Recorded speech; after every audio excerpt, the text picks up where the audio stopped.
Good day, ladies and gentlemen. Night mode, it continues. Today, it gets real. Because we gotta fight off everything to the south. North was decisively comfortable. But the south is going to be heavily questionable.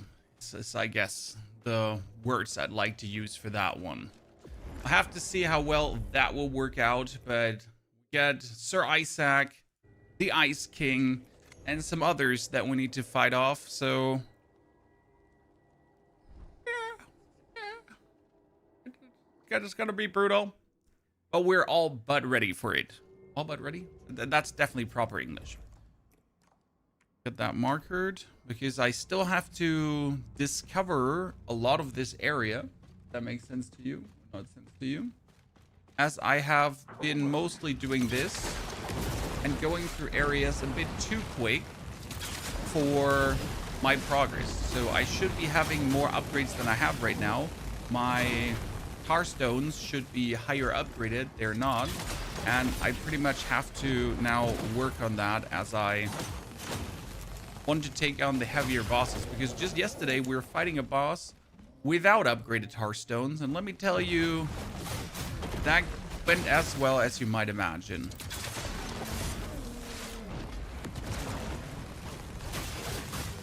Could have definitely had a decisive easier time there.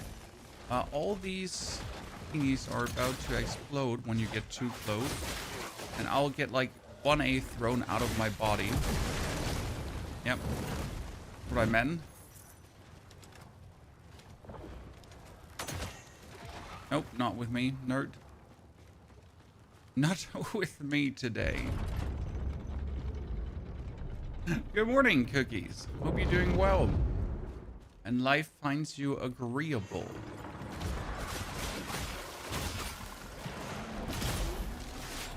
And you're ready to take Proxima to the full extent of her abilities today.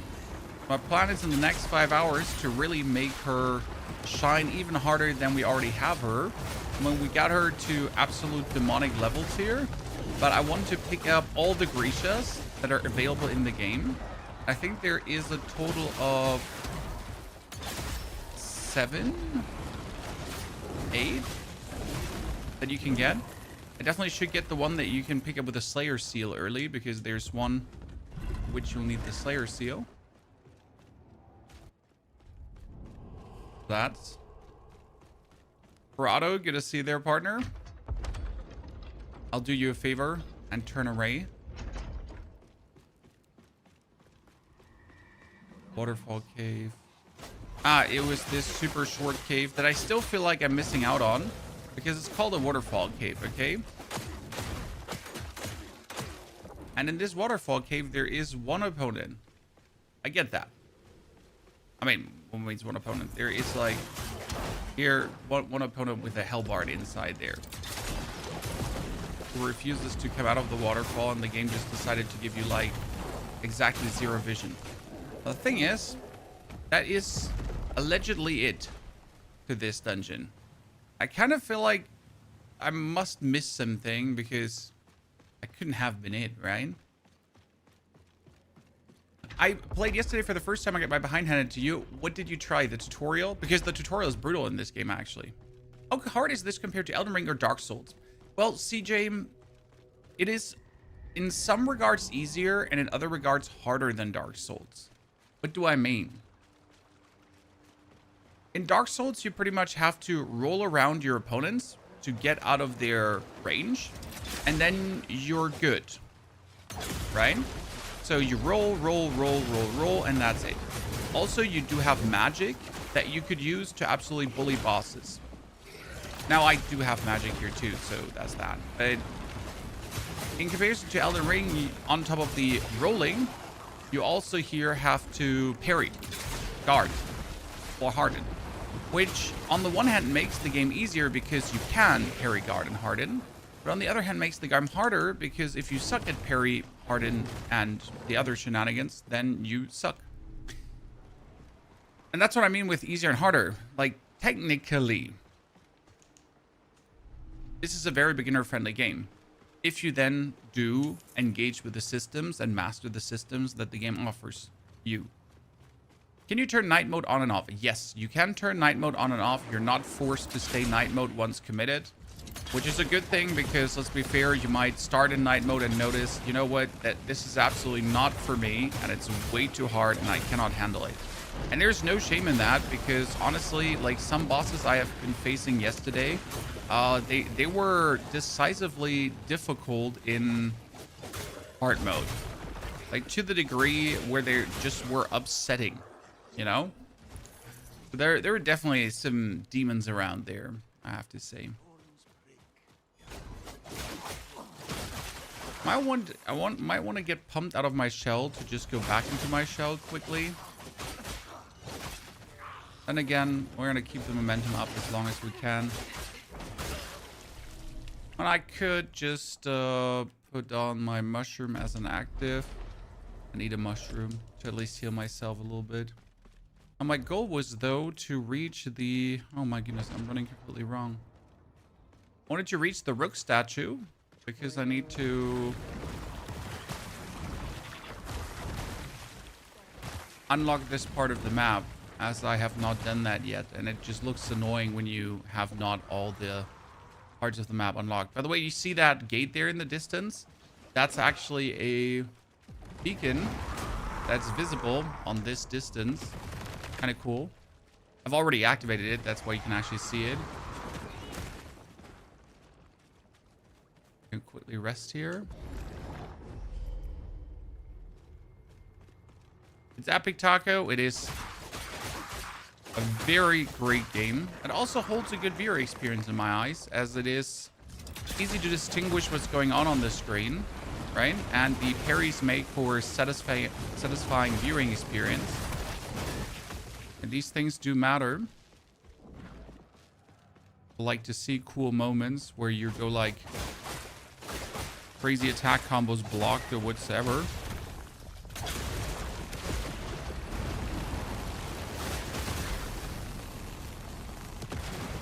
And then obviously noobing around afterwards and getting like completely killed by the easiest opponents in the game. How is the difficulty compared to other Souls like Soulsborne? Overall, despite this being night mode, the game isn't difficult. It's just unforgiving. So night mode didn't make the game much harder. It just allows for lesser mistakes. I don't know if that makes any sense to you. It's just I have to play a bit more slow, a bit more methodic, a bit more, you know, using my brain than my dodges, blocks, and whatsoever. And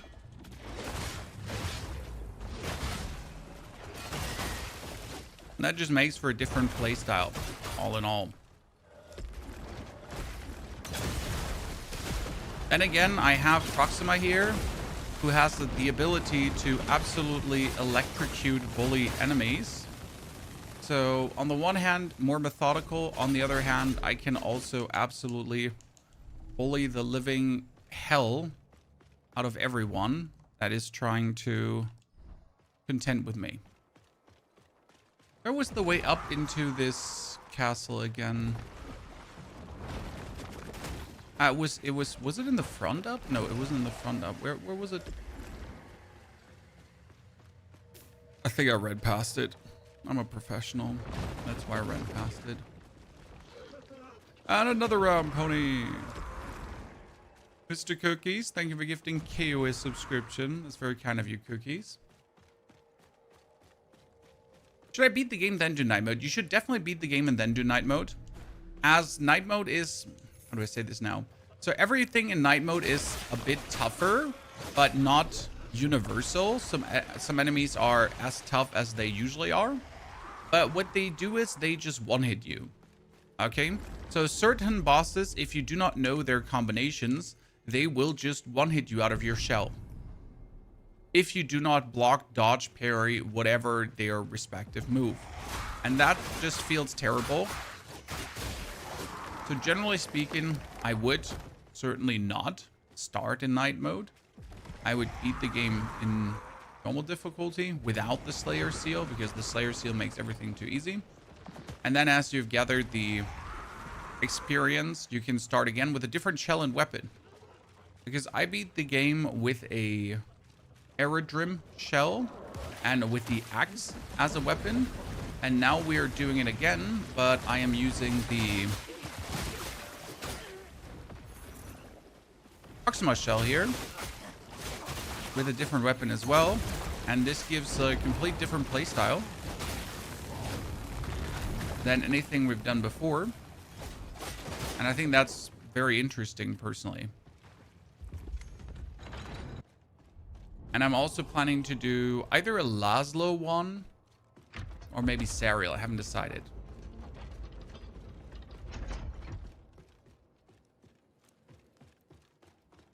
I think you should cover the coin farm in the Sunken Village. Definitely worth it. There was just a patch that buffed money drops from mobs. So I don't think a coin farm is required anymore. I would have argued, yes, coin farm required before, but not anymore due to them buffing the overall gold. So what you could do is you could beat the game normal and then just turn on night mode to actually find all the bonus night mode content. That being said, night mode in general just drops glimpses where glimpses wouldn't have been. This is actually an interesting thing. I was, for example, picking up the teal Morto shell, and there was a glimpse on top of him that was not there in normal mode. So already like an easier way to get my shell maxed out just because I was playing night mode. And these are like the little things that are just really cool in my eyes, because you want night mode to be like more challenging, but you also want to get something out of it. And that's kind of like how they handled this in Mortal Shell. So sure, there's a mode where things are harder, but at the same time, things are harder, but also more rewarding, right? There are more XP, there's more thingies around in the world, there are more opportunities, upgrade materials, that kind of stuff. So it's kind of like really, really good.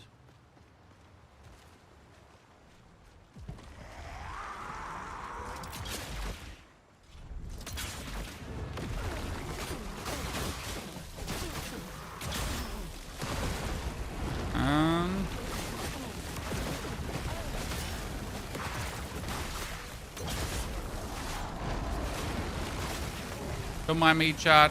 Just electrocuting everyone.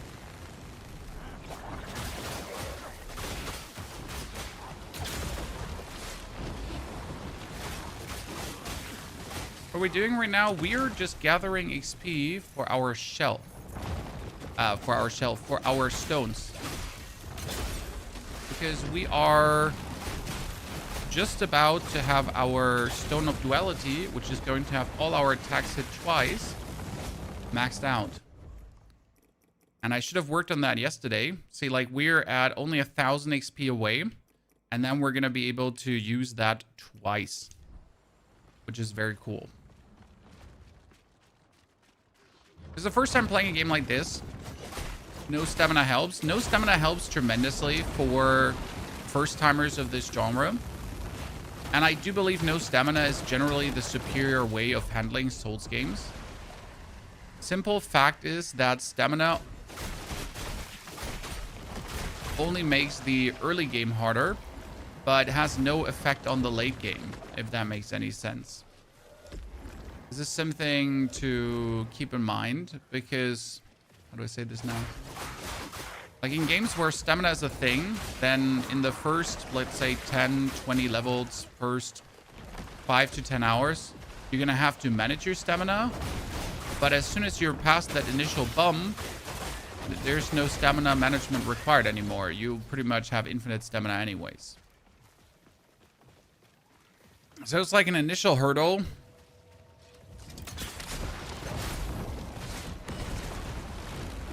Doesn't have any relevancy anymore down the line inside the game.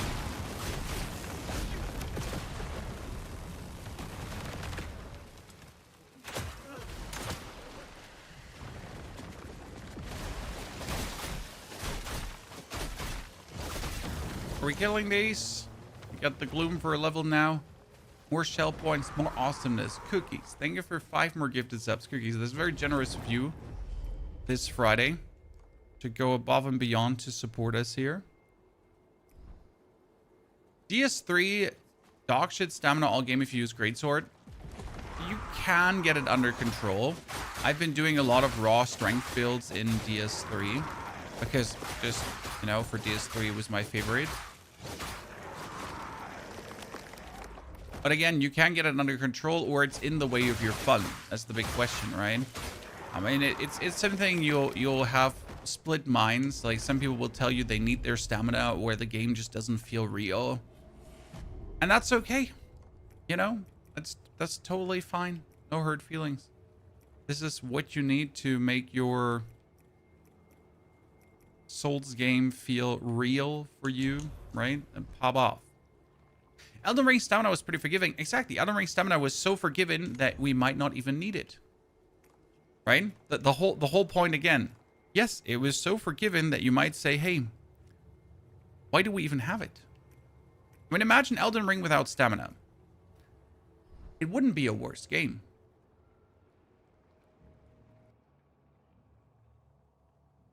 It would still be the great game it actually is. Correct me if I'm wrong.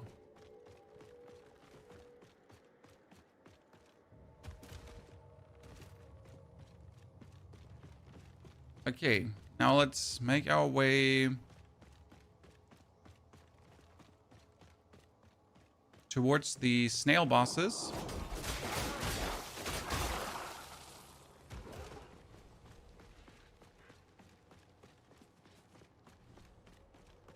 Oh, what is this? I've never been here before. Second playthrough. Third, actually, I found something.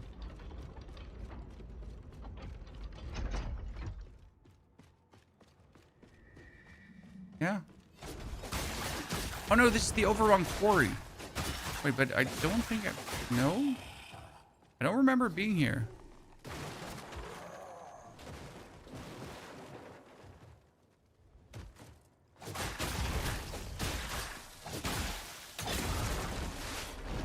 They're electrocuted. Superman punch. There's an invisible wall.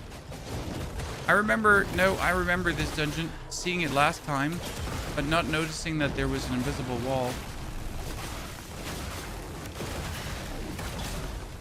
These miners are, by the way, absolute demons. Because for some reason they decide that their damage output is in the trillions. Yes, you heard right. They'll one-hit you. As soon as you lose your shell, it's like one hit and you're dead. Did we find any more night mode exclusive stuff like the jump scare thing from yesterday? No, Thanos, sadly not. So far, I found the jump scare thingy with the Resident Evil homage. But apart from that, we haven't found anything equal. But I do know that there are a few situations where it said, like I found notes on the ground where it said, oh, day of light. The mystery remains, but at night it will be revealed. Resident Evil homage, Tarok. There is a section of the game that you can only enter in night mode, where you're suddenly in first-person perspective, and you walk around a foggy landscape and have to make your way inside a cabin in the woods. That cabin in the woods contains a man strapped to his chair, who's like, I can't eat the soup anymore. Oh my god, the soup is so weird. Then you find said soup, and it turns out that the soup contains human parts. Then there are a few jump scares, and you have to make your way Resident Evil style through that tiny wooden shack until you get to enter the basement of the shack. And in the basement, you are suddenly getting a hyper jump scare that's going to fling you out of your chair. And it's such an obvious jump scare that it shouldn't have scared you. But despite being so obvious, you know how it is with jump scares. It was a good one.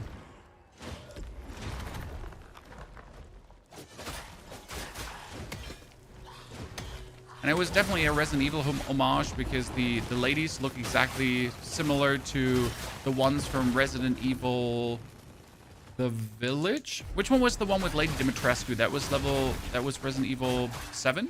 No, 8. 8. Was it 8? 4? 7? 8? 8? 8, yeah. So the ladies have a uncanny coincidence to those. One of my more favorite Resident Evils, actually. The Lady Dimitrescu one was good. And I'm still traumatized from Resident Evil 7 because I played that in PlayStation VR. It's chat's fault. It literally forced me to buy PlayStation VR just to play that.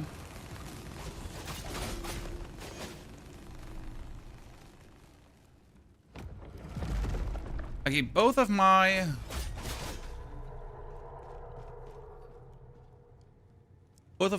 main gems tiered up, ladies and gentlemen.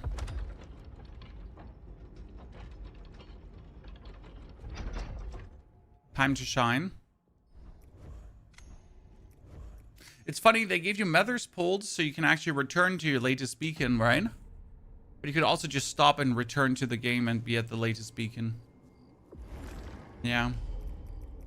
Imagine. Joseph, good to see you there. How you doing?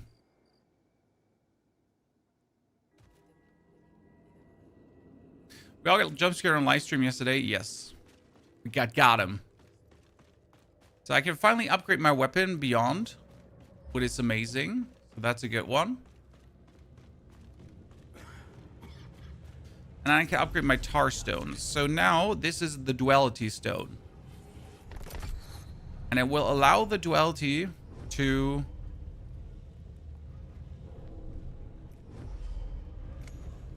And the Exitana needs one more laterite, but I can buy the laterite. Just start using Proximar yourself. She's amazing. Probably one of the best characters to stun lock opponents. Teal is also great. I just like the YOLO Dolo of stun locking enemies. I mean, I play her in night mode, and I'm going to tell you from my experience with normal mode, if I would use her in normal mode, it would be a slaughter.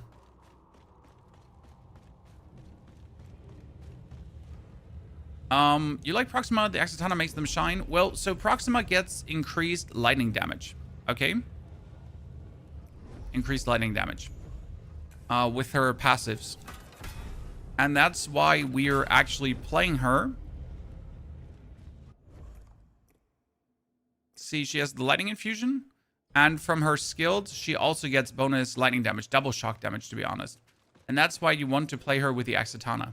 Because you get the most out of it. How many bosses to complete the main story? It's not about bosses. It's more about getting enough OVA. You can, for example, forego a complete portal. So in the end, like in the southern region, you also have to clear out 3 shadow gates. Okay? But these 3 shadow gates are completely optional. Yeah. Don't have to go to a single one. But like, you have to do 2 of them, but not the 3rd.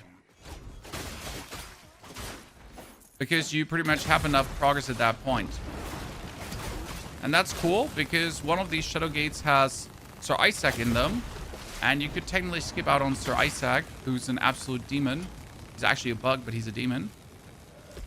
So, gotta decide if that's then, like, if you want to turn on him, or rather the Hexapod, for example.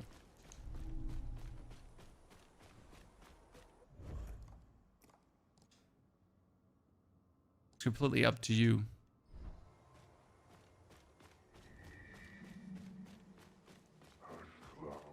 Mm-hmm.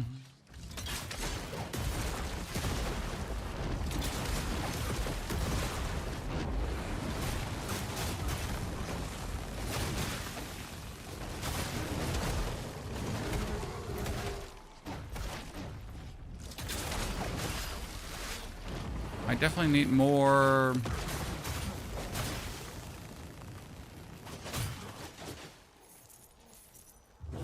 No more money.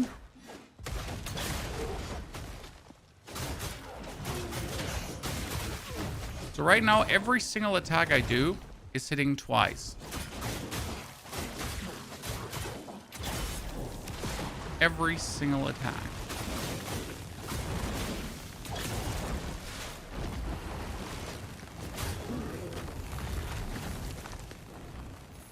More money. Currently just collecting money because all these opponents here now drop more money than ever before. Which is amazing.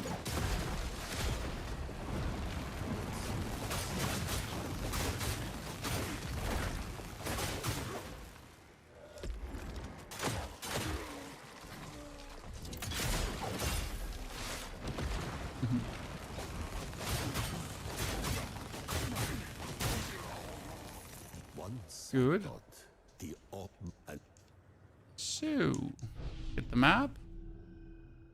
This time we're going to do the right order of things. So there's 1 corrupted gate, there's 2 corrupted gate, and then there's 3 corrupted gate.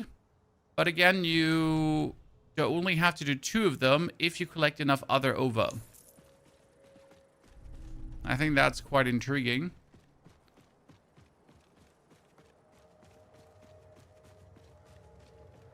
I never found the makeshift projectiles that you actually need to launch with these. We'll do that at some point. Is dodging only viable, or you need to know how to parry? Parry windows are rather forgiving, and you can play Aerodrim, who makes your parry windows vastly longer, which allows you to parry in a way where you can already parry 10 minutes before the enemy actually hits you. You can technically only dodge if you use the Teal shell, because Teal has a specialty where dodging is his thing, and he actually gets empowered by dodging. So realistically, can you only dodge? Yes, but no, because some bosses require parries to deal damage to them. For example, the final boss in the game is a rather unforgiving mother trucker.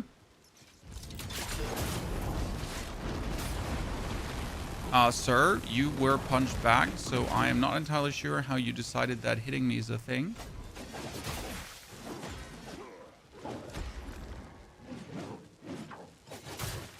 See, like these guys here, for example, I can harden against to throw them all back if I do it in the right moment, but they also tend to not get staggered in hard mode that much.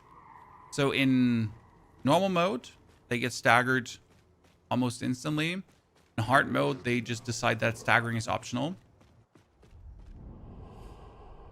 You can keep exploring after finishing the game. You have the choice. So if you finish the game and you are wanting to like 100% things, then you can absolutely do that. Which I think should be the norm in my eyes. Because who wants to stop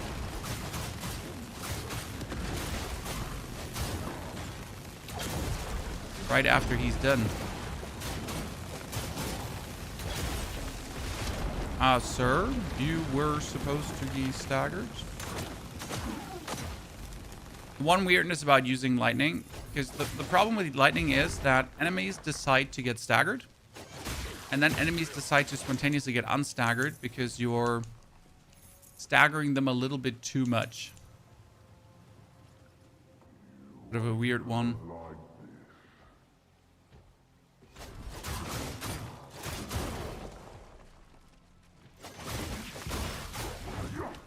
Aha, you try to do the bait and switch on me.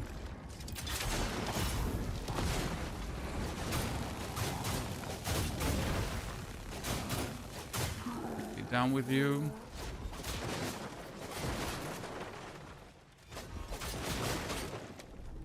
Ventrium that we don't need.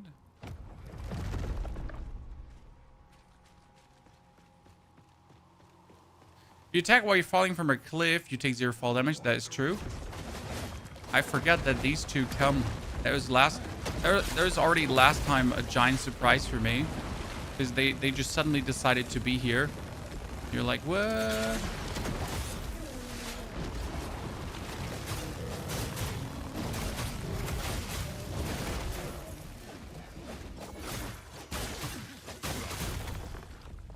Okay, I need more Grecias. Where are Grecias in the open world? I know there are a few more Grecias hidden in dungeons, but I'm not entirely sure where there's more of them in the open world. Okay, sir. Just range me, would you?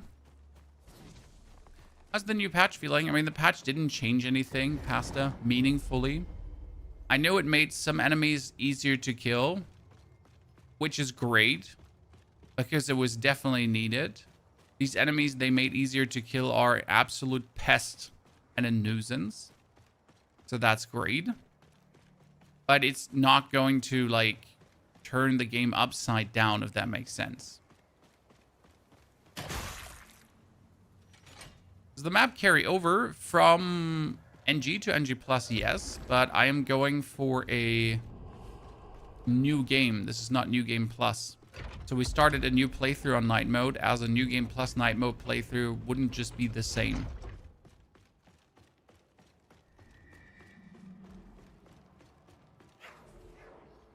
I have not been here.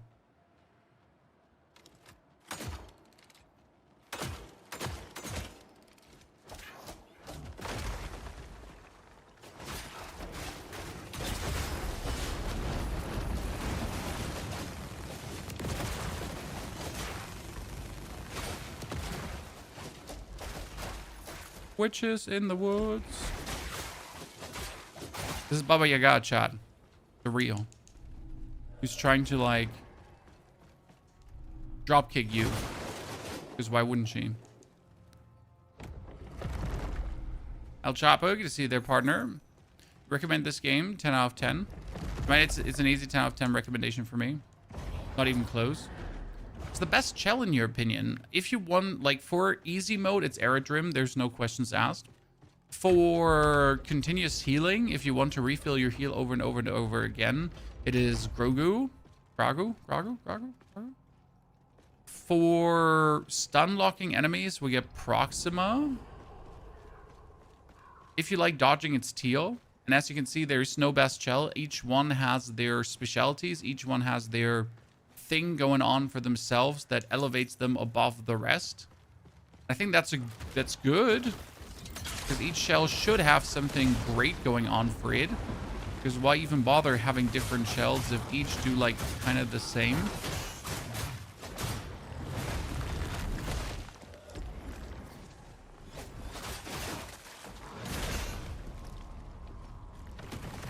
Sir, mighty uncool. That's why you have to die. Was that the special attack? Sorry on Ganessa. The problem is that the AI from Sister Ganessa is buggeroonied. I'm not sure if they fixed it by now. And that made her quite unpleasant to play at times.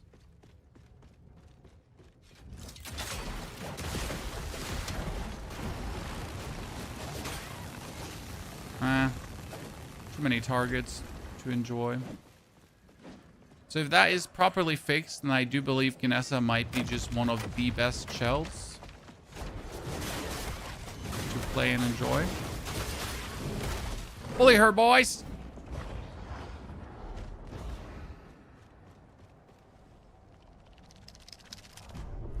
Bully her. Yesterday at the Axitana at level 4, tricked them up inside to come outside. Yeah, you don't even have to trick them to run outside. You can just run in and grab it. I have to say in my guide I said you gotta kill the guy, but I was, you know, ignoring the fact that, yes, if you're not so kill hungry, you can just run past him.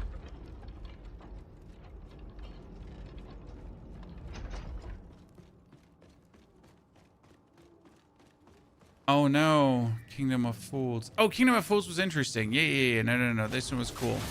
What's Kingdom of Fools do? Well, Kingdom of Fools is like having coffins attack you. What are you talking about, Pony? Well, it's the first dungeon that actually introduces a new enemy type.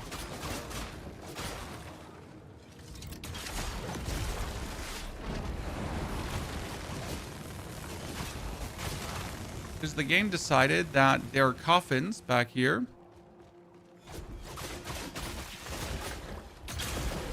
That are actually enemies. You know? And I love that enemy type. It's so well done.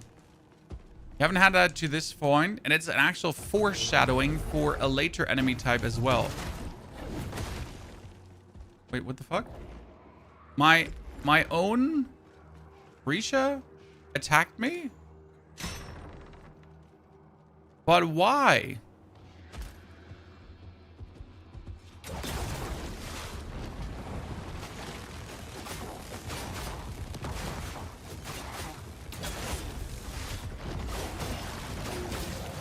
Why is he not doing something? Stun lock.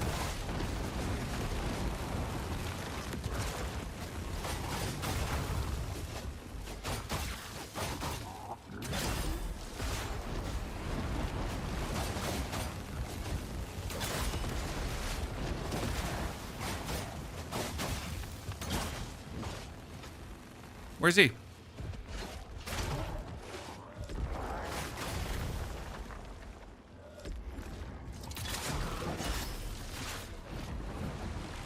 Stun lock.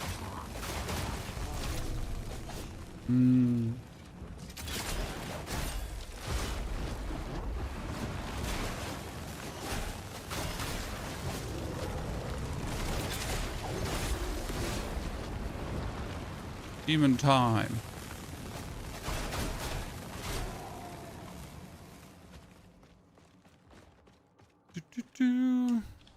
I'm going to try out a Smurt on a second playthrough. I have not yet gotten grips with his ability, so I will have to play a bit more around with that until I'm fully vibing. Smurt is supposedly very powerful. Agree that this game is the best Souls-like, Emperor? No, there are other greater Souls-likes. However, this game has all the hallmark of quality of life together with features, together with everything that just makes a very fantastic Souls-like, especially a beginner Souls-like. What I mean with a beginner Souls-like, well, it is very fortunate in the systems that it has.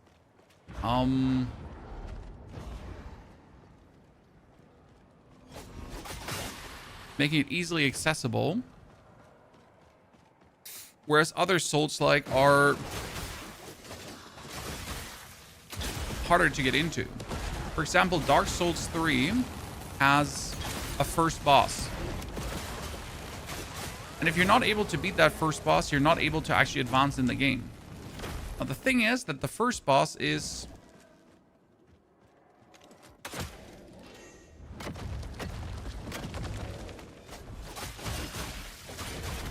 so difficult that I think over 50% of all people who own the game have never gotten past him. Now, what it does tell you about that game? It doesn't make the game any worse, but it just tells you as a beginner Souls-like, definitely not a thing, right? Primin, thank you for the 111 months. Primin, I hope you're doing fantastic. And you're in good health as well, my friend. Let's level up. Get another shell point. And we're currently trying to gather shell points here for our shock damage is doubled. So we need 3 more. As one of these 50%. Yes, and there's no shame in that. There's no, you're an abject failure. Because you're not. It's just the reality that the game was made with that in mind, kind of, right? That people would fail horribly down that line. Intentional.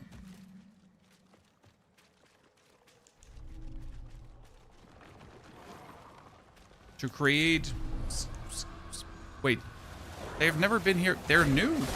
Or I missed them last time.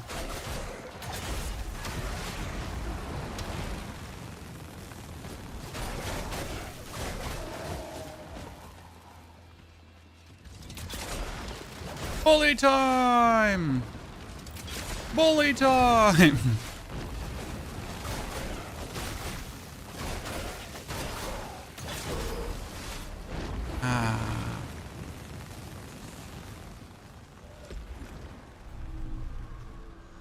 They might... No. They weren't here, yes. But this is hard mode. This is night mode. Obviously, they weren't here. Oh, damn. I'm stupid. Yes. It's night mode. New encounter. You don't like the environment, it's too dark? We're playing night mode where everything is actually darker. In case you didn't know that. So generally speaking, yes, the game is dark, but if you turn the gamma up, it's kind of like fine.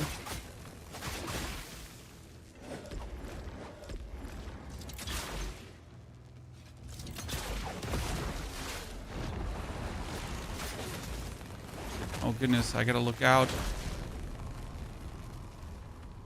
So she goes for that stabbing move like 9 out of 10 times, right?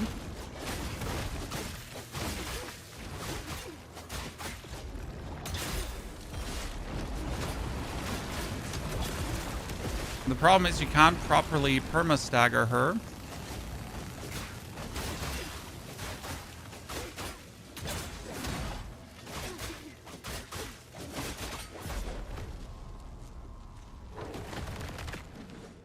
Aha! Boop, boop. Done.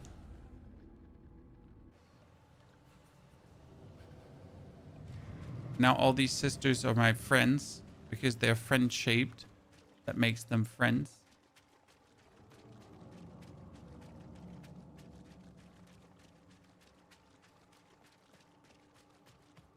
Oh wait, there was another sister behind here.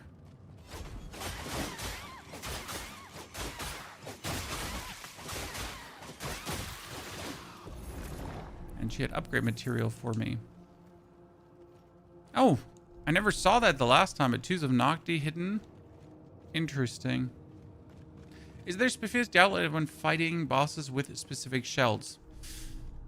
There are NPCs that you meet, and I am not entirely sure if the behavior of the NPCs actually changes with specific cells, because there's, for example, Laszlo's brother that you can feed gloom to, and I don't even know what he gives you when you feed him gloom.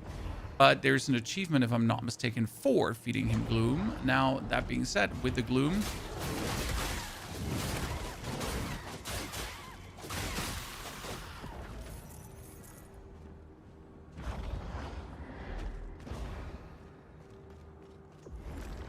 once you actually decide to feed Laszlo's brother, if I wondered if the dialogue is different if you go with Laszlo there. Will the final boss have new mechanics? I don't count on new mechanics, I just count on harder, because none of the bosses had new mechanics so far. Hold on. You just had to deal with their bullshit longer because they were harder. They had more life. How to get the throwing axe? That is a specific tar stone called the Clot Stone. Okay, I have enough Dorsalit to upgrade my weapon further, but I don't have the money to upgrade my weapon further.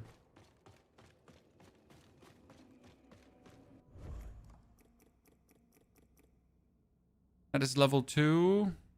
That is not level 2 yet. That is level 2. So the Berserking Stone can be exchanged for the Deadeye Stone.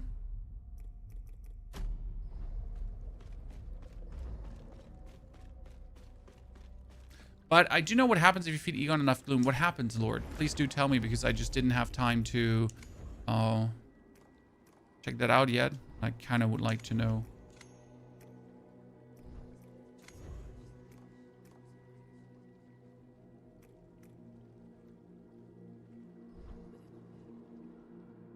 If you play Laszlo, you get a different dialogue. Haha.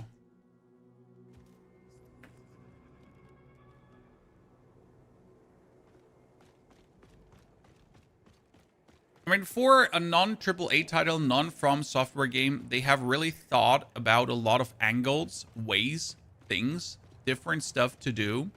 And you gotta give them credit for that, in my eyes. Right?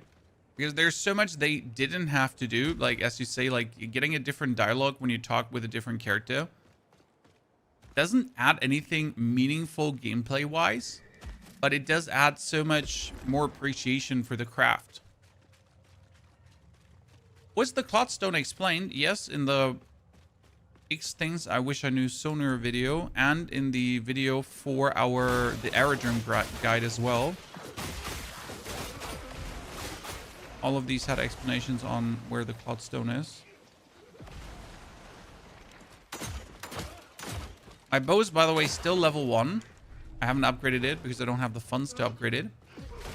But I should probably pick up different weapons, because all the weapons you pick up in this area are plus XXX, and you can pretty much then downgrade them to get the money out and use that money to upgrade your main weapon. It's actually a really nice cheese code.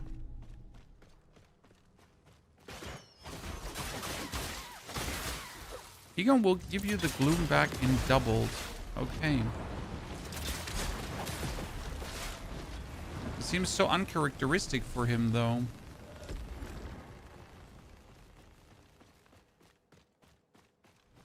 He seemed to be the bigger abusive brother. I'm surprised he would get anything back. Maybe I had the wrong impression on him.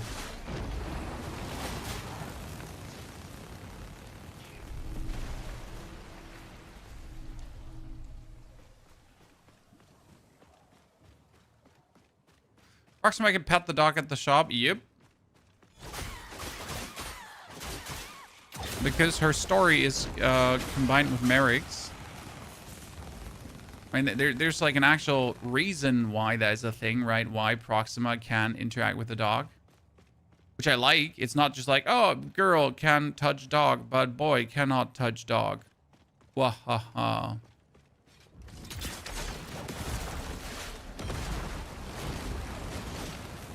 Oh god, I made a mistake. Because that is going to be a bit too many of these at the same time.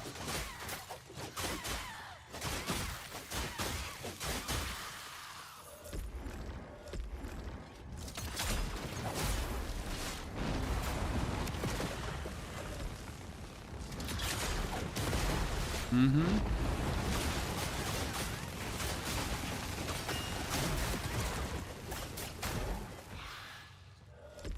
Mm-hmm.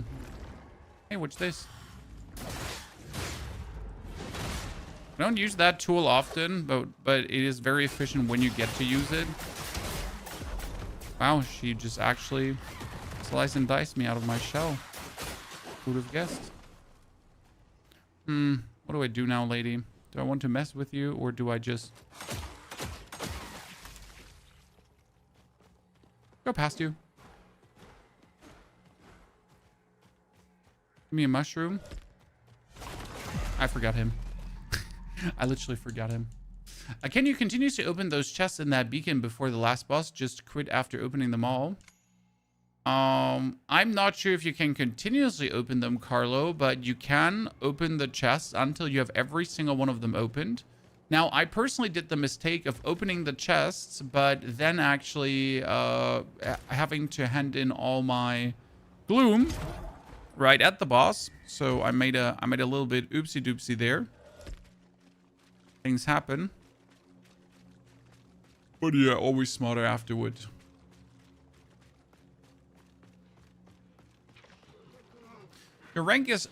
Your shell is rank 3, but you only have 8 out of 40 points. Sapis, you're not getting points for leveling up your shell. You're getting shell points by leveling up your character. Okay.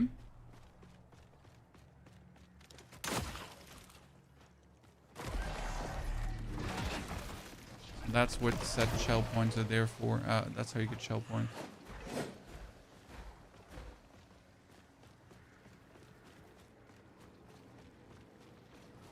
Ah, trial. Trial.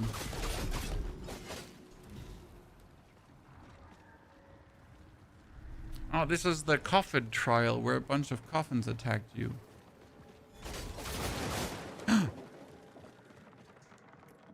2 offerings needed. I have never found this one before. 1 offering needed.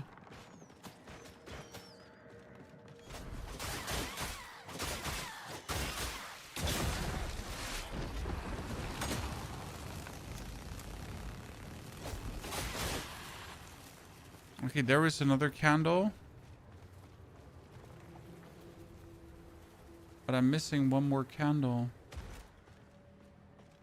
Is there a candle down here for no reason?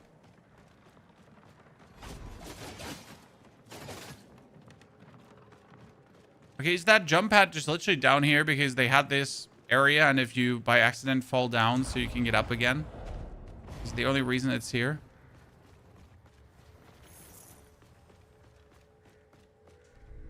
But where is Candle?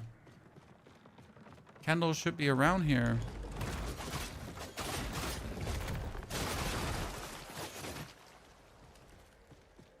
Candle is not going to be on top here. What's next, Harbinger?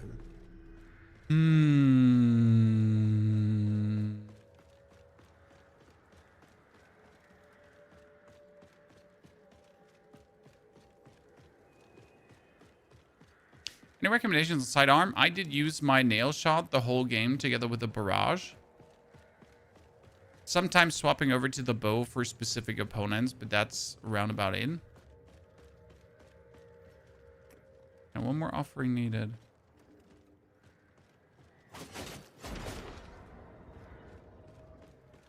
Maybe I gotta do this one.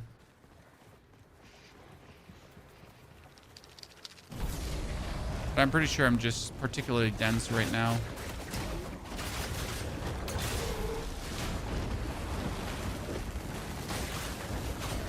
You know, usually if something is missing, it's not because it's well hidden. It's because one's particularly dense.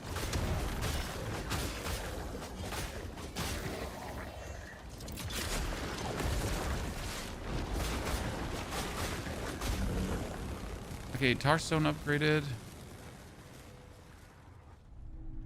I checked everywhere, so the only thing left is kind of like this thingy here. There's a candle around here.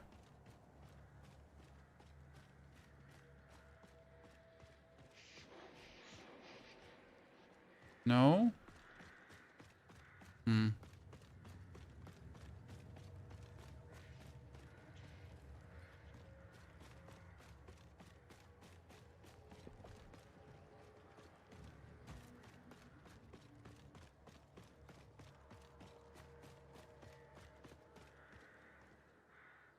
I must be blind.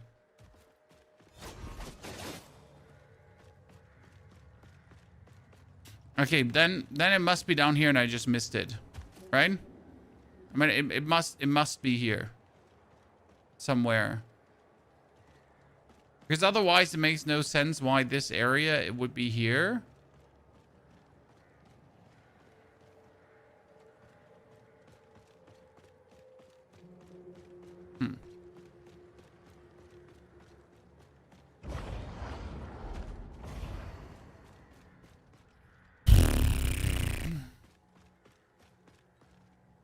Wait, there's something here? That's the candle. Uh-huh.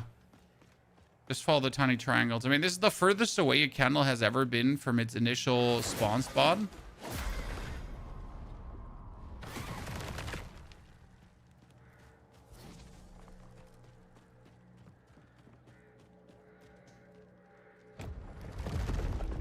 A Night Grasp Stone. Okay, that is new. Consume resolve to infuse your weapon with Phantom.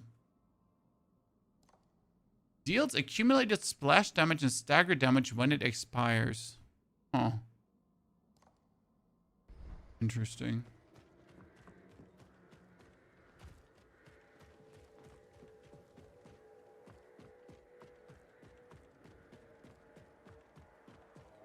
I mean, that one we could get super early. I wonder if that's worth it. Phantom infusion on the needle.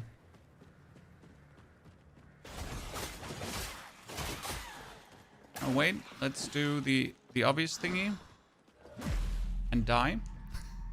No, so the obvious thingy was I wanted to yeet them all off the building. But then I just noticed that I don't have my shell active right now. Correct? Let's do the obvious thingy and die.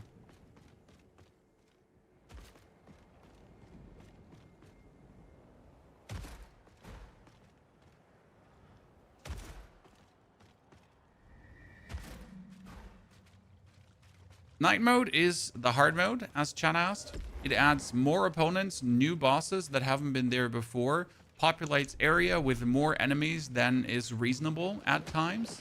It also amps up their damage by double. So if you have been already hit out of your shell by opponents, then you get definitely hit out of your shell. And in your normal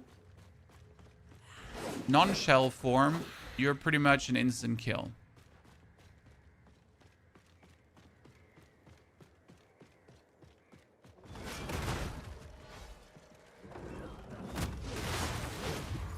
Makes night mode somewhat challenging at times.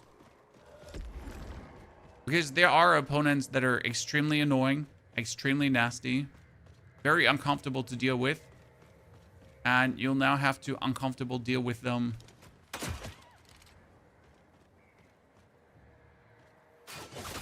while they have a chance to just one-hit you out of shit. That last boss is a joke. Is it scripted to knock you out of your shell, Carlo? No, you're not gonna 100% get knocked out of your shell. You can avoid that. You just have to know how to. So no, the last boss is not 100% gonna knock you out of your shell.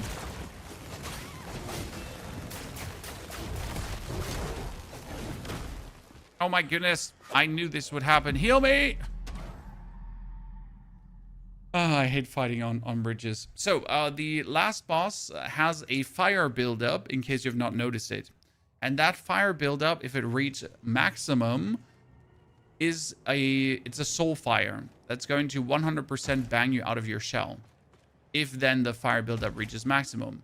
Now, what you gotta do is you gotta avoid having that build up fully, so you're not getting soul flame bummed out.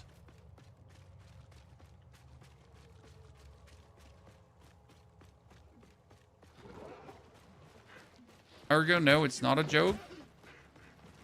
Also, if you once get kicked out of your shell by him, in general, you do lose your shell. So the final boss has definitely a few challenges going on. Okay, so what are we cooking? We're playing night mode, and we're playing night mode with Proxima, because Proxima has nice infinite loop staggers. And we're currently in this area of Sester Genessa on our way to the easiest gate. And I will admit that these enemies are becoming rather annoying. I was parrying him second phase. Carlo, you can parry him in the second phase. I did so too. It's absolutely legit to parry him in the second phase. You just gotta parry early enough. So I beat the final boss by parrying 90% of his shit. That's the problem. It was 90% of his shit, so the other shit hurt. Now, I did play Aerodrim to kind of avoid any moment where...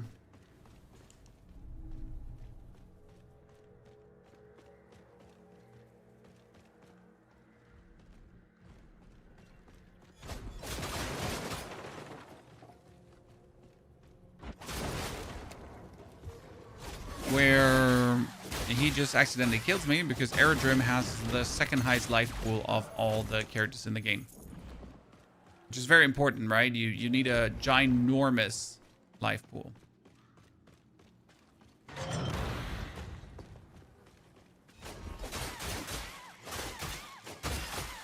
And that has me a bit worried for night mode, because knowing that what I know now about the final boss, and knowing how you're not allowed to lose your shell, I'm a bit worried about fighting him in night mode, because then if you do lose your shell, that's just going to be a nuisance. But yeah, that's that.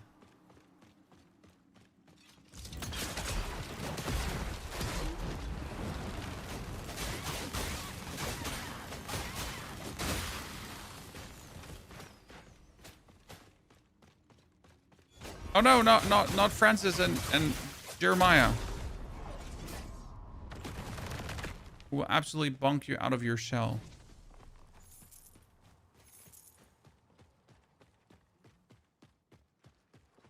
No, you're not what I'm looking for. Actually, I'm not sure if you're what I'm looking for. I was looking for the...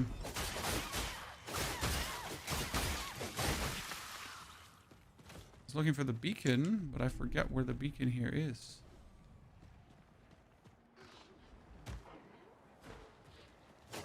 Oh no, this was the under chamber. I remember now. This was just for bonus looty. Hi. Bye. Bye. Bye. Does the lighting affect the other as well? Yep, it does. It's actually really funny. Kind of brutal. Goodness Christ, we're stuck. Hee. What if you can't avoid because you're stuck?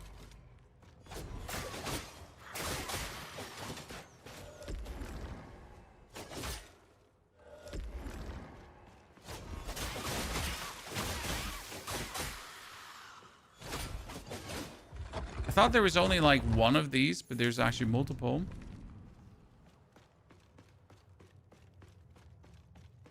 This gives you a revert gland for more heals.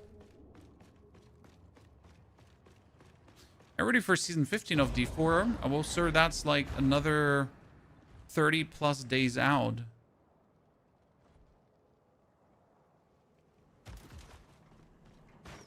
So surely ready, but still a jiffy until that actually hits.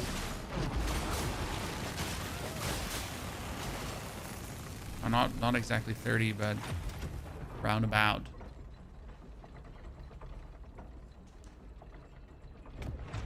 Oh, we already picked up the beacon, sir. The first beacon.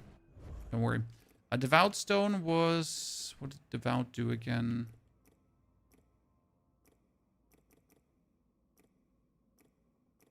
Squall. Killing enemies sidearm. Yeah. Next beacon is around here, but first we gotta kill Francis.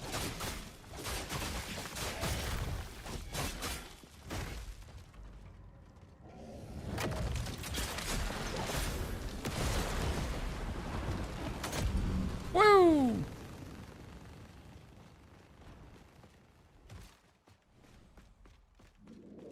Run past him, chat. Look at that. S tier gameplay. Boom.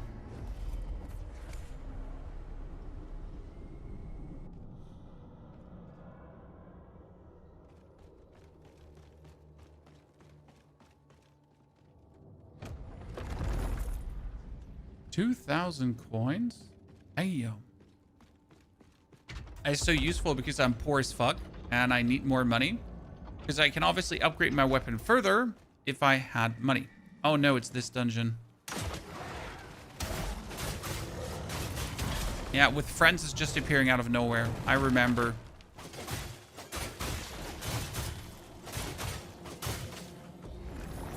Like, you literally shoot these guys and he just pops out like a whack-a-mole. He's like, surprise, motherfucker. I've been just waiting for you. You're like, but sir, that's absolutely upsetting. Could you please not do that ever again?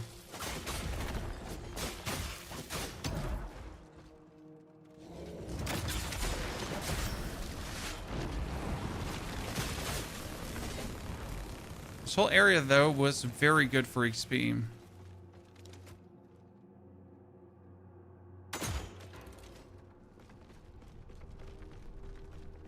And money. What's up? I just don't want to rush into them because you know how annoying they are when they're fighting. It's like these knights are absolute demons of striking you without having any mercy. On top, they also don't really get staggered. Okay, you just lash back to me like you have magnetism boots. I just used up my harden. Give me a second.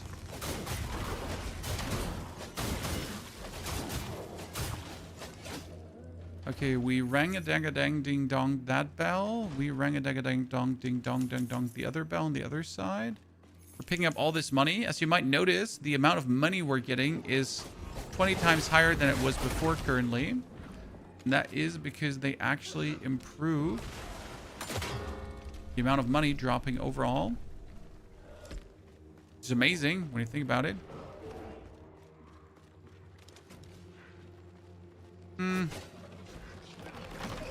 what we're gonna do is we're gonna do this one. Oh, I'm doing just the wrong buttons. Oh, great. So I'm just gonna do that one and just miss everyone involved. Like an absolute clunking professional.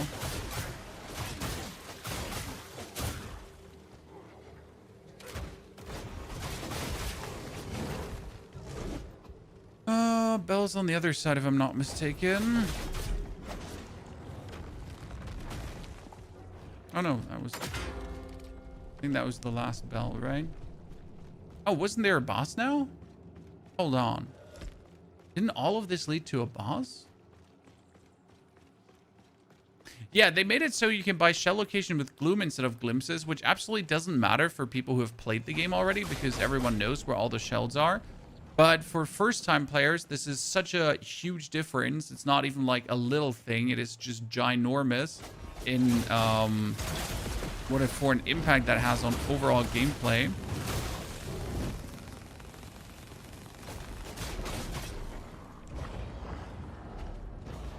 Oh no, this is the Double Sisters. And I'm absolutely not ready with the heals and everything I have right now.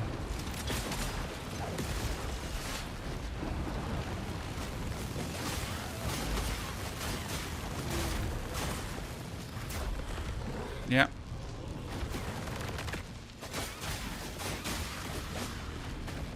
I've just literally never bothered to fight these here.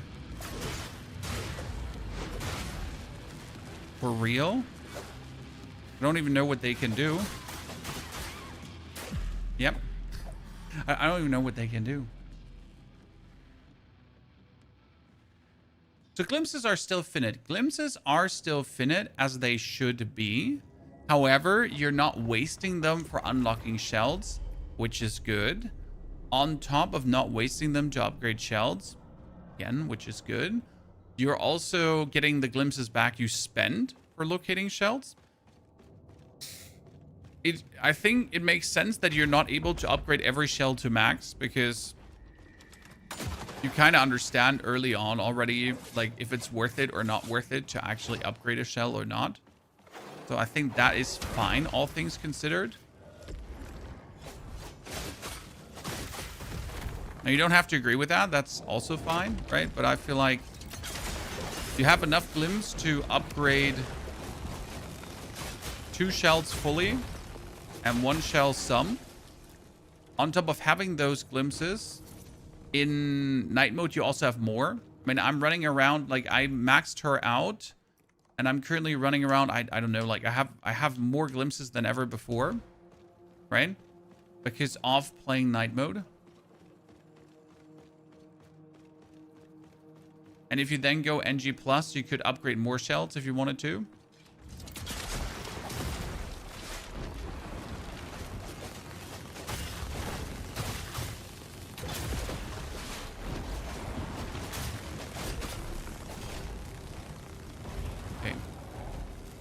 My glimpse back.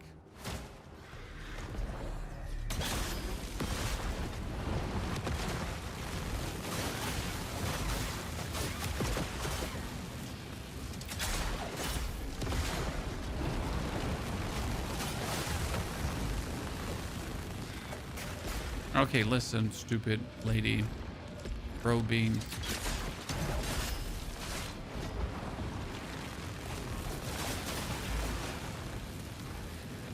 Problem is that you need to win this fight to get the Black Needle.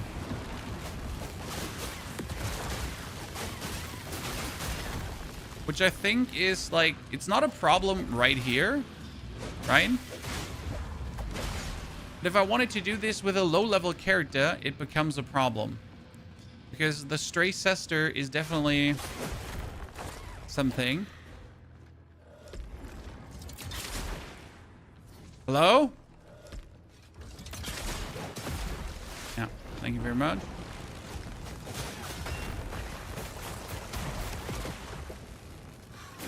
Wow.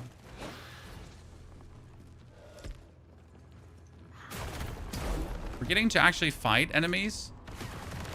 What do I mean? Well, with my Jesus Christ. With my Aerodrim in normal mode, we didn't fight these. Right? We did not fight them. We just bullied them. It's a bit different.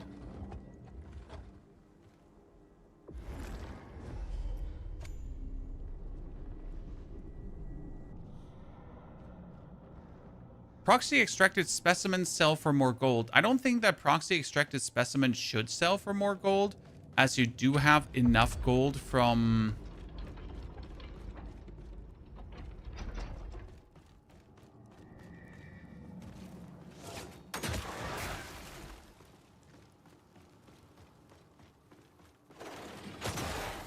Aha, midair. You do have enough gold from the upgraded gold drop rates on enemies.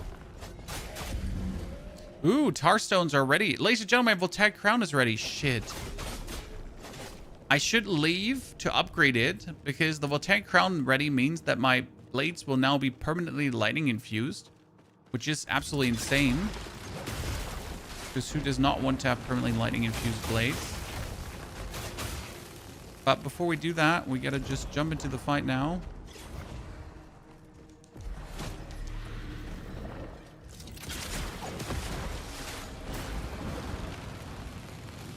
Great, my initial plan of separating them worked out.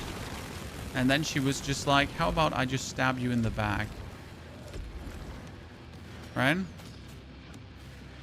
So I just wanted to separate them so I could bully her.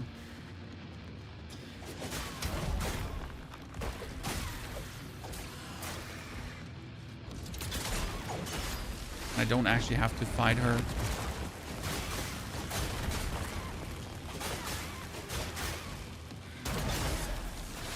Because I've never fought a single of these sisters. So what you usually do is you just roll into them with your... Jesus Christ. You roll into them with your axe, like this. And that's it.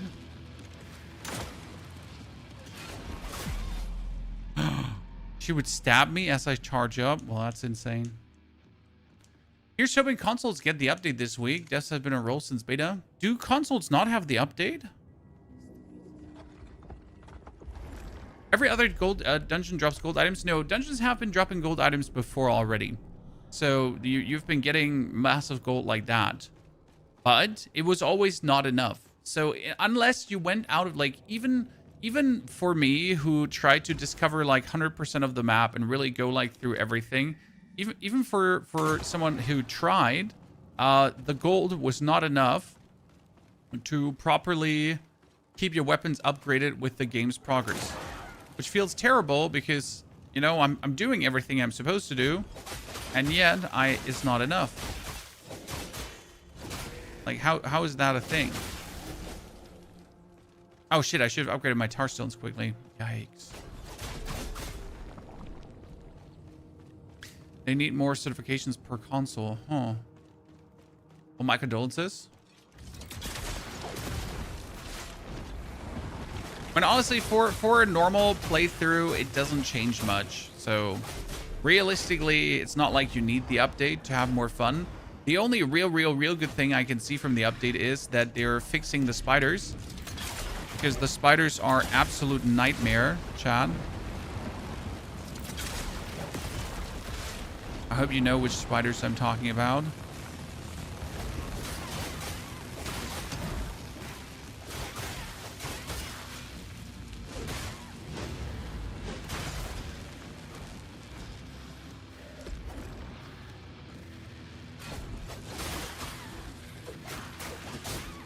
So them getting fixed is an absolute boon.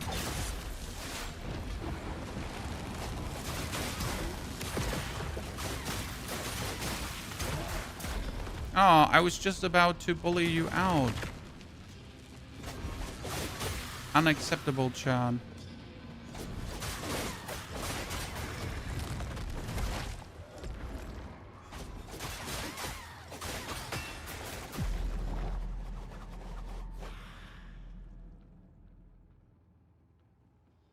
She just didn't really like me. They also fixed the monolith boss. I wasn't even aware what was broken about the monolith boss.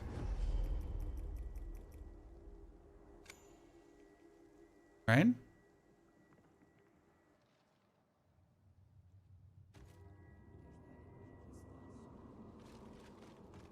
He doesn't feel like problematic.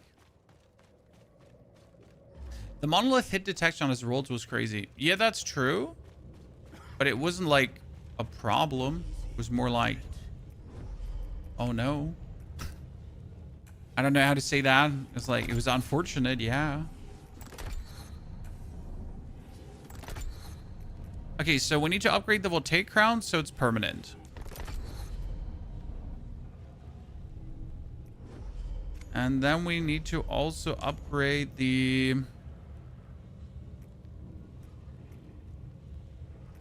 Auspicious.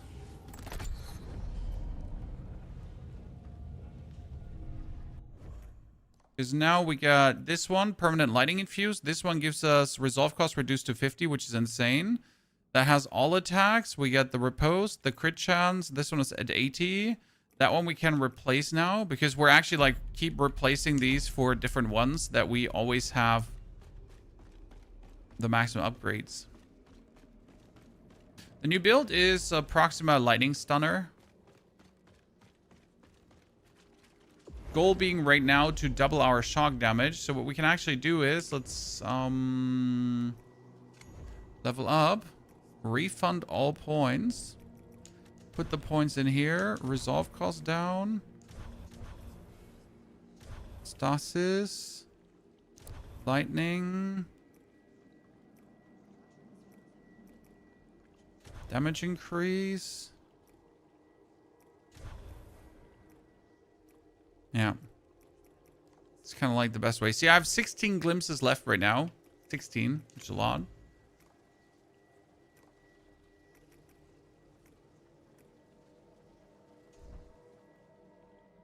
Do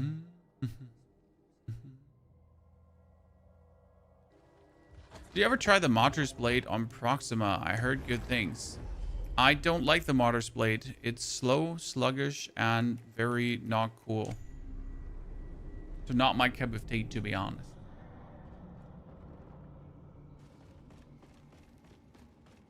The laser is undodgeable. Actually, the laser is very much dodgeable. You just gotta rotate with it instead of against it. We learned that the hard way.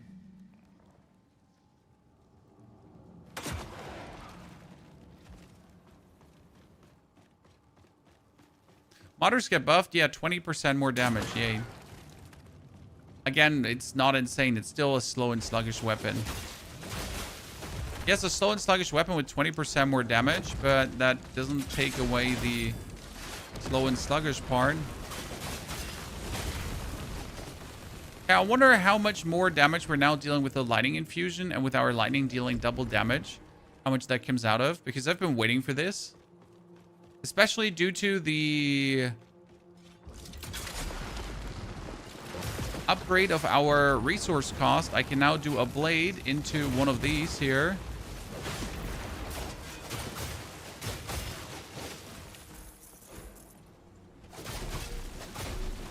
So I wonder how much that's going to make things better.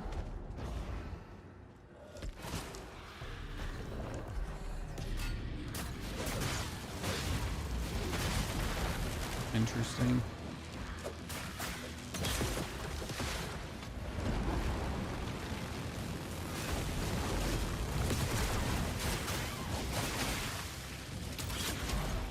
Oh wow, with that permanent lightning infusion, we're dealing so much more damage.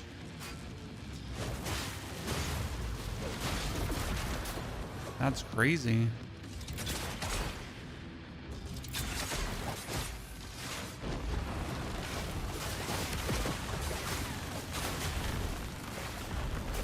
Why would you stagger me out of my shell?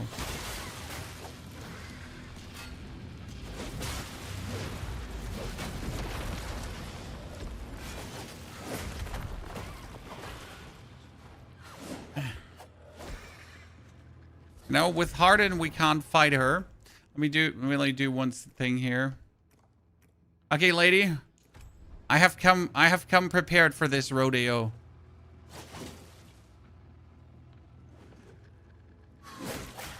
I have not come prepared for this rodeo.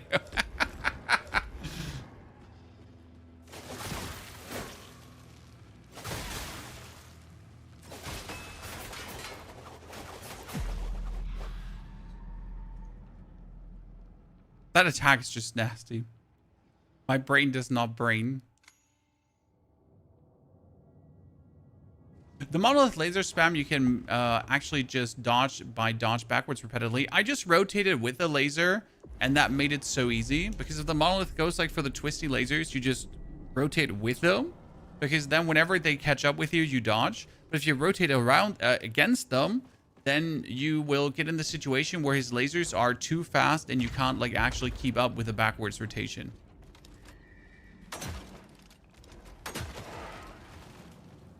Which is interesting.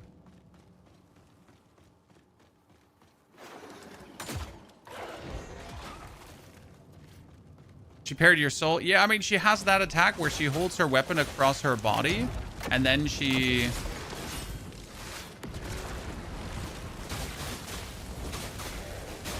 like throws your attacks back. And we would usually counter that by just simply perma lightning stunning her, but she kind of refuses police brutality. And to connect with light mode, I mean, night mode has been great so far. Our first 5 hours have been incredible progress. There have been 2 bosses we get a little bit stuck on. So the first one was the executioner, the unnamed captive, because the unnamed captive had a few annoying moves going on that would kick the soul out of my body.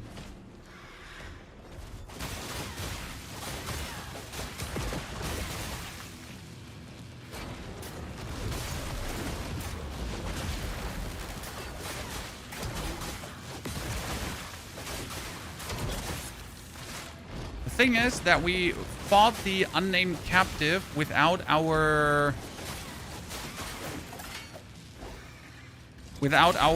stone upgraded and everything, so we didn't have what we have here right now, the permanent lightning and all that stuff, and that definitely weighs in on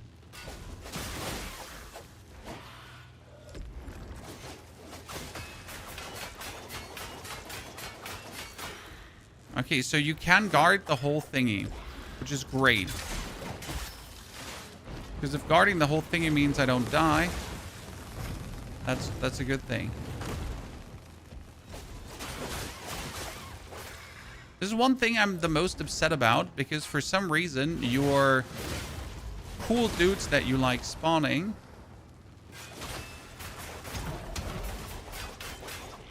aha! Lady friend. Ladies and gentlemen, we win. We're the chosen one. We survived her onslaught by guarding. I knew that guarding is the whole thing there.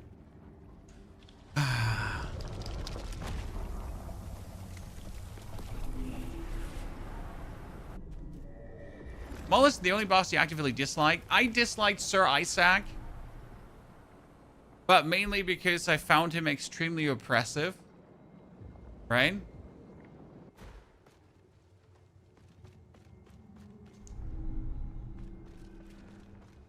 It's gonna be interesting to see where that takes us. So now that we have that lightning fully upgraded, we're actually like super happy. Okay, no shell points for these 2 levels. That's really upsetting because I need shell points to make my shit stronger.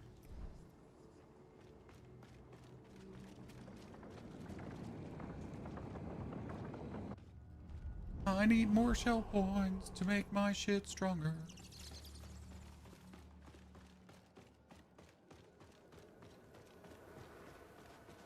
Ah, ice. I remember.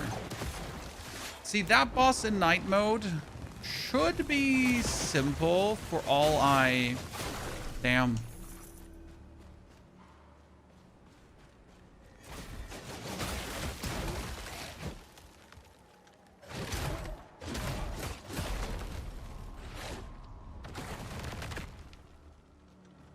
You twatty twat, take this.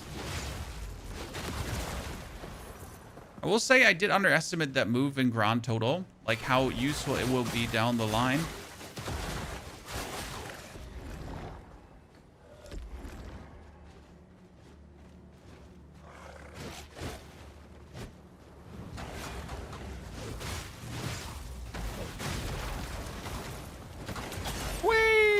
lightning for everyone.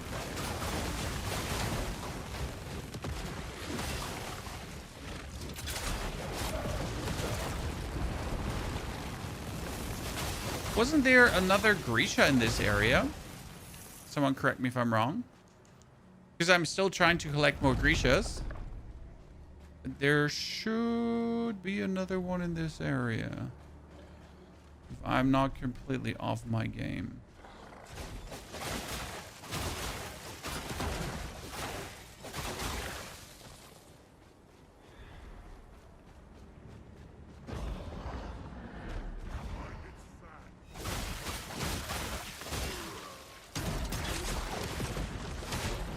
Oh, great. It's cool when you attack me while I'm, you know, not even able to retaliate because I'm stuck in my animation. I appreciate that. And that's why I'm going to absolutely devour you. There's a Grisha farm in the hidden dungeon. Yeah, that Grisha farm is a bug. Don't abuse it.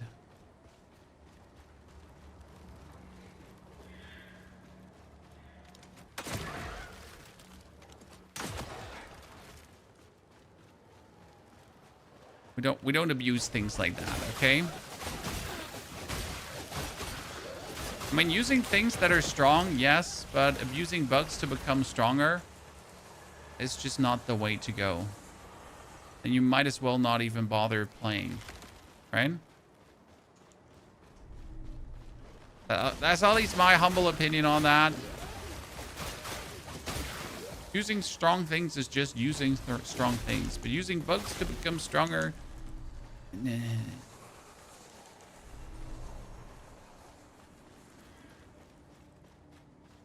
mean, like, every Grisha pretty much despawns when you kill them. So the basic idea with the Grishas is that you, in normal game, you can kill around 8 to... I think 8 is probably the amount of Grishas you can get, which means you can get your Grisha summon chance up to 8%, and that's great.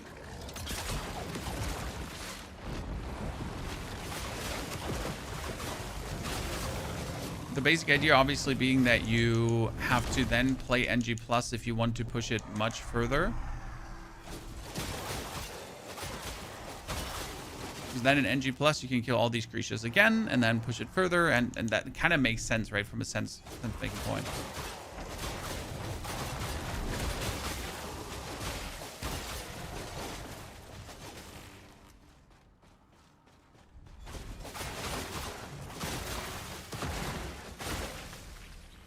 Yep, I wanted that. This is exactly what I wanted.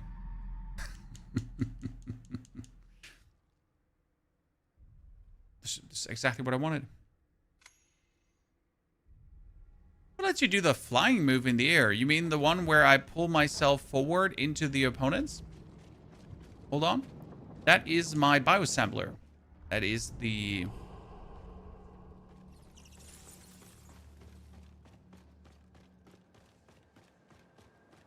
special ability of her.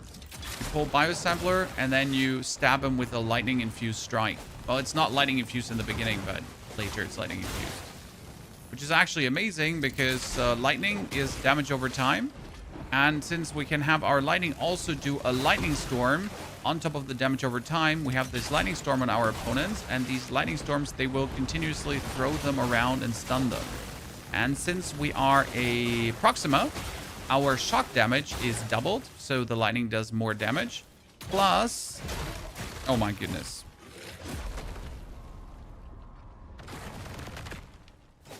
Plus, the range is doubled as well, which is actually the real deal super kicker. Because if you're then able to just have enemies explode on a vast range, that's where the real fun begins, right? Bro, beans.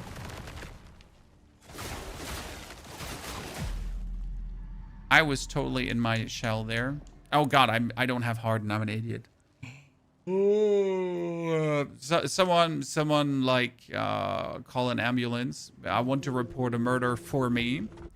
I completely forget that we swapped my seal over to the guard seal for the boss fight.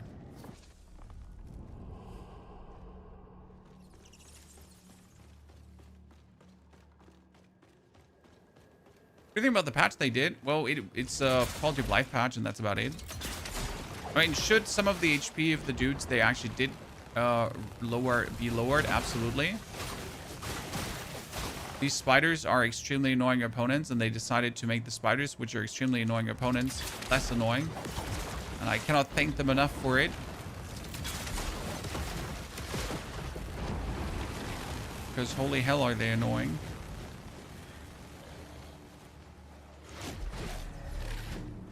So well done on their side on that one.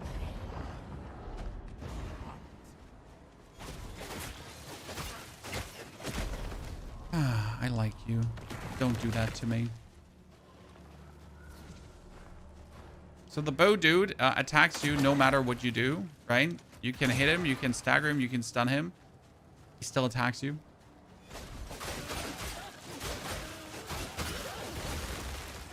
Oh, that is so bad now.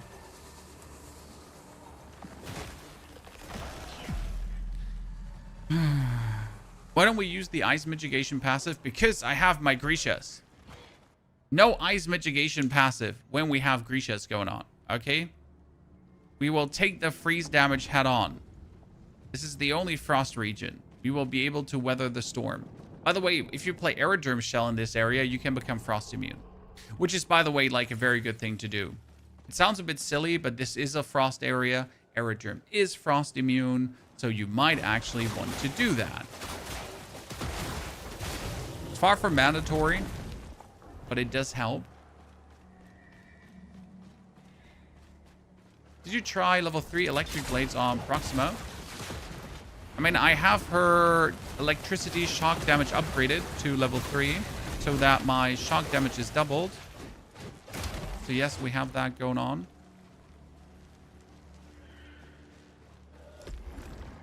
Okay. Oh, I went the wrong direction. So yes, we currently have that one.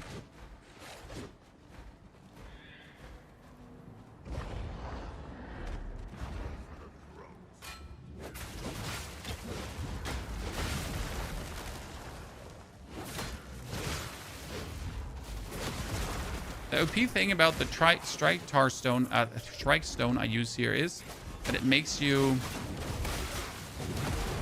invincible in the, like, it's only iframes. So as soon as you start with that move, it's iframe after iframe. Very useful.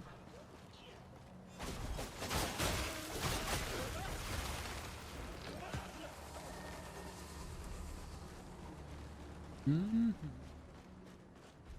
So after all this time, we're finally back. Bye.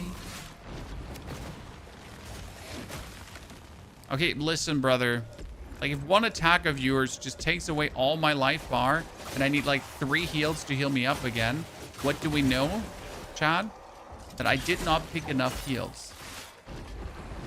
Right? This is my second playthrough, so I'm definitely missing out on a few of the... You should not bump me out of my shell with a one-hit, sire.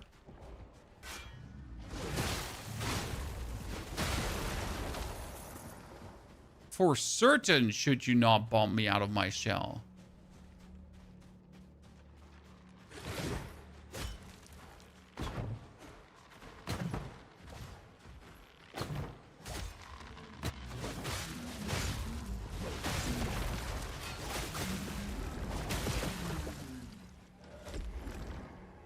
Yep, professional.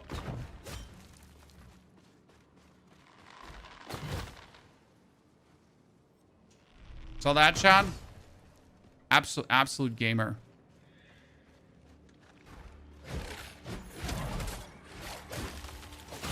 That too, absolute gamer moment as well. Like, bait and switch stuck in the wall. You know how it is. Sometimes you can just show them who's boss.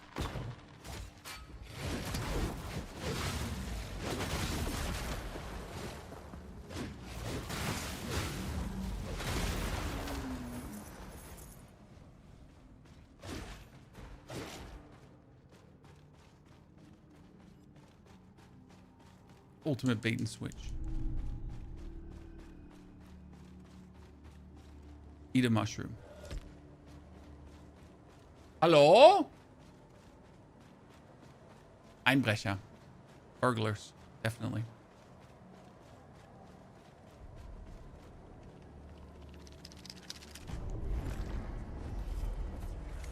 Yeah, since element stones give you the element upgrade permanent, so that your infusion just happen forever, you kind of want him as soon as possible, if I'm honest with you, because having those active all the time is obviously cheat code, right? Why would I want my lightning to be active for a few strikes if I can essentially have it just active forever?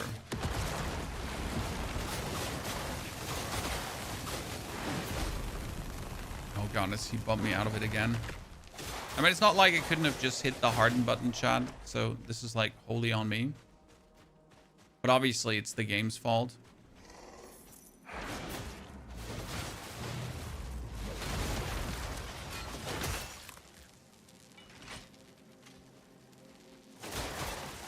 Nice of you to wait for me.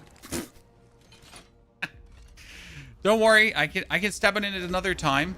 Like, if you think I can't, I can. I absolutely can step into it another time. Two times is too much? Yeah, I can do the third. Don't worry. I can even do it a fourth time.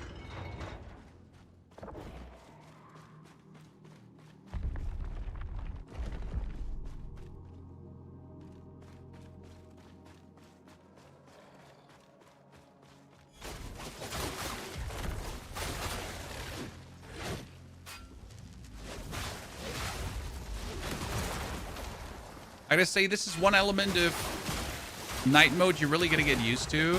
So in normal mode, all these enemies are just one running heavy attack, right? Like one running heavy and they're dead. You don't have to worry more about them. In night mode, like even the teensiest, weensiest, bitsy opponent is obviously able to absolutely wreck your world and shatter your beliefs in your superiority as a gamer.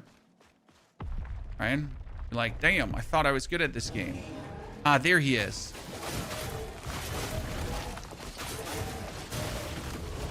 Grecias, for some reason, are so highly weak to electricity.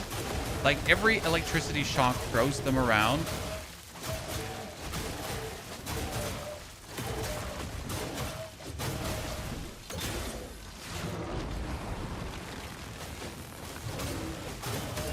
See?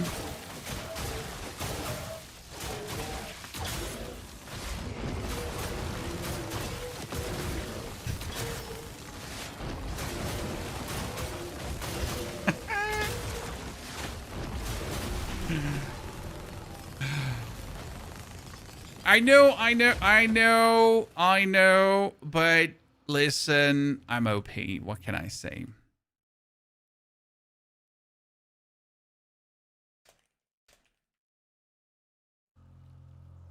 That's why I like Proxima, right? It's just not comparable to what she can actually do. Okay, we need to upgrade more of these. That one is level 2, so that's good. We need to put on another one.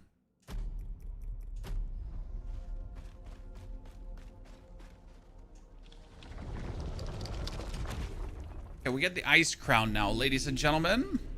The Ice Crown gives us...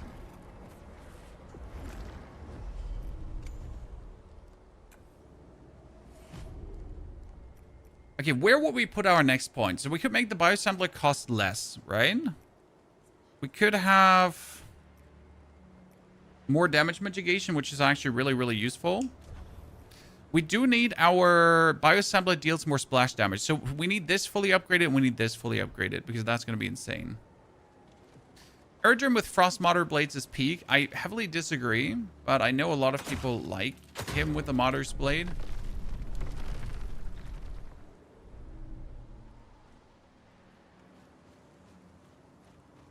I don't believe the Martyr's Blade to be very good, personally.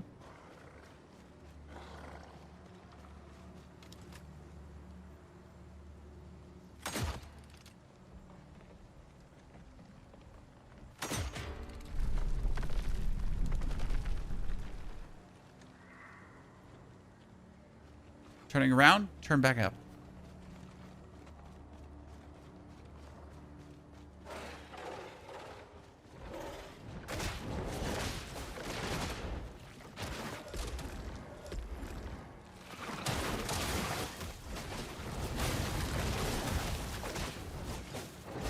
Worse than a boss fight, guys.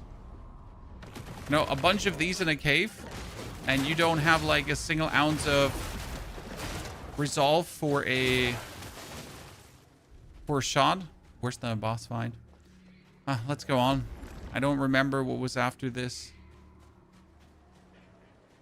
Frosty.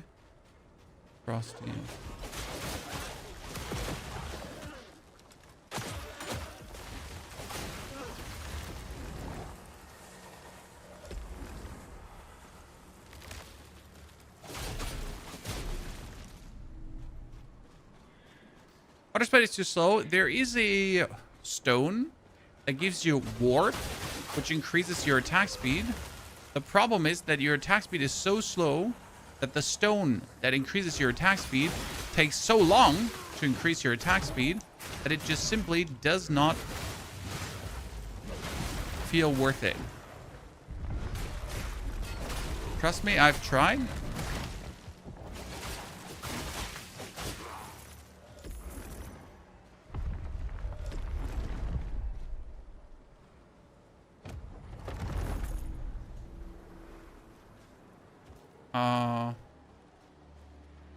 Where do we have to go further? Here. No. Yes? No? Maybe? Yes? No. Wrong turn.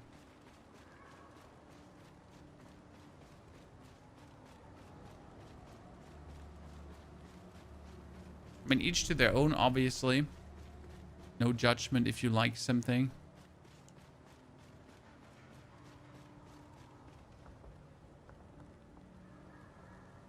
Who were you? Why? The executioner.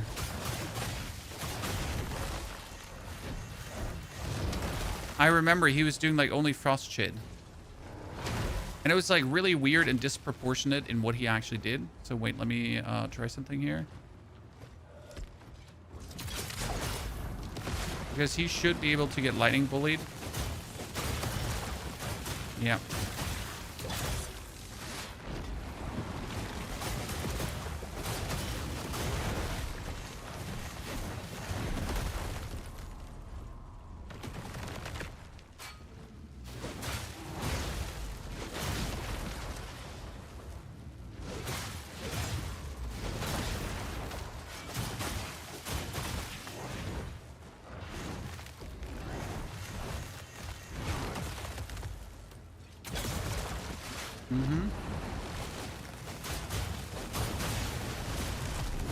He's like so weird because all his attacks are surprisingly then unblockable, right? But since we can cheese him with that attack, shouldn't matter.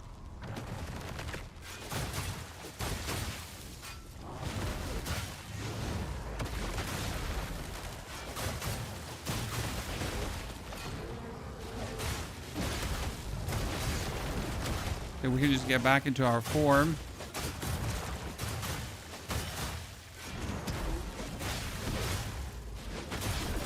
This might be like one of the most broken stones because it can like make you invulnerable. Shouldn't there be a beacon back here? No, there shouldn't be a beacon back here.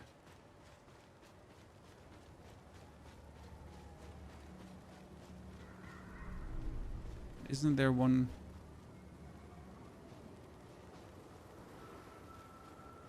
Don't remember this part of the area. No, I do. This was just free loot. Dorsalid. So we can finally upgrade our weapon fully. Because right now, I have all the Dorsalid I need to upgrade my weapon. But I don't have the money. Scythe and X, a ton of Eurytide. I haven't actually messed with a Scythe yet. The problem is you get it so late.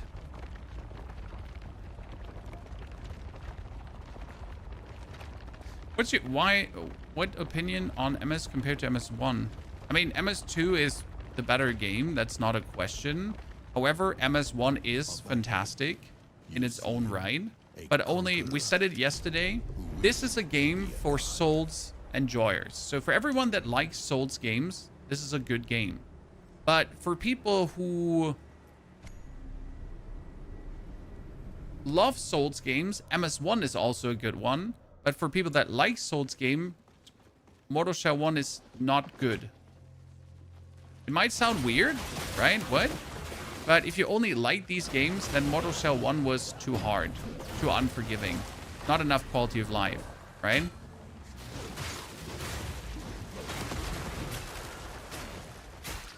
I think this is a very important distinction. Might not make much sense for you, but like, you know, you really gotta enjoy Souls games. You gotta shit breathe and live them to have a good time with.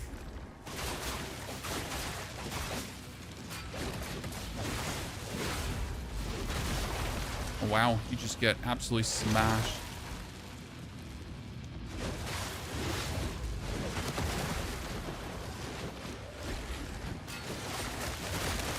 Oh, I knew that would happen. The moment you decide to actually lift a finger to them. I was about to execute him, so I'm invulnerable for the moment. Wouldn't have MS2 without MS1. Yes, MS2 had to happen. MS1 had to happen. They had to make their first steps into it. They had to figure out that they're actually... Like, MS1 had good animations. MS1 had good boss fights, right? Everything was on point. It was just tad too unforgiven and not there yet.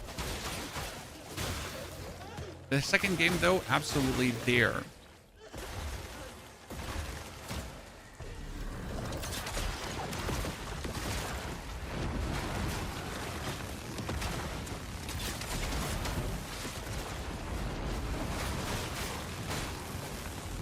Oh goodness, I hate fighting archers.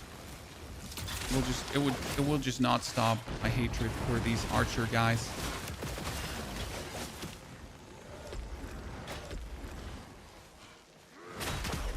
Oh, really? You just shoot me while I approach you?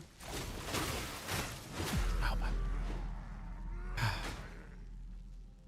MS2 was way harder for you though. The thing about Mortal Shell 1 is, if you're used to the stamina bar, the dodging and the evading, Mortal Shell 1 was really slow. Okay? So it was slow. This is obviously a faster paced Souls game. I mean, you've had Kazan, Lies of P, you've had all these kind of ones, and they're fast Souls games. For example, Elden Ring is an extreme slow Souls game. Now you say, what the fuck? Yeah, but you might have Melania, but even Melania is slow in comparison in the grand scheme of things, right? Oh goodness, I just went for the attack.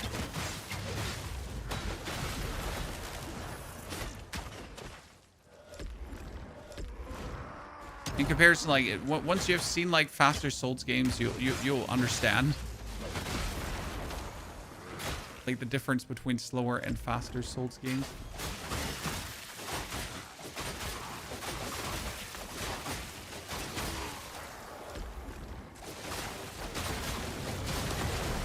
Okay, finally.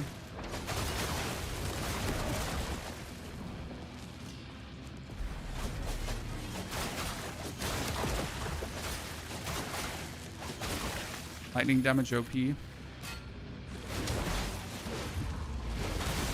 The way if I compare this to my fire damage, I'm just asking, why did I ever bother going for fire? Of just how stupid lightning is.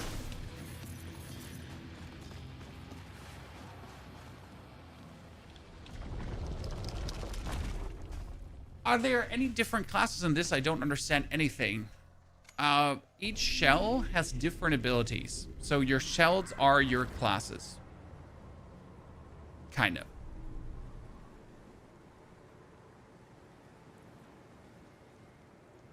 Okay, ladies and gentlemen, I need to, for this fight, go for the parry seal. It was a parry seal, right? Let's see. It's Kong the Conqueror.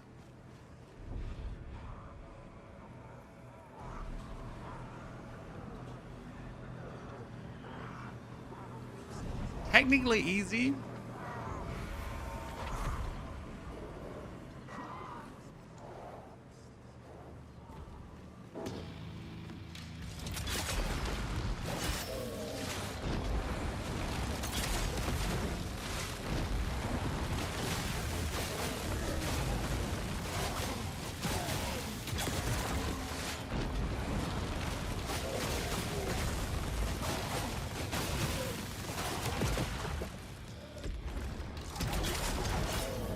Oh, wow.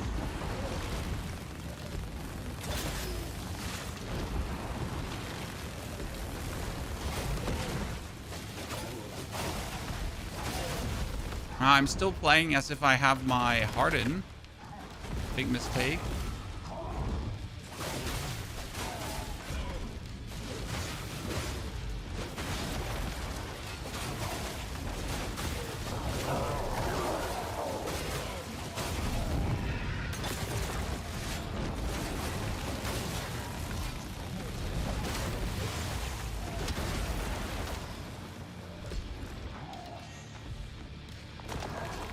That's like the worst attack he does. It's such a weird one because it's him just throwing fire at you. If you one time dodge wrong,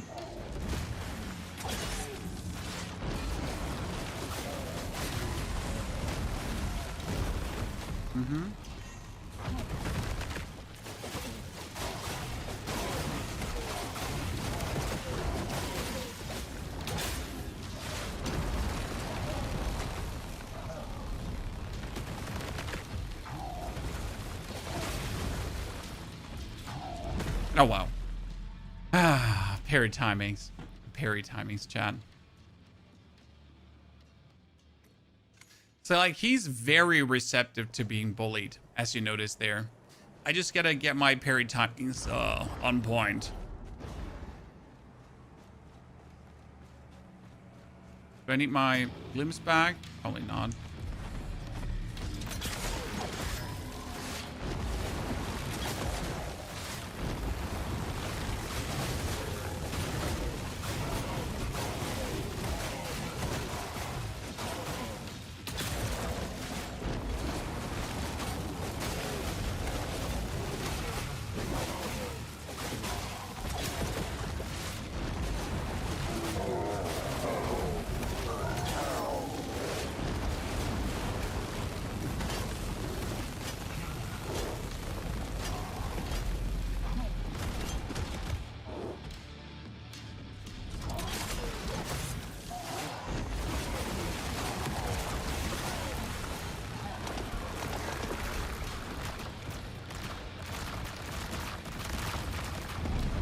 Ah, bullshit. Absolute bullshit.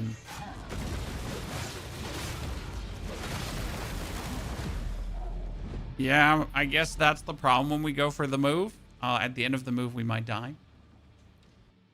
How much difficult is night mode compared to the regular one? Very much. The moves are exactly the same, okay? The bosses are exactly the same. However, their damage is just amplified by 2.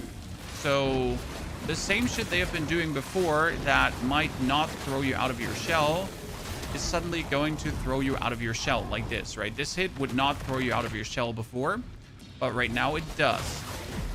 Which is obviously shitty because, well, I don't want to get thrown out of my shell by that move.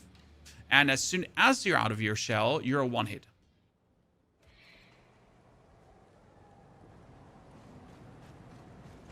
Any tips against Sir Isaac? The easiest way to kill him has been Eredrim for me. Because with Eredrim, you can just shoulder bash him over and over again.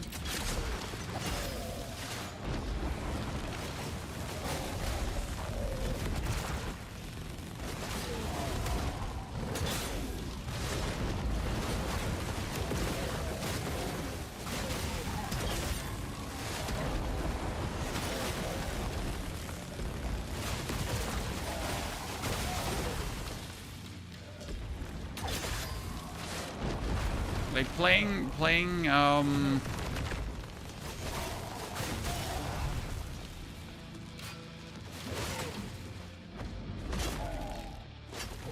night mode feels essentially like having to no-hit bosses at times.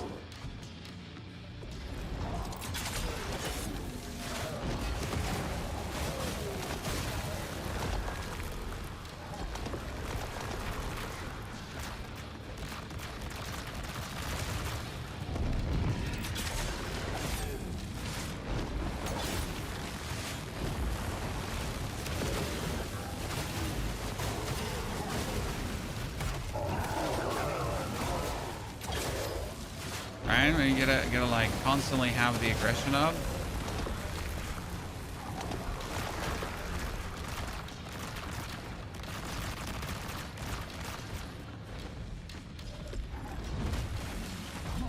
Oh my goodness, I forget that one.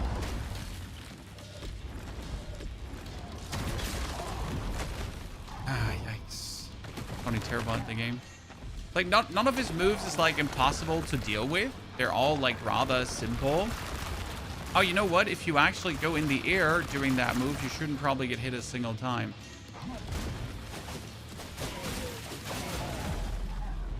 Like, they're all very slow, very thingy. That's why you also use parry here. Torpor Stone and Axatana and Thief Stone maxed out. I heard above someone first tried Isaac. Isaac's second phase is the problem because he does so much at the same time. But if you actually get like one parry in at the right moment, you kind of have like Isaac down to simplicity.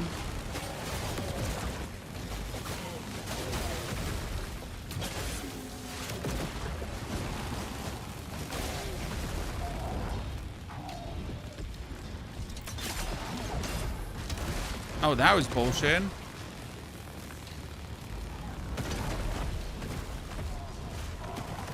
Just be frozen for a year? Oh my lord. That overhead one.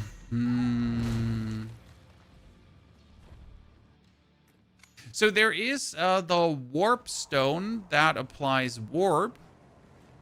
That you get... I think before Isaac you get the warp stone, if I'm not mistaken. And the warp stone slows down bosses. Also, why are we actually using the lightning?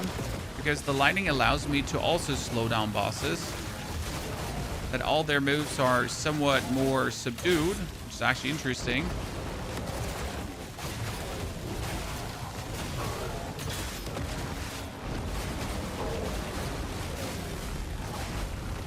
Ah, he does a second one. I forgot.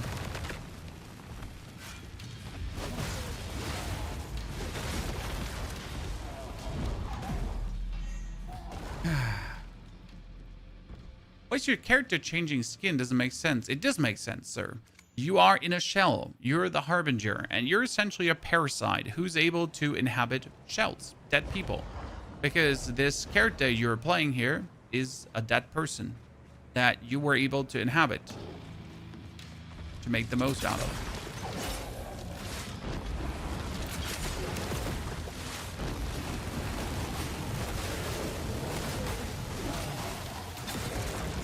Oh, this perspective is really bad when we're getting, like, so close to him. Ah, yike-a-doodles, ladies and gentlemen.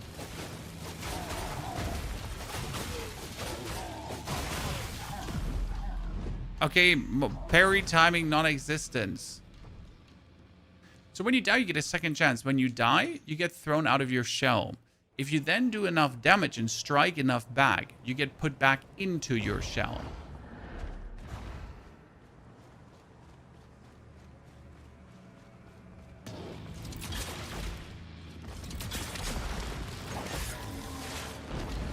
That's the whole premise about Mortal Shell, the whole shell system and how it works.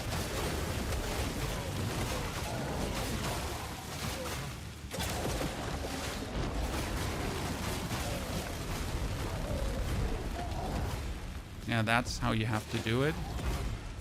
Same.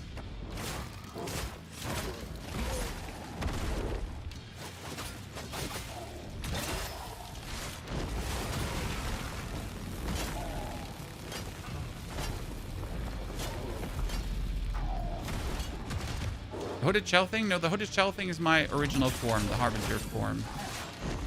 Okay, let's try out something, Chad.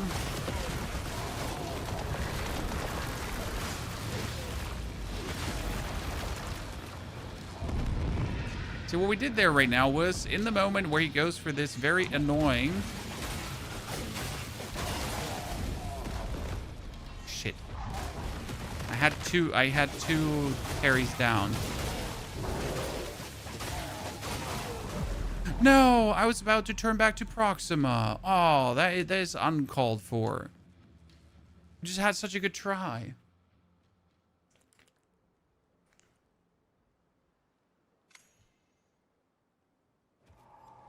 That was such a decent try, especially on the parries. Now, what you could do is you could swap over to the guard seal. Why the guard seal? Better timings, and you would just play a little less aggressive. But I don't want to do that. Who likes playing a little less aggressive? Okay, that parry, I would have absolutely blown Chad.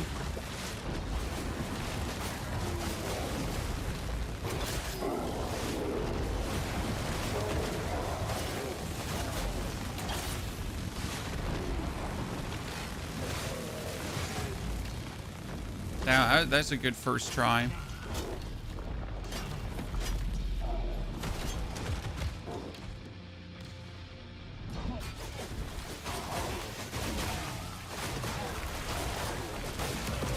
Okay, now we go for this. Oh, too soon. Okay, so too soon. I gotta wait longer.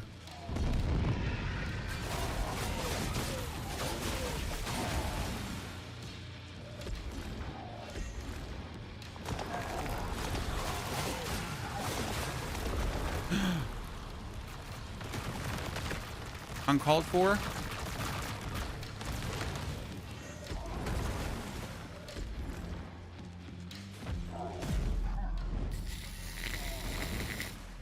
So we gotta wait for... So he goes down on his knee and there's like 21, 22, 23. I could probably wait exactly for the moment where the first skull starts flying, because you can completely avoid the... like any single skull from hitting you, right? I thought I'm making a hardcore character in Season 15 Diablo. Sir, I don't play hardcore. Never.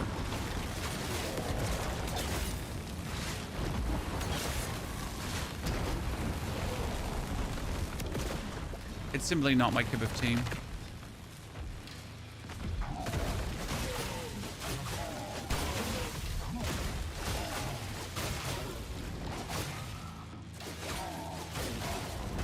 Oh my lord.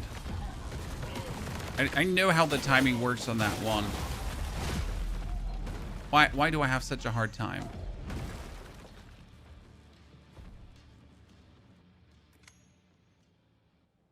Can you only be this shell skin? You can technically run around only in Harbinger form if you want. And I think in normal mode, that's actually a valid way, potentially, of beating the game. Problem is, if you're only in Harbinger form, you're going to lose every single bonus that your shell provides. So no bonus like staggers, no bonus whatevers. All that stuff wouldn't apply.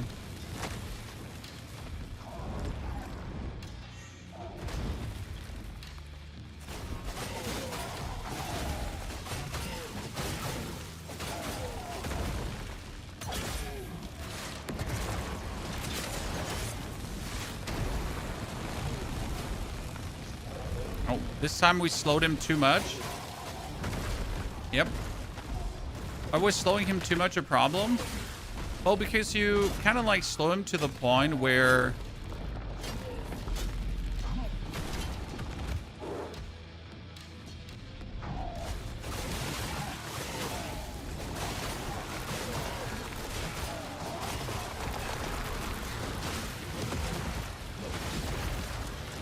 Aha.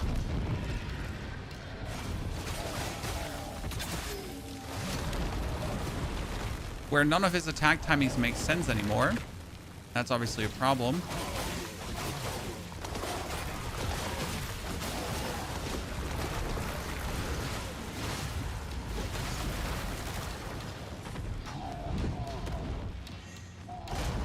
Mm-hmm.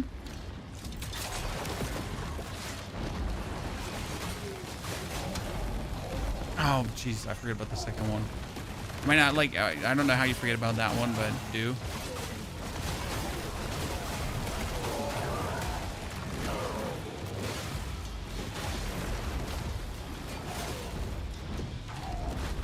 Mm-hmm.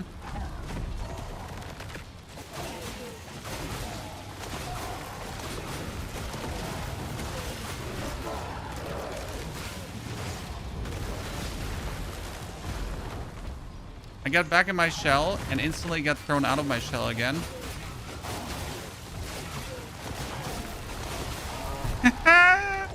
Oh god, there's a stupid amount of cheese there. I mean, we died there to the skull bullshit, but the amount of cheese that gave us is crazy. So you can actually completely avoid his attack with that. What an absolute buster. That's crazy. I mean, sadly, my glimpse get lost, so this is... No, actually, my glimpse came back. But we really didn't get a lot of glimpse for this fight. I gotta say that that's a rather disappointing amount of glimpse here, right? Phantom Blade Zero, we're gonna be doing Phantom Blade Zero when it comes out. Promising to be a very stellar game.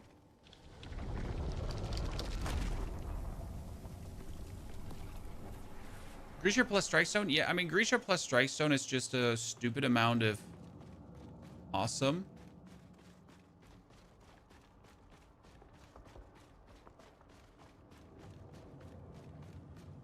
I have zero complaints. Ray, jawohl.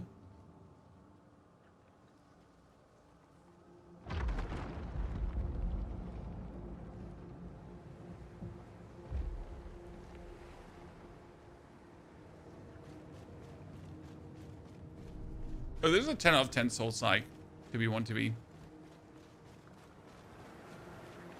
I think everyone that plays this game is enjoying it, as it seems, right?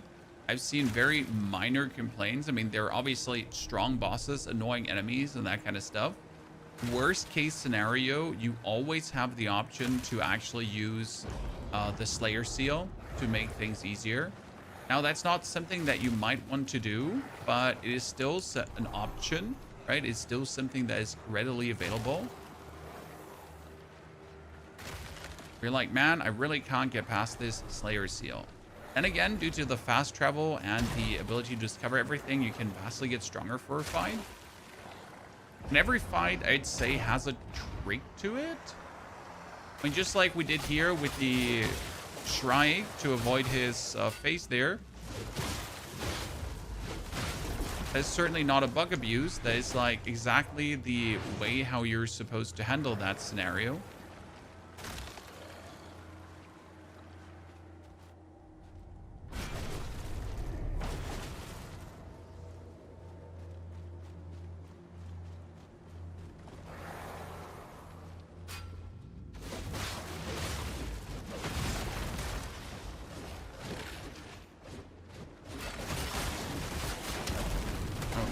My many invisible Grishas. I was frosted. Okay. Frost charge stone. Bye, nerds. Haha. Slayer Steel turns of achievements, though, Rip. Yeah, but if you want to beat the game, you don't necessarily care for achievements. Right? And I don't think that... Well, maybe I'm wrong about this, but I don't think that the people that necessarily want to beat the game are also the same group of people that always want to get 100% in achievements, right? Yeah, you want to beat the game, but that doesn't mean that you necessarily need to get every single achievement available. How much easier does a Slayer Seal make a boss? Your gun can stagger bosses. So you can shoot in their face and stagger them. How much do you think is that making it easier? Okay, none of these is upgradable, worthy. We're gonna equip like a bunch of other range stones here right now. Just the poison stone.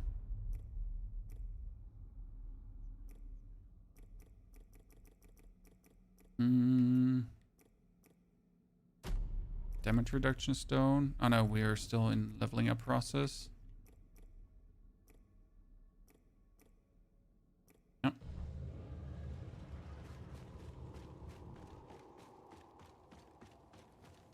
Is there a way to put the Slayer Seal away? Don't pick it up. I mean, I literally just don't pick it up. That's the best way to avoid accidentally using the Slayer Seal. Just don't have it. If you already have it, it's too late, obviously. Good doing business with Axatana, Axatana, my friend.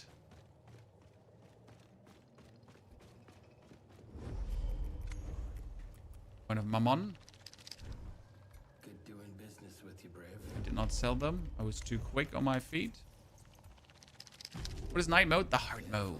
There, Brave. So we're right now sitting at 7 hours on this playthrough, roughly. And we've already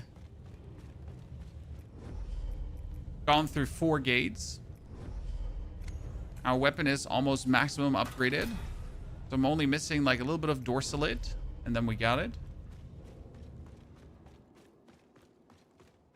This time, though, against the final boss, we'll be able to upgrade our weapon further. Finally. What are gates? Gates are the milestones that you have to beat to reach the final zone of the game.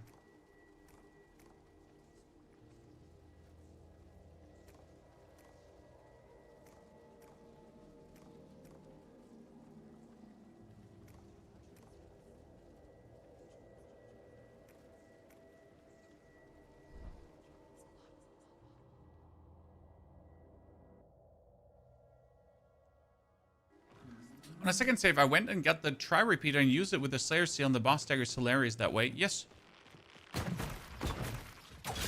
A good example of how to use the Slayer Seal in a meaningful way. Nerds. Could probably go for a very good Gloom farm here, with just like eating them down over and over again.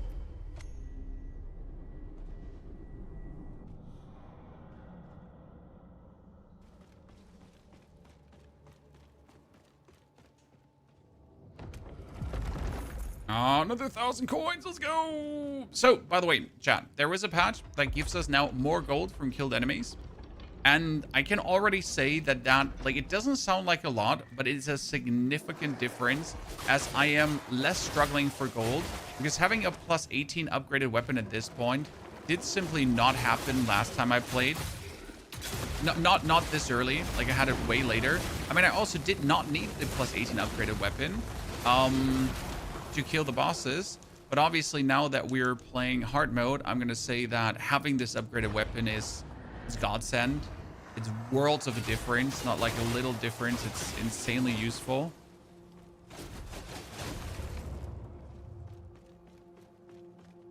I have never cleansed this beacon.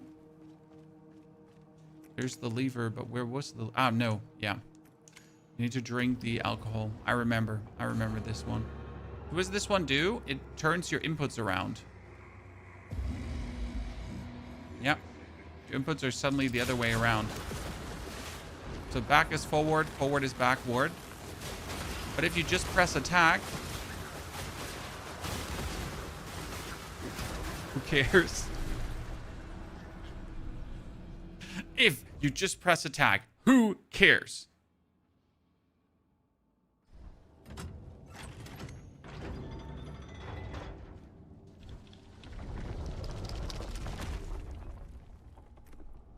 Just beat the last boss. It had so much health. It did, Joseph. How did you like the fight?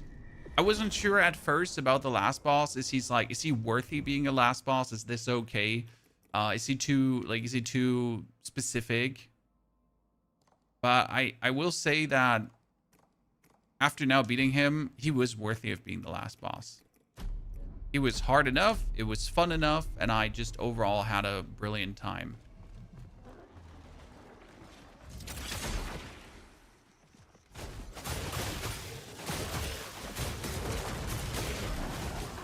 I wasn't just sure at first if he deserved the title of final boss.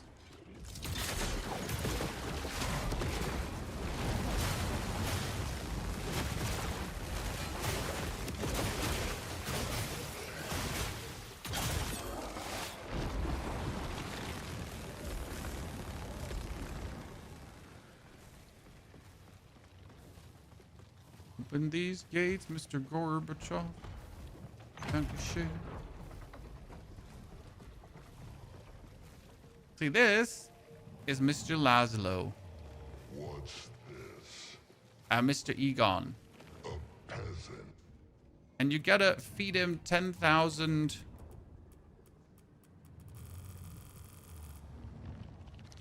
A fitting tribute. Thank you for the kindness.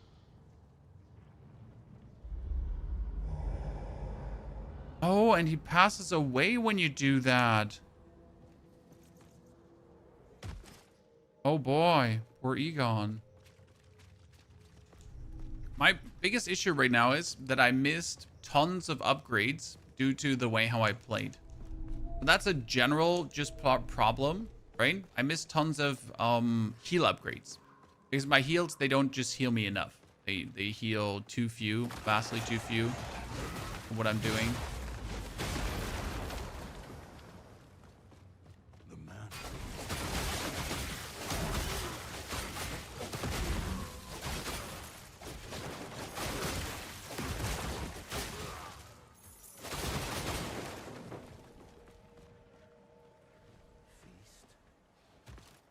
Do you know what's below the door in the hub? Which door in the hub? I brought you. Are you talking about the Unfound Path, the final region? Take it.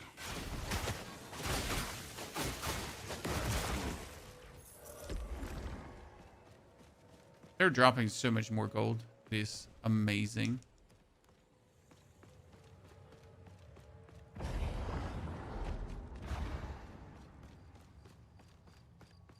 Wasn't there? There was a dungeon here. Yeah. Wait, hold on. I'm trying to think about where... Oh no, this takes us to the Vestige Lady. Oh no. Oh no. Oh no. Oh no. I mean, oh no. Unless I can hardcore bully that lady, I really don't want to fight her. What's the Vestige Lady? She's like, she's annoying.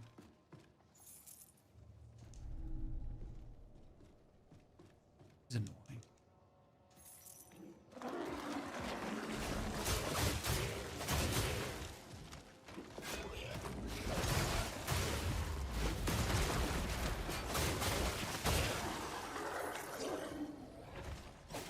I still feel like this area holds more, and I never figured out the secret of this area, Chad. This is like a tiny dungeon. It doesn't even have a chest, right? But I also never saw like the activate button thingy. And outside also was nothing. The game's already released.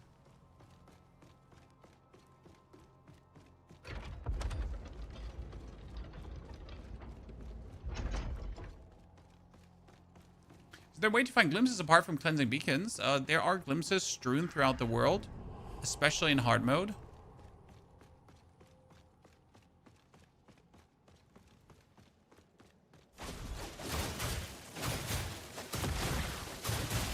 I might actually be able to beat Bird Lady.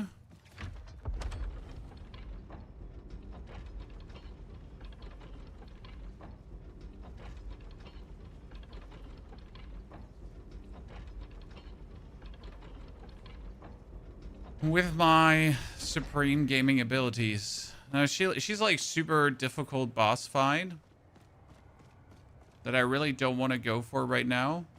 Also, I don't think I'm strong enough to actually challenge her reasonably. So let's skip on that. But what we want to do is we actually want to go to this spot here. Because that spot holds...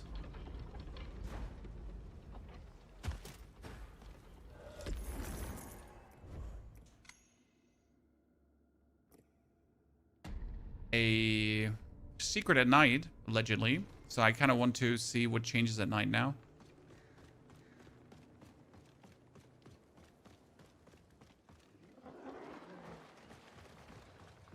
Do you have all the Starstones already? No, because I haven't found the Tarstone Merchant. No, there is a hidden Tarstone Merchant that I just haven't found yet.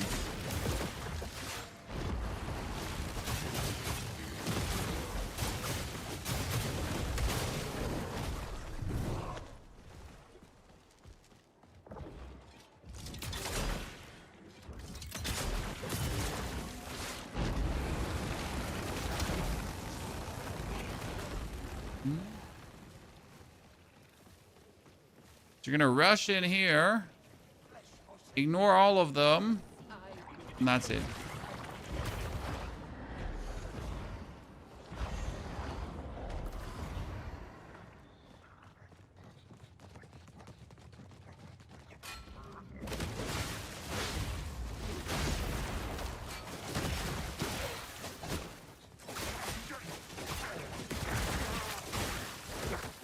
Oh my goodness. Munchie face killed me, Chan. The first time I've died against one of these.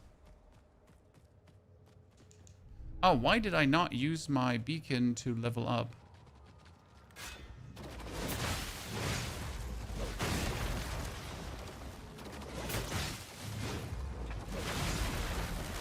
I'm not taking chances in that fight.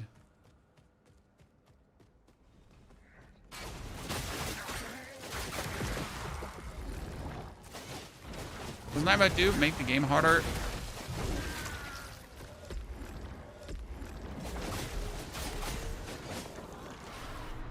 Harder.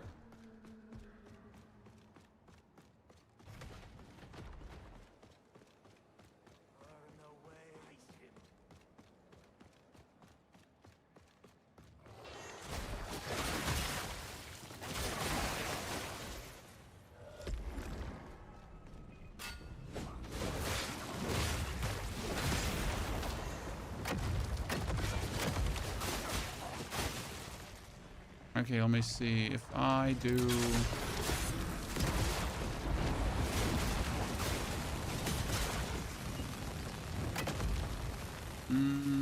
this. Because there is here supposedly something that is different in night mode, if I'm not mistaken. There were... By light of the day, truth remains sealed, and yet in the darkness it all shall be revealed. In these locations, you know that there is something. Make an offering. Thawed gland. Okay. Insufficient materials. Uh-huh. I know there are more glands around the game that you get from each respective boss. So we gotta mess around with more glands. You get them from specific boss fights.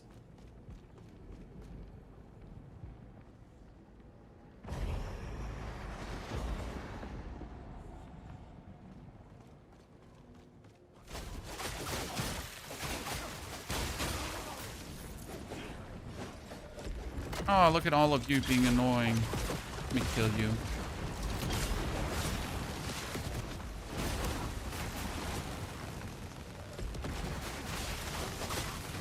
You love it when they get like, so when you do this, right, you do damage to them, but they also become pre-stunned. So if you pre-stun like them, then they're not like a boss. They could just refuse to get stunned again on you usually attacking them, because usually you jumping in and doing a light attack will stun them or stagger them, right? Colossus Stone. Wait, Colossus Stone was for... Colossus was for the shockwave.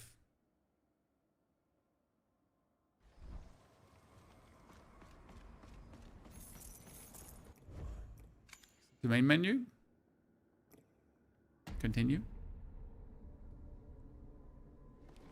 So what we're going to do is we're going to do the order the right time this time. What do I mean by that? Last time, I decided to clear out the Isaac beacon before the other guys. And I think that was a mistake. Because usually the way it goes, I think, is 1, 2, 3.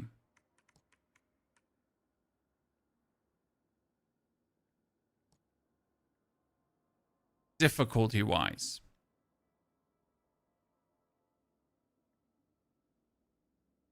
If I'm not mistaken.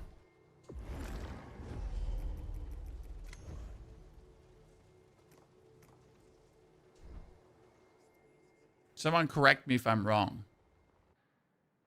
How do you know which region you're supposed to go? The maps have numbers. So if you actually pick up a map, it will say like, this is map number 1. This is map fragment number 2. And kind of these map fragment numbers indicate if you should be there now or not. Oh god, I hate these knights. Here, eat this.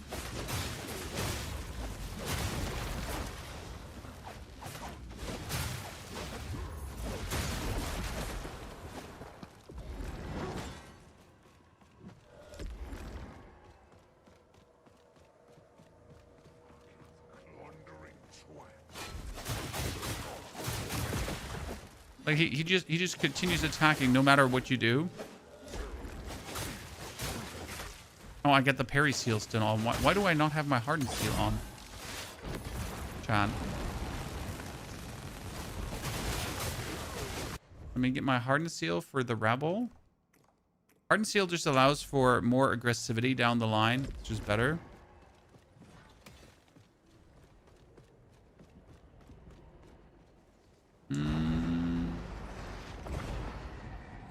Oh, the deserted slums. Did this not have a beacon? Yes. Thank you for reminding me.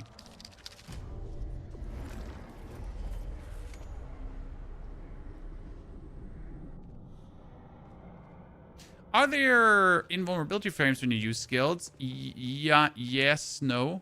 No, yeah, yes, no. Sometimes. Sometimes. You found the merchant? No, I still haven't found the merchant. Roslyn.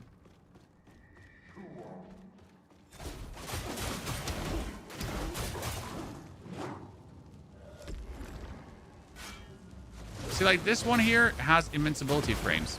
The problem is that the invincibility frames are really only during the use of the skill. Which means if you accidentally...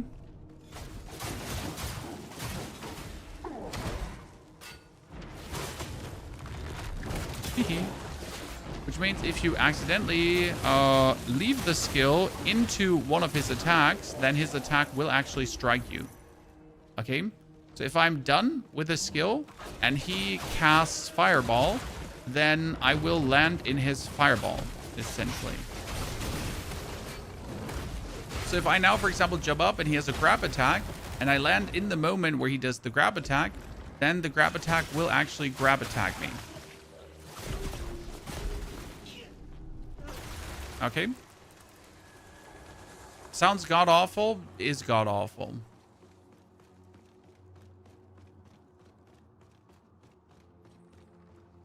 Wait. There is a switch somewhere here, wasn't there? There is.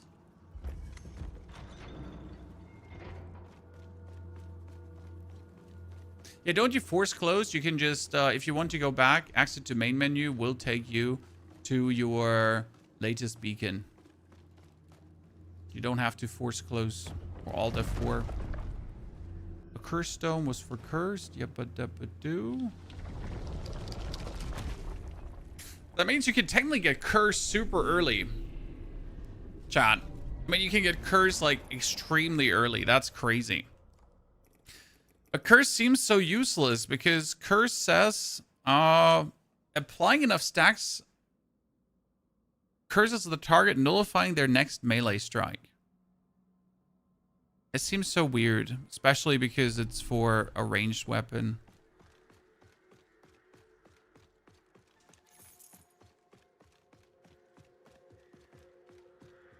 Oh, wait. He wanted to talk to me, right? Wait, did he want to talk to me? Well, I was confused.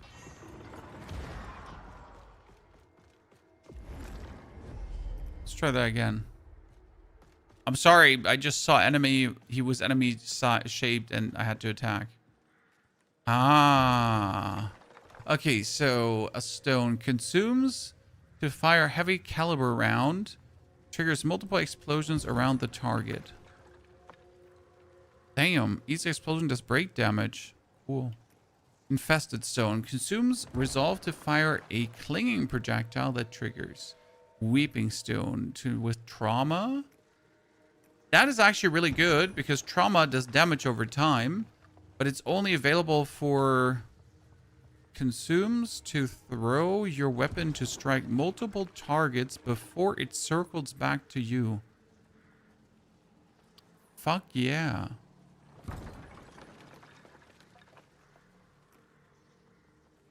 Huh.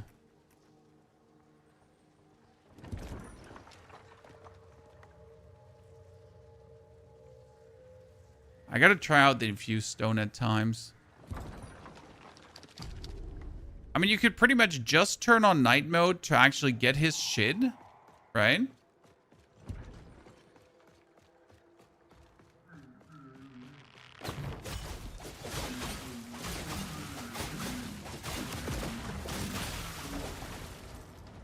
Night mode is pretty rewarding. Yes, it is.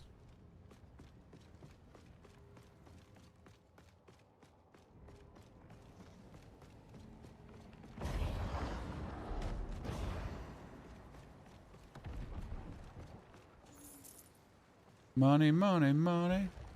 You're so funny. Ah! Ah! Ah!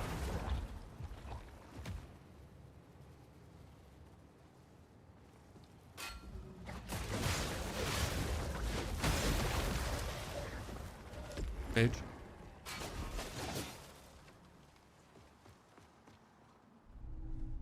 Sorry, if you're not cosplaying the damage in real life, are you even taking damage?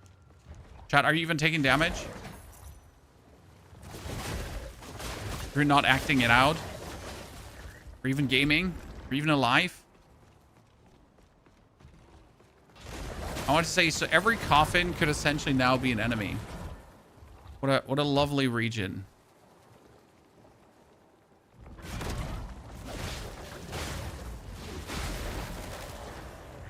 I haven't been to this region in my day playthrough, and I exactly know that I'll never return to this region.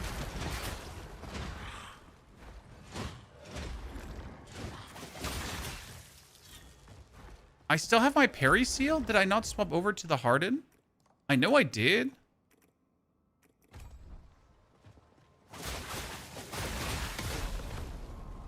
Oh, my Harden wasn't ready yet. Okay.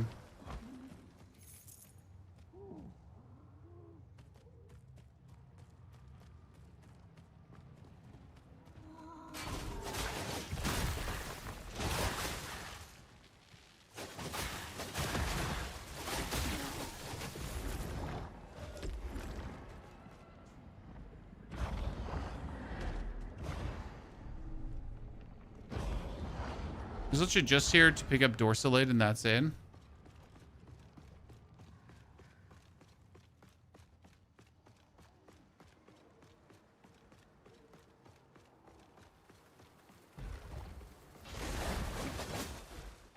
I thought that coffin was it.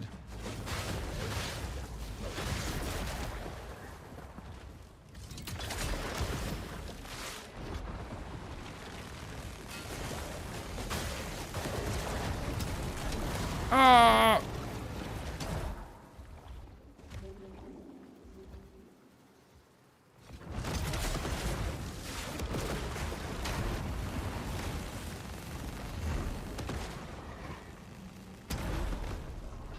Dude, what do you do?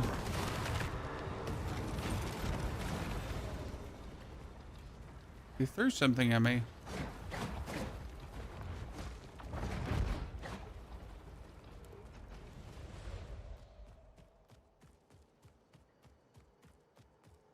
I'm right now like trying to figure out where we are exactly and where's the next beacon. Because I don't remember. I actually know where we are.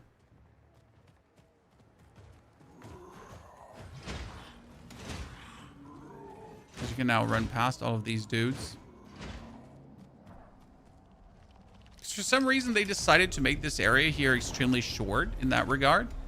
I did not want to cleanse the beacon. I wanted to level up first.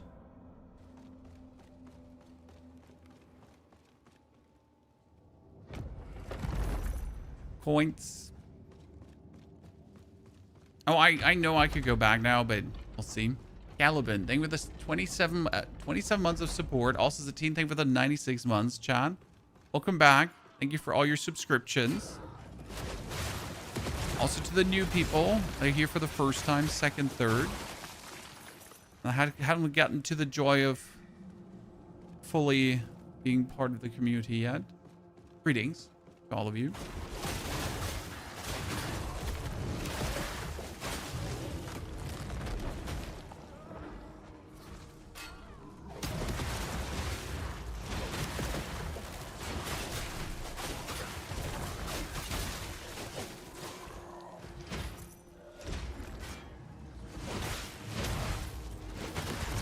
That's what I meant, by the way, with landing instantly into an attack. So I landed, and that miner, he just had me, right?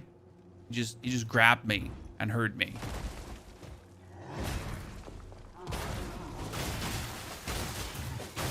Dude, he just got absolutely slaughtered. I mean, seriously, what was that damage there?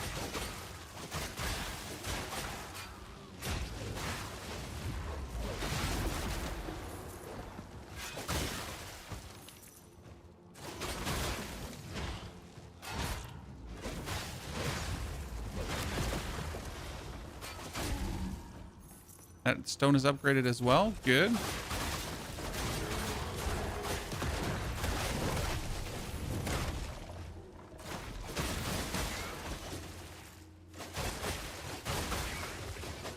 know, the only thing I'm sad about is, chat, we never had a spider boss. So we had so many annoying tiny spiders, right, that I all absolutely despise and hate. But for some reason, we've never had a spider boss.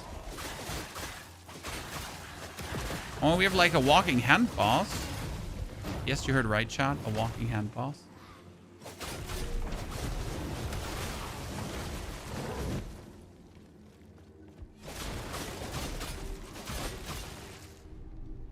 Never like a spider boss.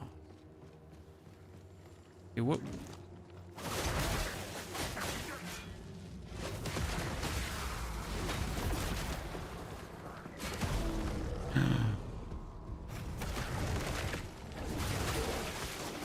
Uncalled for.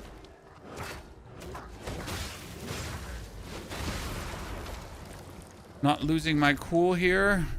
The central shaft lever. What do I do with a central shaft lever?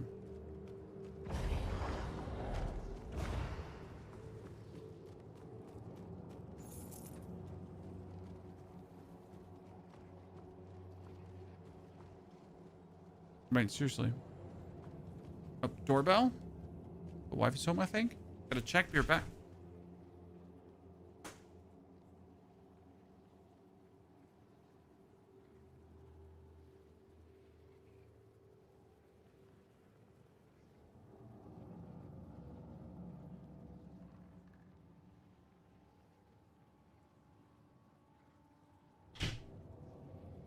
Okay, wife's actually home.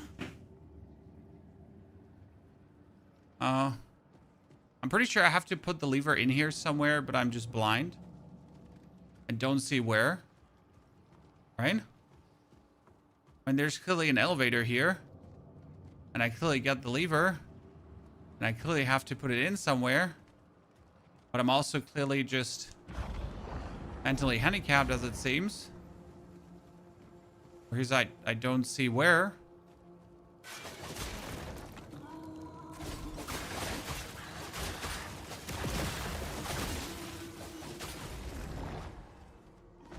Or do I not have to put it in here somewhere?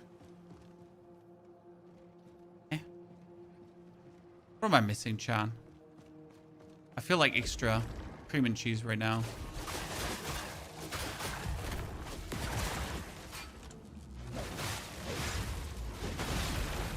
Yep, everything. It's a big question mark in my record.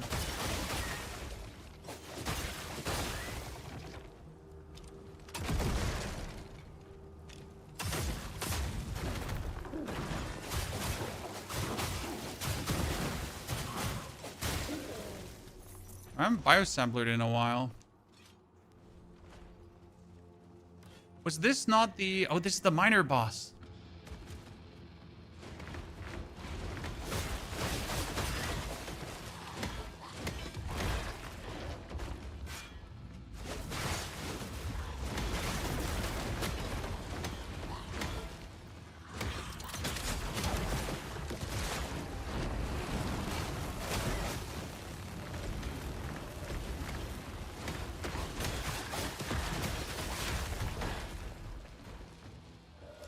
I think this was actually a difficult fight if you didn't bully him, because he just did a constant stream of damage.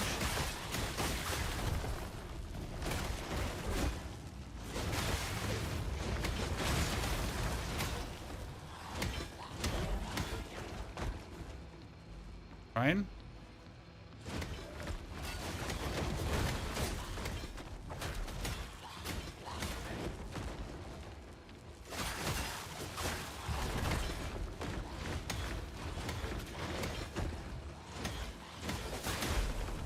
Yeah, I think this was like a really...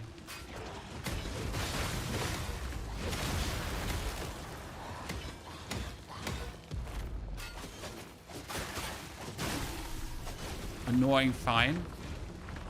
Reg Collar was for trauma, exactly. Trauma is damage over time, or like break damage over time.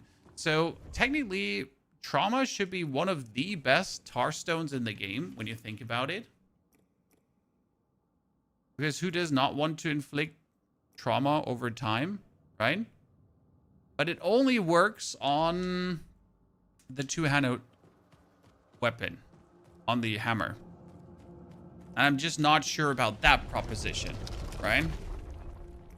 That's your thing to go for. This is a different build from yesterday. No, it's the build in better, in more, with everything.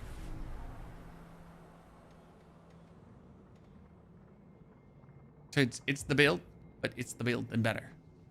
Oh, that reminds me, the boss here is now going to be the Hexapod. And the Hexapod is like a bitch. Best way to say it. We're getting so few shell points at this point. I am very not happy about this. Crazy part, though, is I ended the game the last time with level 40. And now I don't even feel like I'm going to get close to level 40 anytime soon. Right? So that is gate number 5. And technically, after clearing this gate...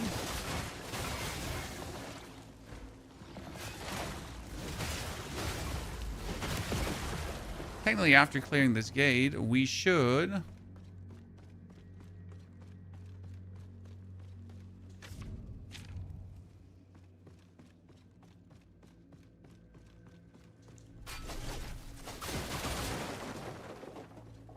have access to the endgame area. I don't remember completely. Because last time I just had more OVA, I think. Oh, it's the snail area.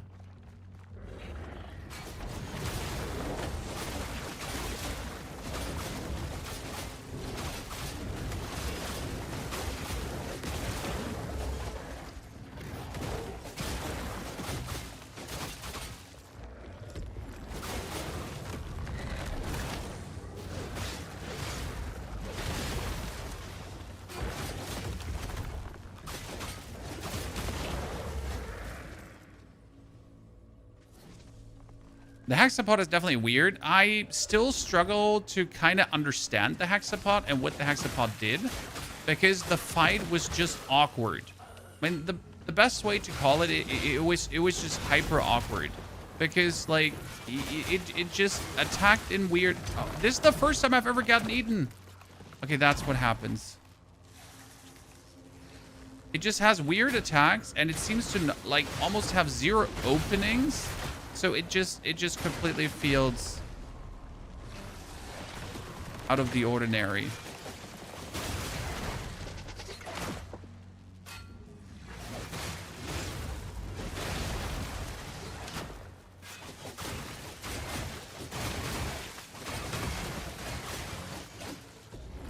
Don't know how to otherwise say that. It just doesn't fit, right? It seemed like if I compare the hexapod to all the other end bosses of a gate, she seems almost free, if that makes sense. Was the final form of this build even crazier? Well, we added the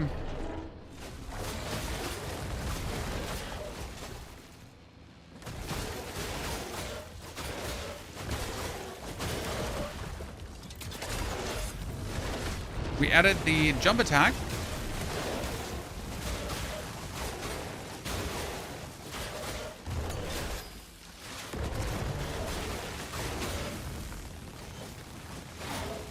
This one here, as it grants you iframes, and also it's absolutely amazing at applying lightning.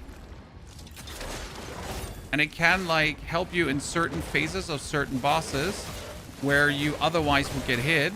For example, I think this attack might help you against the final boss to actually create an opening to not get your soul burned out of you, which makes it actually uniquely well suited for certain activities. So I think I'll get like so much out of this one still. So that was my Grisha fragment number 6. Okay, I got 6 fragments, guys. This gives me a 6% chance to summon a Grisha instead of a 3% chance.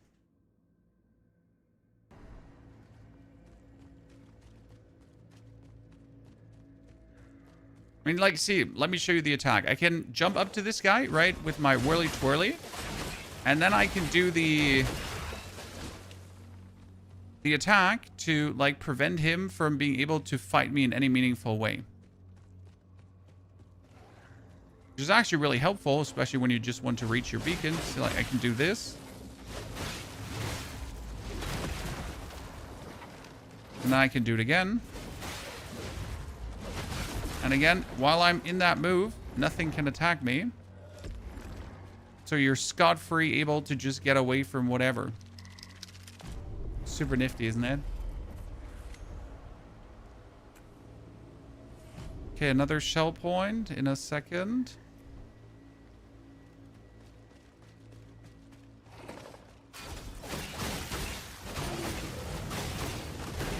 For an alternative, I can also just send my army of Grishas in.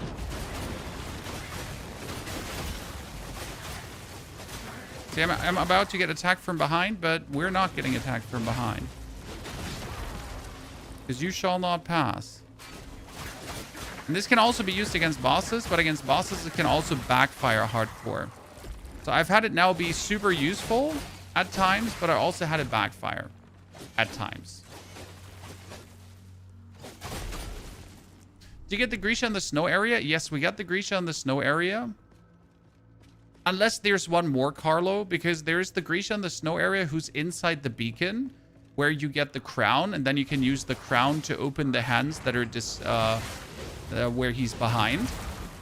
Unless there's another one I'm not aware of, then yes, we have that.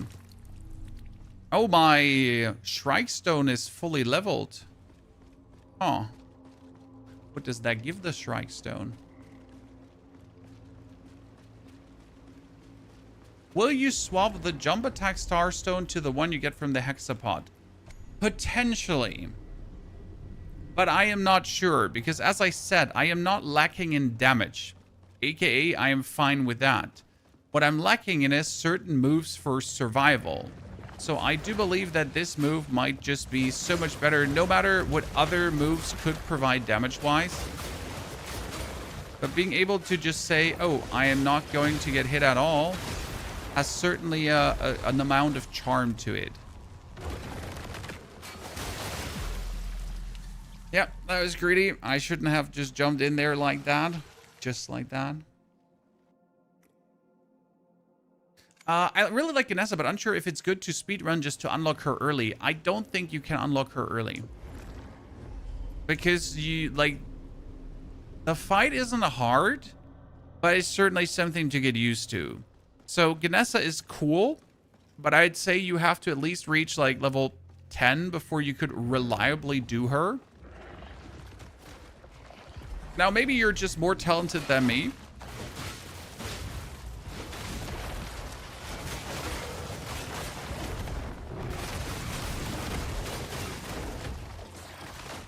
Right? There's always a world where you're just simply the better gamer. I hate the snail, because the snail has no chill.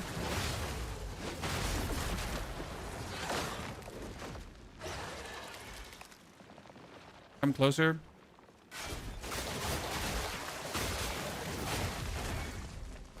Because I told you, the snail has no chill. It will always just throw you back. Could you just, like, separate? So, like, even when you push it back, still it's going to just jump down your throat.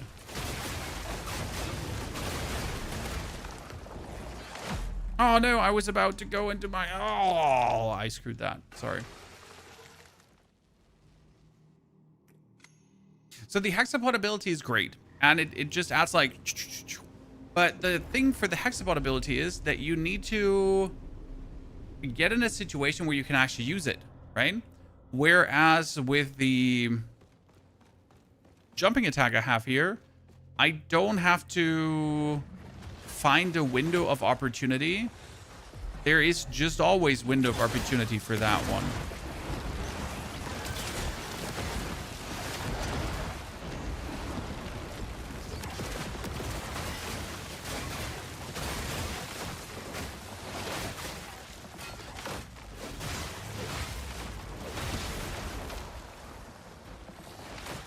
Okay, let me pull them apart again.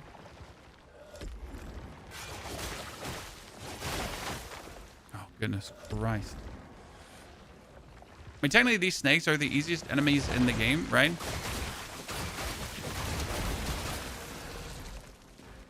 And technically, the snails are also not hard, but for some reason, I have a hard problem with the snails.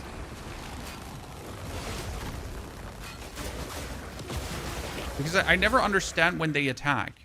Right? I literally, my brain just refuses to understand. When does the snail attack? Mainly because, how did I kill snails on my other build? I just threw axes at them. I'm in the one boss area where you can explode barrels and a giant statue falls over. There seems to be some sort of secret, but I just can't find it. Any ideas? Before the barrels where the statue falls over, there's a room you can walk into with a white arrow circle symbol on the wall. That white arrow circle symbol is an illusionary wall that you can walk into. No problem. Got you covered, brother. You thought we didn't know? We did. Oh, thank you. The 2 Grecias. Yes, you're correct. The run back is like a mile. No, the run back is actually is quite simple. To the 2 Grecias. But thank you for reminding me about the 2 Grecias, because we can just clear them right now. Because I completely forget that they exist. Shout out to Chad.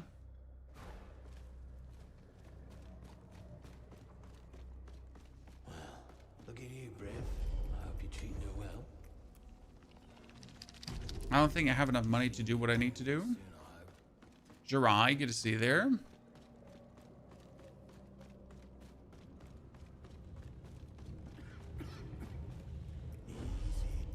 Okay, enhanced weapons. We're missing... No, we get the money. Oh, max level, ladies and gentlemen. So that's insane, because I haven't had max level like this easily.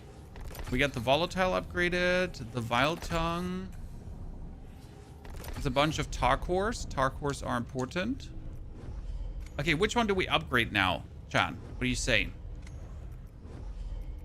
We could upgrade our headsman for 100% crit damage. So that's 20% more. Retribution, Shrike. Shrike would say the attack deals break damage to nearby foes upon landing. Oh, that's insane. Okay, Shrike does break damage.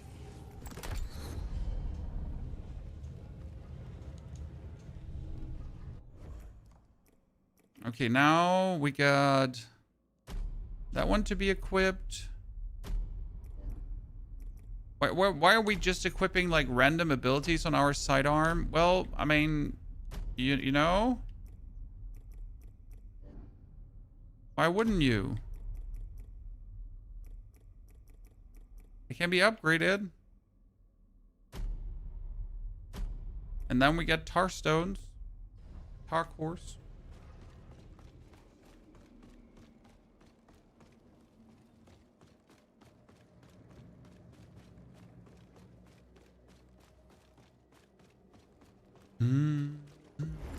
Okay, Sir Isaac, soon you're gonna be mine. Okay, that gives us another 2 points, chat. What are we gonna do with these now? So the question is, I think I should get the bonus splash and stagger damage on the biosampler, right? I mean, optimally, we want this one to be fully upgraded, but we can't. Where do you find the fat guy that gives you gloom? Oh, the fat guy for gloom, who's called Egan, is close to the Castigator's Keep point, bottom middle. No problem. So let me show you something, chat. If I now teleport back to the Mushroom Village, okay? I can show you the hardest fight in the game, or alleged hardest fight in the game, at least at this, at the early stage.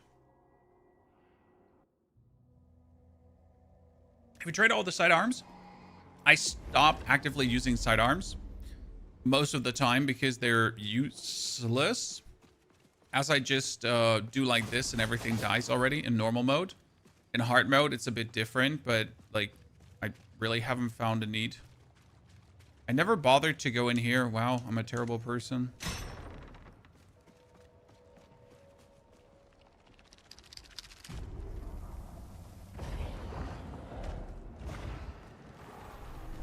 So here, you can just go into the well. Crazy, isn't it? There's generally many areas where you can just go into wells. Just for your FYI, chat. I went here with like level 10 or so, and I was definitely not ready for what was about to come.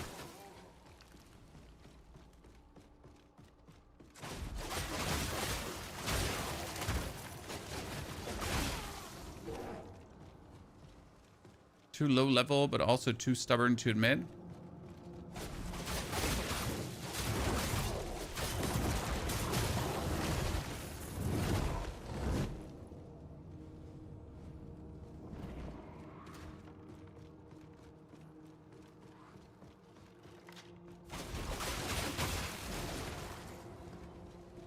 Geronimo!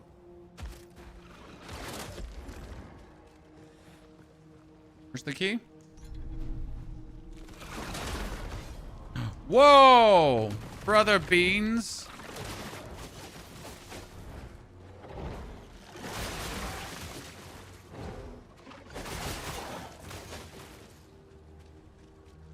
Just kicking me out of my existence there.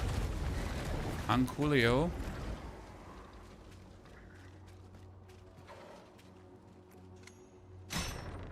So feeding room. What's being fed there, Chad? What's being fed there? What would you put in a feeding room? So imagine now me, my character, being like level 10, not really well leveled, arriving in this location, and I was like, sure, could be cool, whatever feeding room is, probably nothing special. And then you actually walk in here and you notice, well, that like the feeding room just contains 2 of these bad boys. And you now, without the tools to really deal with them, have to deal with them.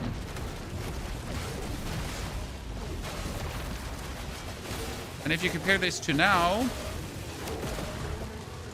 and if anyone has done this fight before, you would know how massively complicated this is.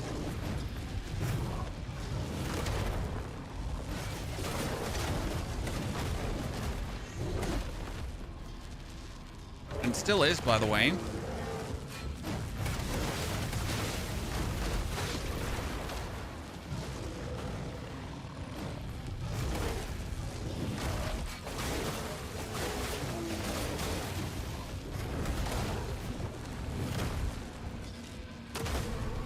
Boom.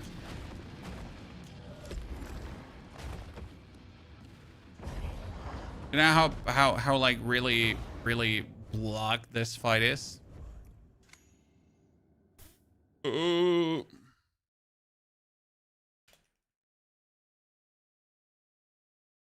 It's insane how much simpler this is. Giant version of the snake? Yeah, I actually do miss a giant version of the snake boss.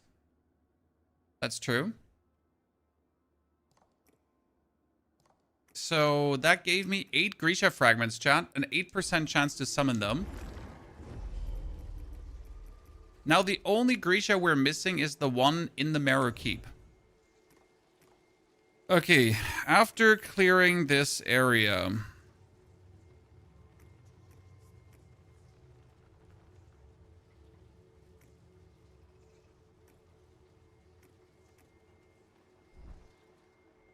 we technically have to kill Bird Lady. But Bird Lady was super strong. So what I wonder is, how hardcore can I cheese Bird Lady?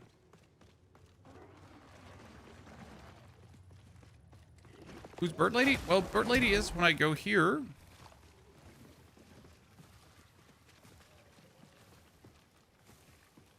And then up and around. I'm not sure if there's a shorter way to her. That's like a really good question, actually.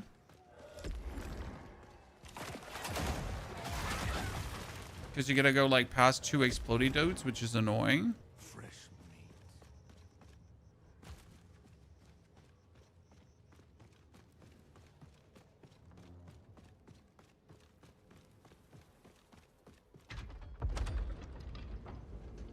Dark Memory, don't lose your weapon all the time. You lose your weapon when you get burned. Tanis, the one in Marrow Keep respawns? Yeah, but we're not cheese farming, sir.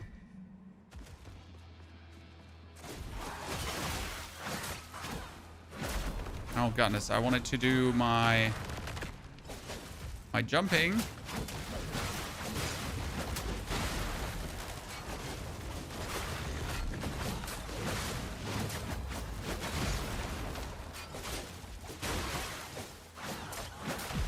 Wow, the amount of stun we're doing with this is actually crazy. Like, seriously, immense crazy. I mean, losing my shell there in the first 2 seconds of the fight was absolutely not wanted, so that's a big douchey noosey.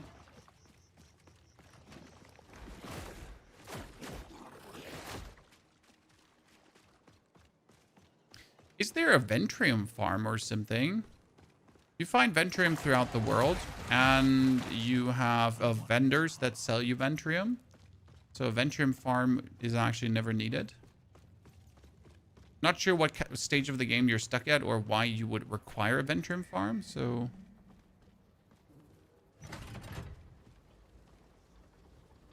Please faster, Mr. Bossman. Please.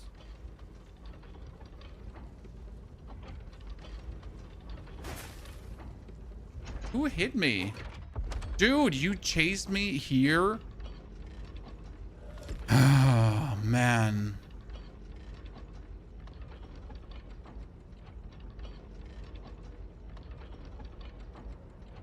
I'm gonna try to send this elevator down. Okay, let's begin with a pull-in into lightning.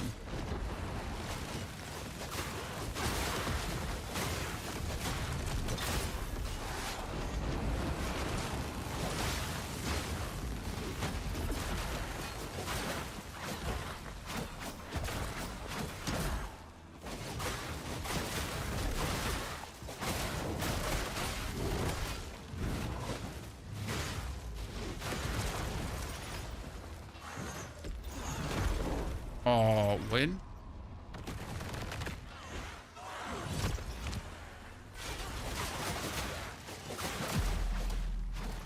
What? She just one-hits me when I'm in my normal form? Uncool.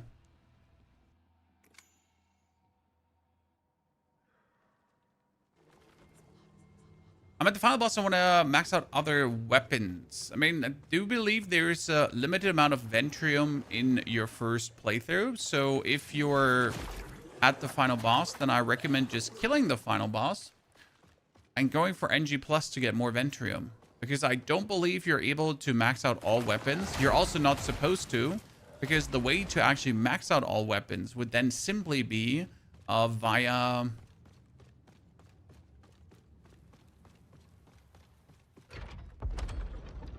resetting a weapon and then leveling up another one, right? Because if you have one weapon max leveled, you can just smelt it in, get all the materials back, and max level the other weapon that you then want to try or play. Setting back elevators, proper Souls etiquette. It is what you need to do. Part of the formula.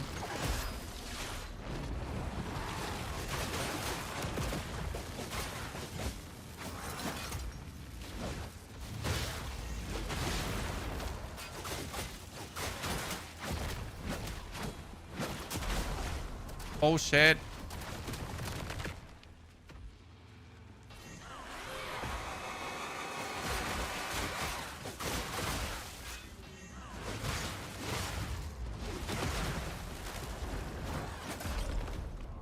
Jesus. I know why I hated her.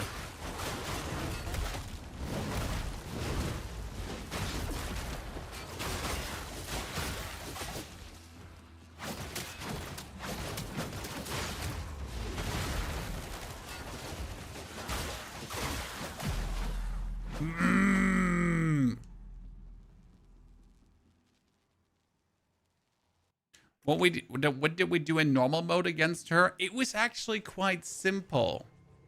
We just ran into her with our attack, and then we shoulder charged her, and shoulder charged her, and then we shoulder charged her, and then we shoulder charged her again, and then after shoulder charging her multiple times, we did it again. Because screw that lady, right? Sometimes you just got to shoulder charge 20 bajillion times, and that's how you beat someone. She never stops attacking. Well, you can stagger her, as you see there, but she has some... like, her attacks just hit like a train. That's what I said about we're probably not supposed to be here yet, because we have, like... I'm level 30... level 30, I think. And I like, she's a train. She was a train also in the normal game. I think she's meant to be like a bonus boss, right?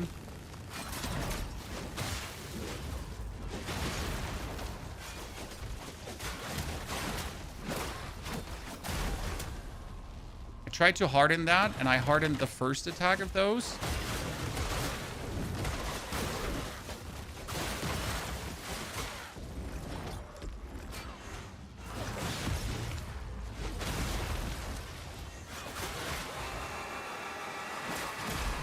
Wow.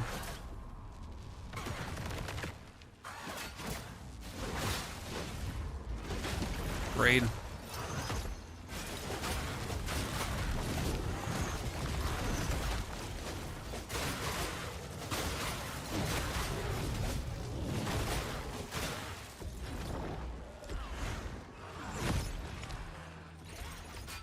Mm-hmm.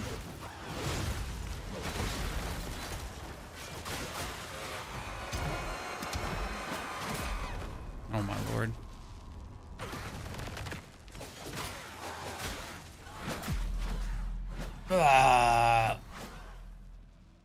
White Proxima you get with the Black Mirror key. The Black Mirror keys you have to discover in the game. There are 3 in total that I know of. One is behind certain Shadow Gates OVA when you don't instantly leave, and then you can get a Black Mirror key there. The other one is in night mode from the Mushroom Village, and the third one is from the night mode vendor. And all 3 keys can buy you 3 skins.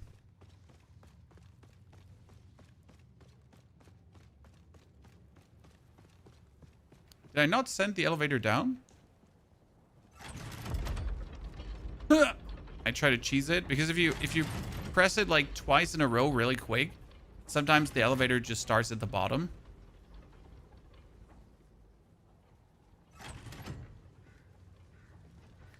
Gotten this elevator to come back.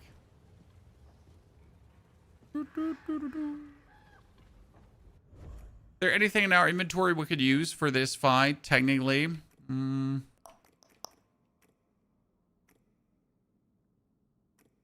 Not really. Not really.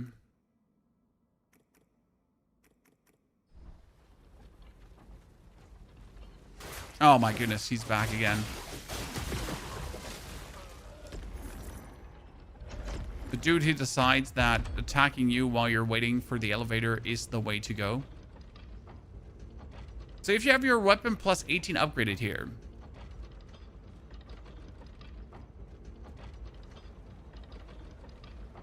you pretty much do maximum damage. And you will have to progress further in the game to actually enhance your damage further.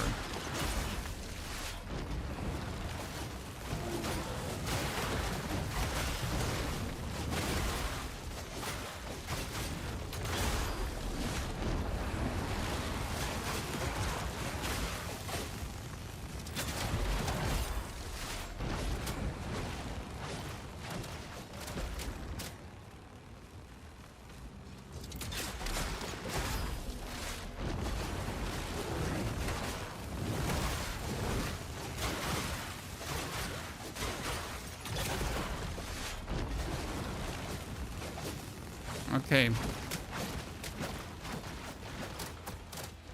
We need her to come out of the corner. Because if we have her like... Oh, goodness, she's stuck.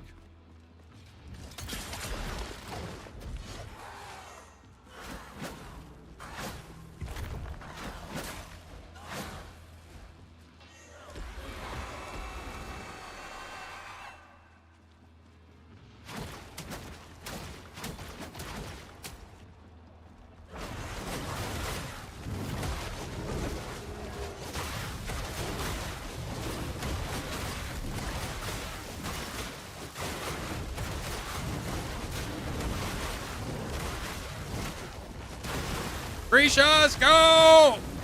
More! More!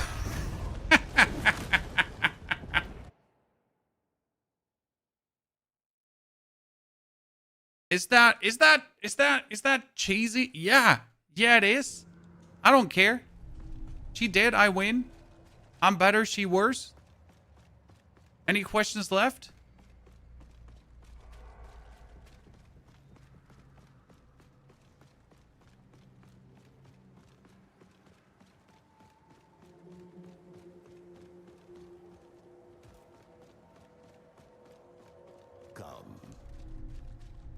Would you recommend the game for someone who only played all the FromSoft games? Absolutely. Absolutely. If you played the FromSoft games, you should be used to the pacing, the tempo, the fights, the everything. So it shouldn't be too uncommon, unusual, weird for you. So no, I don't think you're gonna have any extraordinary struggles that you're unused to.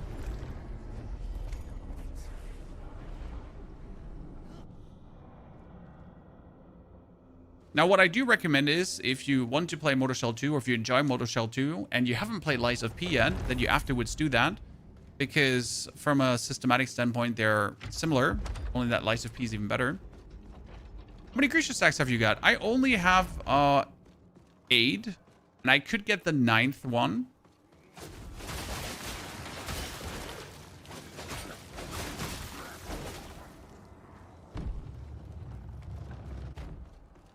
Which we're gonna work on in a bit. Because why wouldn't we get 9 when it's so easy to get 9?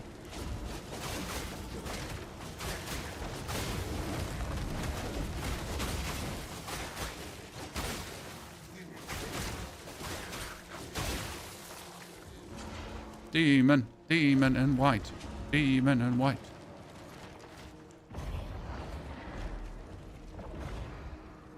Can you explain the use of the item the boss gave you? Which item did he give you again? I didn't pay attention.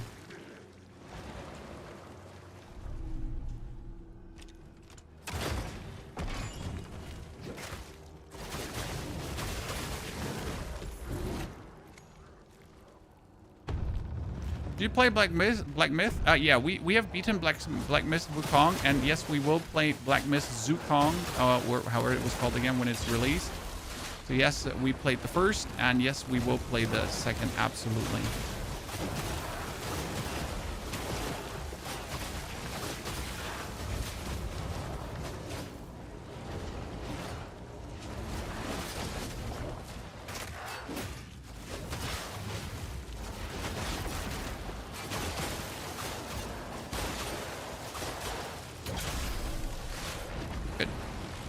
So what items did we get from the lady again? We got... this one, the Voltaic Essence used to power up a long-forgotten mechanism. I don't actually know where we did use that for.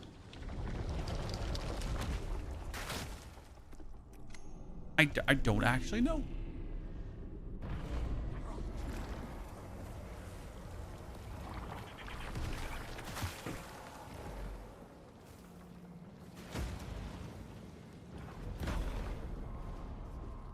You're stuck in the last chapter from Black Myth. You gave up. I mean, the final fight in Wukong is just tough. Not impossible, but tough.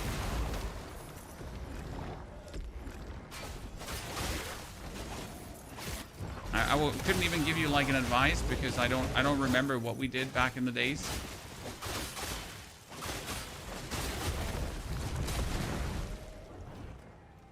And pretend to have like proper advice for you. Okay, one more. 31. 31 is actually a good level. Okay, ladies and gentlemen, this is my so last time I arrived at this point, I already had enough OVA to not need this gate anymore. This just shows you how few discovery I've now made in comparison because I don't have enough OVA to ignore this, right? Actually, what am I doing, Chad? I'm a weirdo.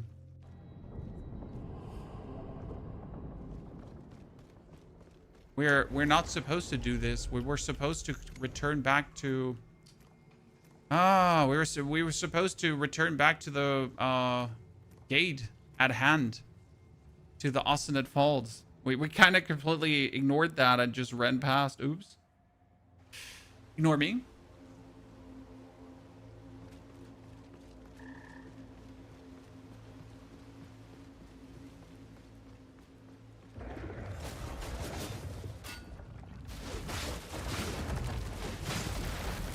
Snake. Snail, sorry, not snake.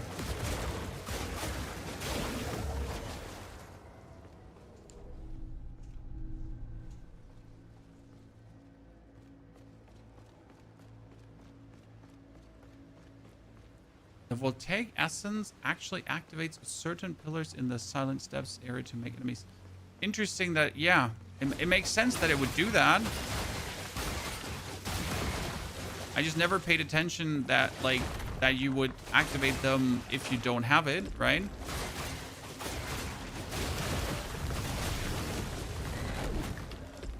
I'm still gonna say that the 9% that the Grisha fragments allegedly have, only 9. This does not feel like 9, Chad. Not with the frequency you're summoning these dudes with. Right? That is not 9%.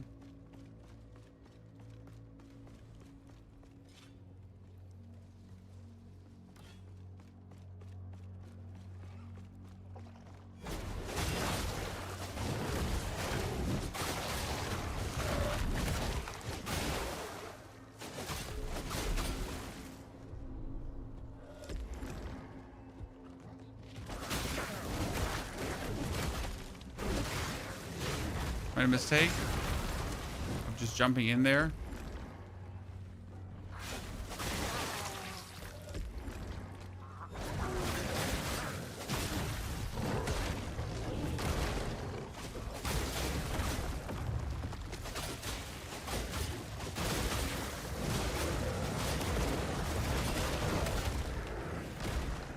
Snail getting bullied.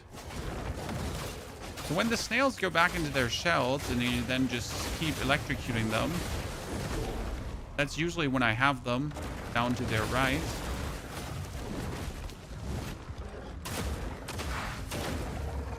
Stupid snail.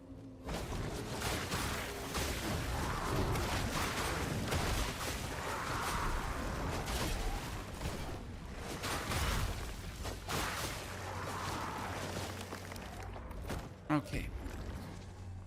We should be close to the hexapod.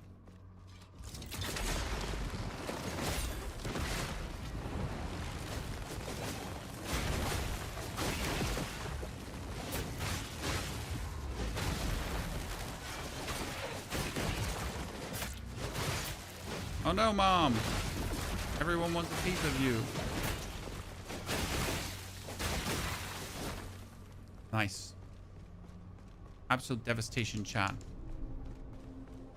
I mean, those iframes are definitely coming in more than handy. And we're totally abusing the shit out of those iframes. Let me tell you that much for free. Right? There's not even a question if or if not, we're abusing the living bamboozling hell out of this. We are. I don't want to fight Snail 1, Snail 2, Snail 3. I'll just want to get past you nerds. Let her ride. Because now we can get to the beacon and then we can fight the hexapod. Are you ready to mingle and jingle? I think there's 10 Grecias. I missed the one at the start in the mushroom village. I can get a 9th fragment and I wouldn't know where the 10th is right now. So I got 8 Grecias and I killed all the ones that are obvious. I couldn't tell you which ones I'm actually missing. If I'm then missing one. I mean, I missed the one in the Slayer dungeon. So that's the most obvious one. But I don't know if in the endgame area there was one more. I don't remember. Does anyone remember if the endgame area had one more Grecia? Will you play Phantom Blade? Yes, we will 100% play Phantom Blade. I'm quite excited for that. As we all probably are, I reckon. Okay, the Devout Stone is level 2. That's good. And it's level 2 and upgraded, right? Yes. So Devout Stone can be swapped out for any level 1.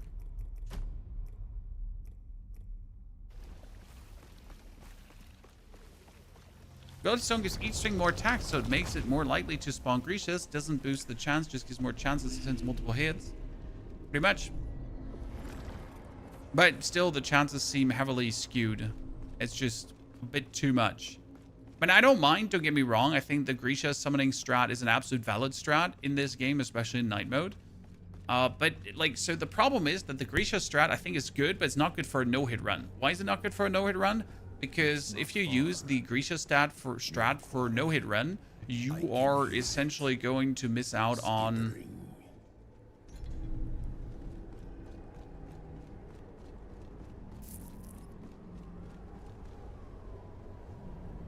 Like, since you're bullying the enemy away, you will create moments where you think you shouldn't take damage, but you take damage because he gets, like, weirdly staggered and becomes unpredictable. And those moments are... obviously not so good. Shit, that's just going to kill it. Wow. Are you telling me the hexapod is just a one-hit in... oh, screw me. That's going to make it awkward.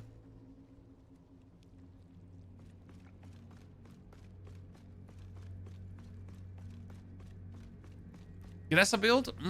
I don't like her enough to make a build with her. Proxima amazing because of the lightning overload. Ganessa is cool, but not like to my absolute love. Teal, I kind of wanted to mess with, do like poison stuff. I want to mess with Laszlo because he has like a lot of buffs when you pretty much turn...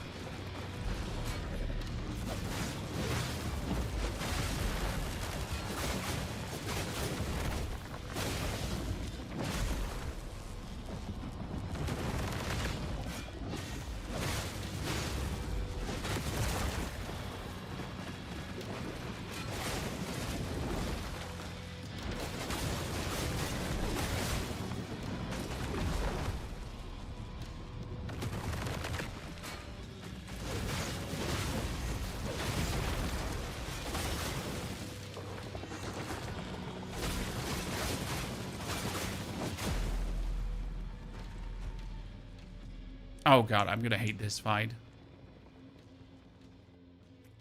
Laszlo looks like he could be a world of fun. The interesting part about Laszlo is you could just play him with full heat meter and just take all the advantages the heat meter provides.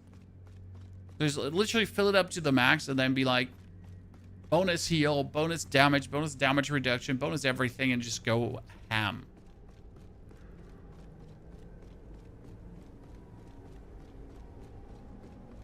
Hold, I don't remember where all the glands were. That's the problem.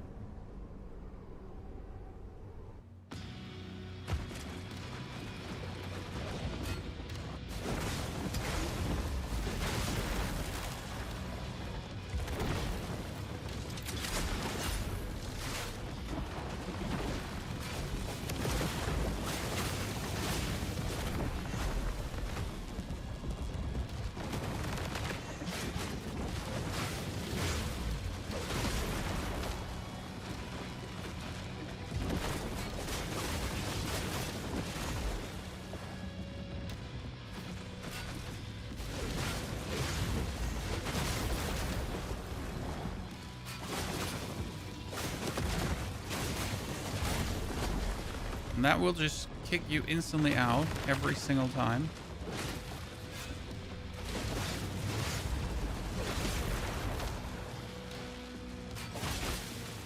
What I don't understand is how to execute her in that moment. She instantly kicked me out of my thingy again.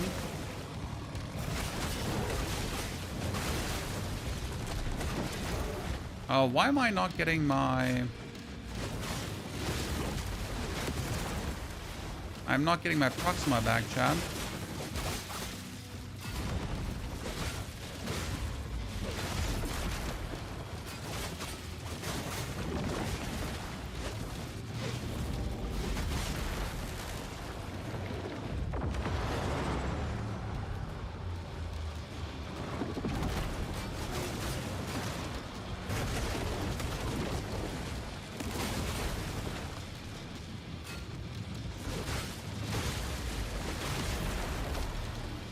We're essentially like one hit away from just disaster.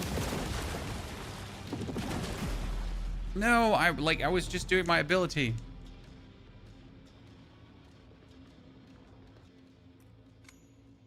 I maxed a Proxy and Gragu in my first playthrough. I think Gragu is perfect for light mode, for normal mode, because you pretty much have infinite heals, right?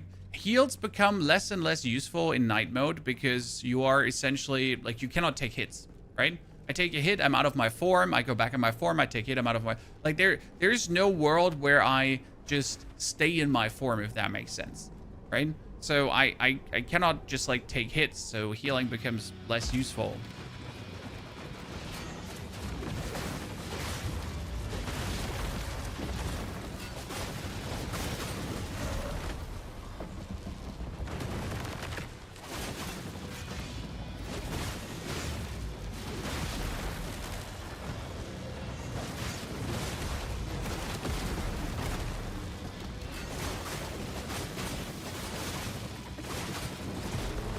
I was about to avoid that.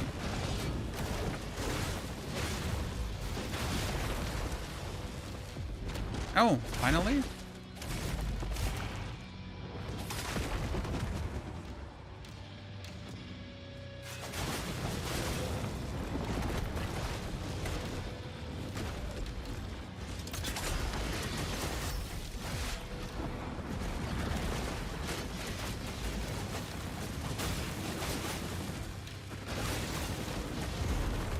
Oh my goodness. That one you like think you have it to block, but nope.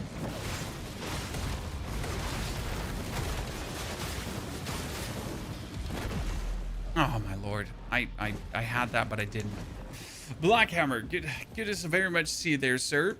I hope you're having a great time. Chat, it's only 5 more days until Gamescom actually begins.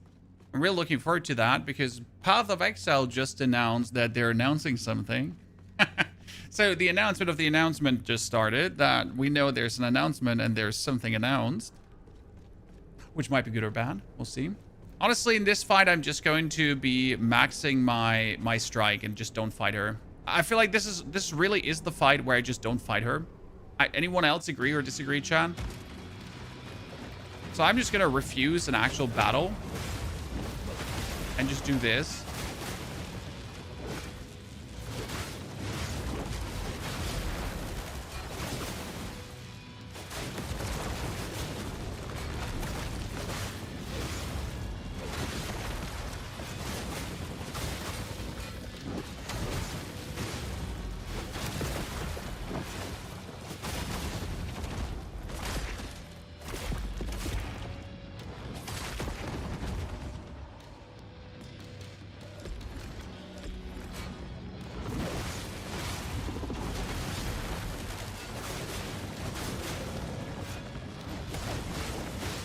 I could just essentially like spam attack that.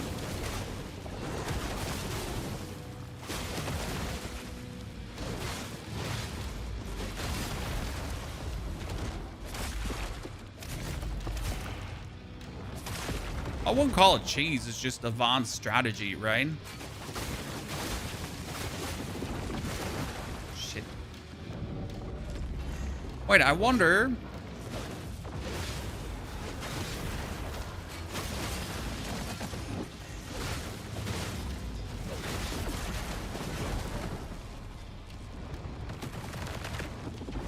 Oh no, I didn't have my heart in there. Damn. Execution just a little damage. It's not better to just wail on them when they're stunned, dirty old pro.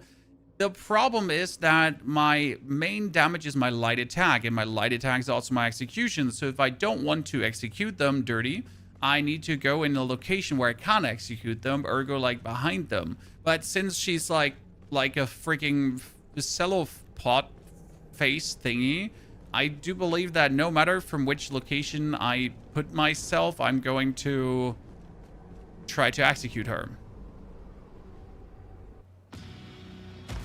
Not 100% on that one, but I think that's the case.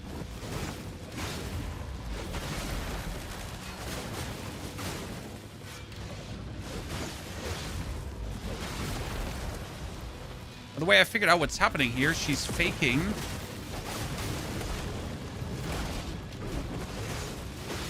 being vulnerable.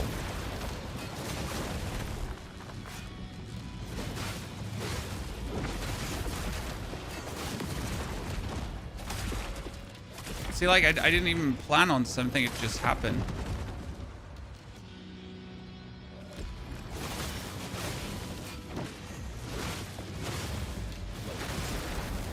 See, like here, in this scenario, he's just faking that I had her.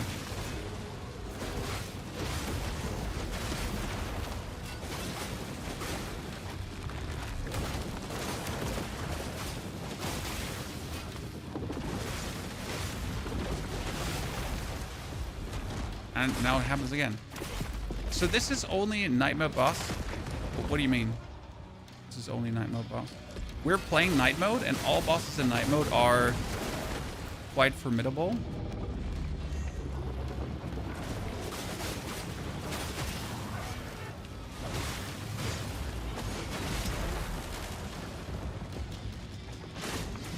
Oh wow, that was so clutch because he almost didn't do the attack he was supposed to do.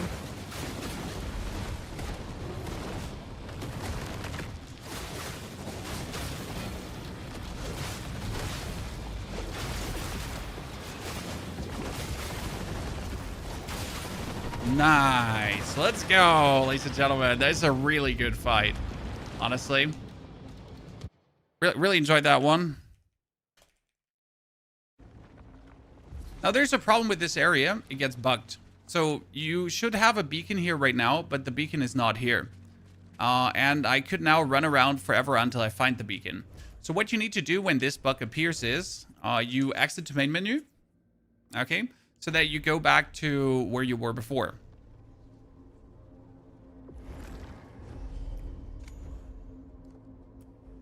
Here you can now level up. And then you actually jump back down. See, but now compare like the Hexapod to all the other bosses before, chat. Okay? Tell me that one isn't a freebie. Just look me in the eyes, stare right into my eyeballs, and tell me that's not a freebie.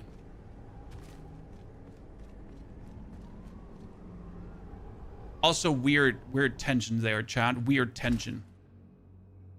So on jumping down, you can then actually go to the beacon. Just FY. So you're not losing the beacon, but it's just like, this is how you get the OVA you need to actually enter the end game. And that means I don't actually have to fight Sir Isaac. So if you don't like Sir Isaac, you could skip him. But obviously that won't do, right?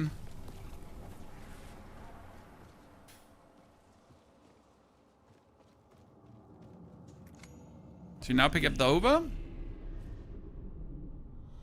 And the Undermother is suddenly like, oh, my friend, child, kiss me. We're so close. The over you've collected, By the way, would you like to have a video on this build, chat? they will be enough. Because I'm actually planning today, after the stream is done, to also drop the video on the Proxima build. Just as an FYI. I already have the Aerodrome build out. I want to drop the Proxima build. And then we're going to work on a third build, but I still have to decide what exactly we're going to go for.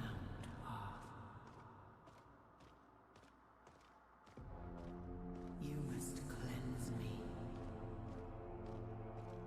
of this foul passenger. It's going to be... It needs to be a banger, you know? Can we free our kin to be?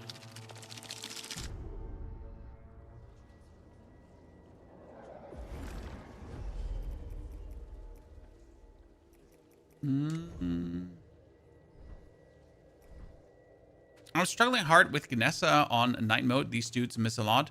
The Ganessa clones are bugged. See, now I can go for this. And then we activated the OVA and we can finally go into the boss fight area, if I'm not mistaken. Something's coming, Harbinger. I feel the Undermother. Fast, save him, Chad.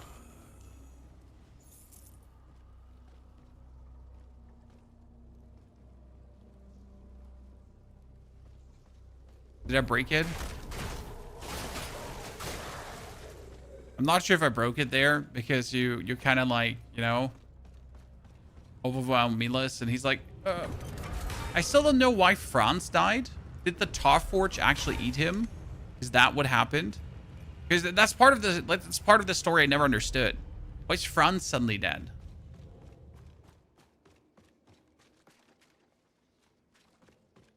A fire axe Laszlo would be need. We did a fire axe Aerodrome already. Not entirely sure how I want to do Laszlo. The problem is that you can't unlock Laszlo early, right?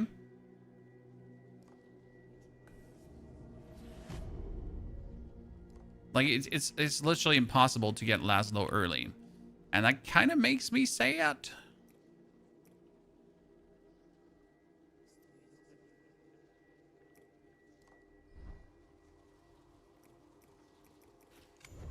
Okay, if we wanted to unlock Laszlo, where was he again? Laszlo was close to the Castigator's Gate, right? No, actually, Laszlo was... Where the fuck was Laszlo? Harbinger.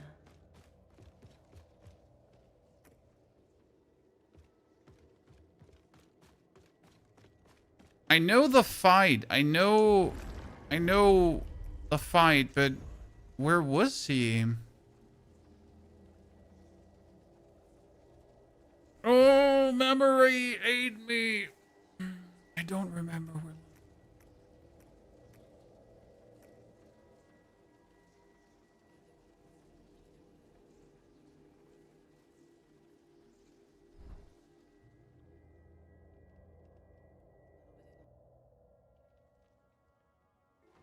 Memon West Crypts on the left side of the map. Somewhere around here, right? I mean, first we're gonna do Zariel quick. You can't also unlock that guy early, sadly.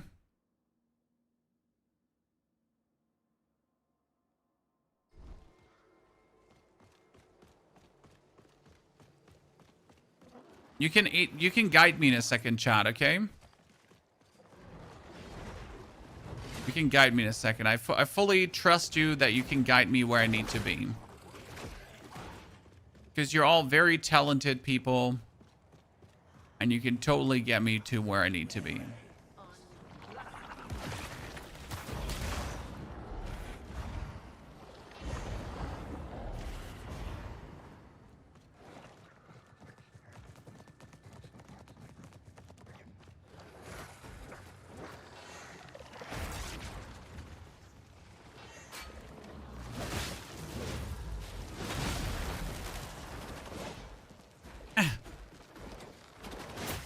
Bro. Uncalled for.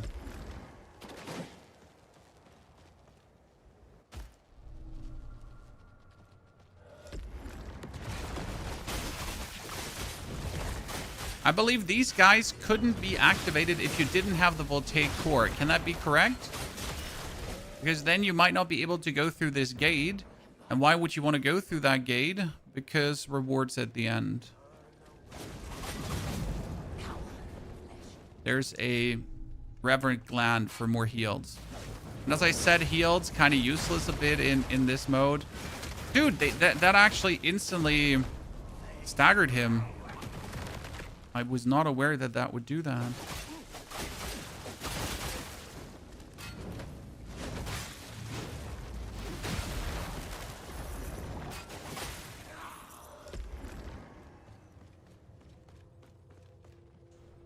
So, and do you like the game so far? Yes, it's a 10 out of 10. When I've beaten it once already, this is my second playthrough. We've played through the review copy as well. So there have been, like, there's been so much we've already done with this game. And so much more that we will want to do with the game. It's just one of these all-time greats, in my opinion. Now, I'm aware that not everyone has the same love for Souls games as I might have, but it sounds like a you problem and not like a me problem.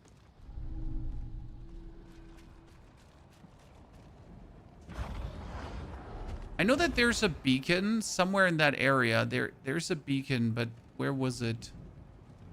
There's a beacon down there somewhere. There's a beacon. I know there's a beacon.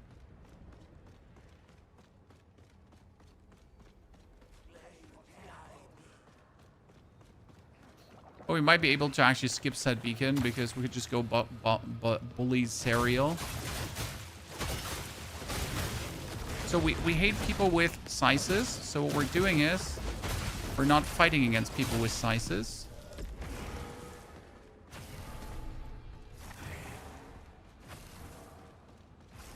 We just kill them before they can say anything.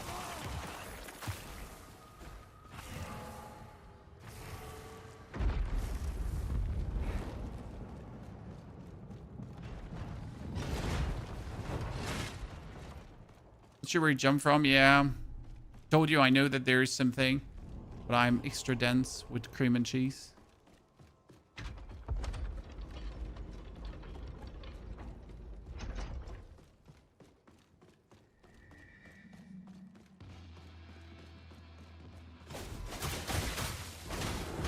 Oh, wow.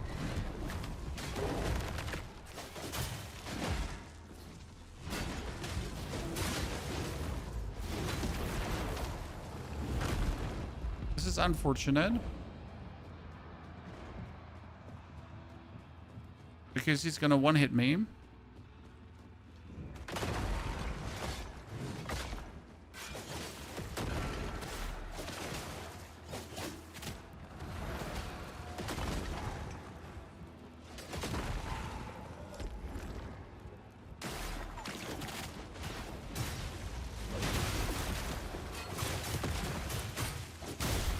Oh, he's not gonna one-hit me. I'm gonna one-hit him because I'm an absolute demon.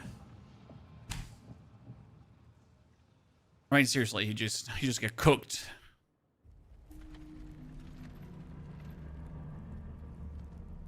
You know what the very interesting part about this whole sequence here is, Chad? It shows you one of the final bosses of the game without you knowing. Subtle foreshadowing. And once you notice it, you're going to be like, wow. What they do not know. Take me to it.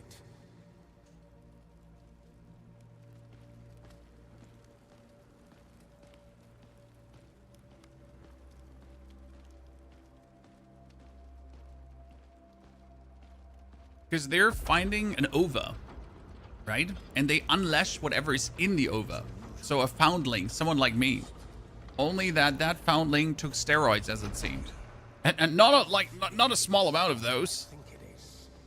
A fully juiced up super foundling, ladies and gentlemen. Let me tell you that much. If it's not, then we keep searching.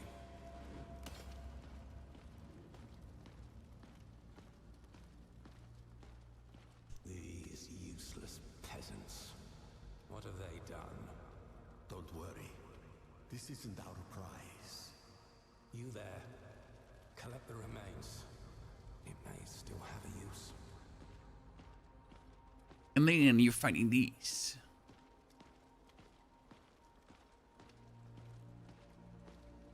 It's fertile, but unhatched. Perhaps something is wrong. Take out the extraction saw. You're right. We must free the unborn. Mortal Shell was like, hey, let's make a saw, like, absolutely not look like a saw. Calculated risk. Didn't even think about this, Razin. Yeah, so you're unleashing this dude, and it's like a foundling on steroids. But you're exactly going to fight this foundling on steroids in just a bit. Thing are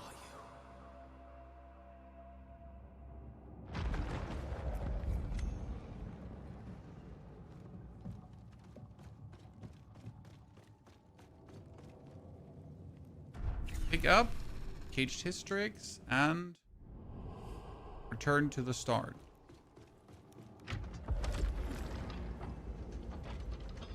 Okay, Laszlo, Laszlo, Laszlo, Laszlo, Laszlo. You wanted to guide me to Laszlo now, chat. So you better do that. Should we start from... Where should we start from to make our way there? So this is night mode. Doesn't look night. Well, Fluffy Bandit night mode just refers to everything being in night. But I turned up the gamma a bit because I really couldn't stand how dark it was. Royal Crypt. So we can start working our way probably from the Gate of Mammon. Let me just make my way here so we can unleash that abandoned outpost. Yeah, let's go to the abandoned outpost and then make our way from there. Others pulls, improve capacity, and shown. Thank you very much.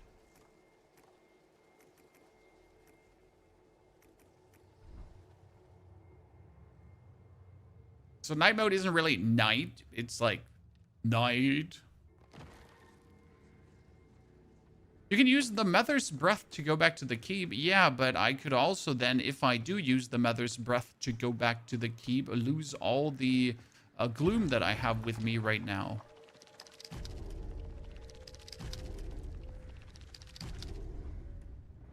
Right?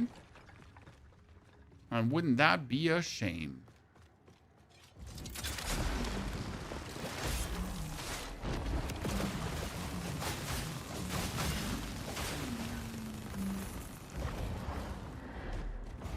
Okay, is someone gonna make it to that one without getting molested by a coffin?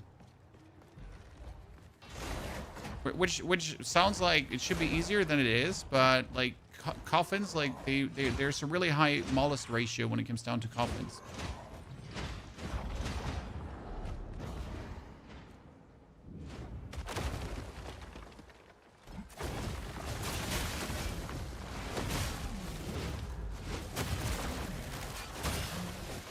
Ah, wasn't the Royal Crypt right here? Yeah, it was right here. I jumped down and then boom. Isn't this where Laszlo comes from?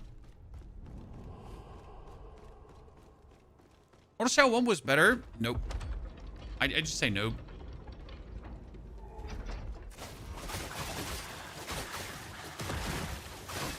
It might be that you enjoyed Mortal Shell 1 more, and that's totally legit, but definitely not better.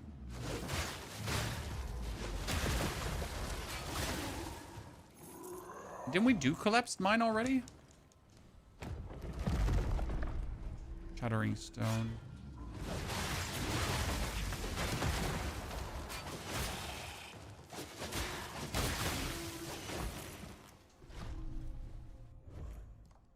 Shattering Stone. What did Shattering Stone do again?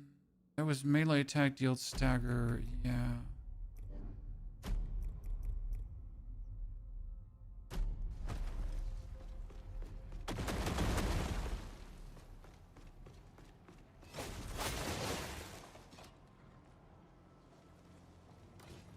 Can you make it easier? You can use the Slayer Seal to make the game vastly easier, but you will disable achievements. Now, I reckon that's probably not something you care about, so...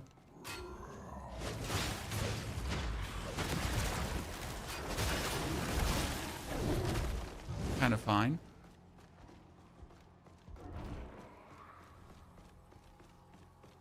No, this wasn't the Royal Tomb. Okay, I was wrong.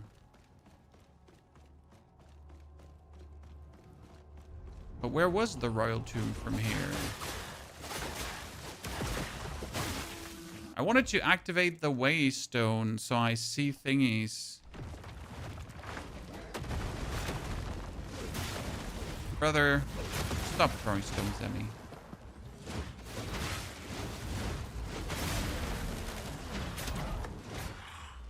Dude, when that one starts doing break damage, it's actually like nutty.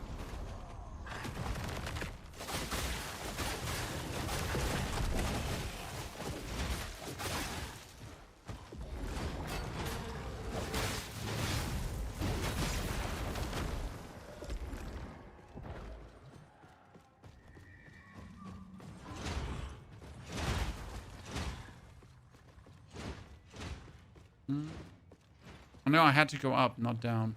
Wrong direction.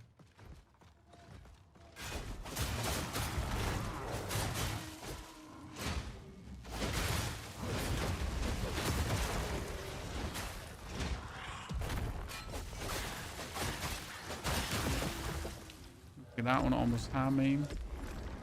But we needed to not go down. Down is for the obsidian hammer. But we don't want the obsidian hammer right now.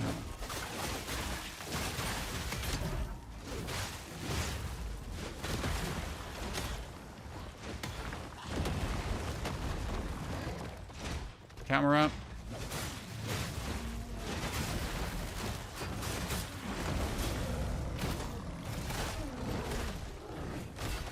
Like, actually seeing what's going on around you is overrated, right? Oh my goodness. Don't ask me what happened there, Chad. Don't ask me. Camera. Jumping down. Still not what we're looking for. It's the castle on the Tibbity Tobbity. Oh goodness.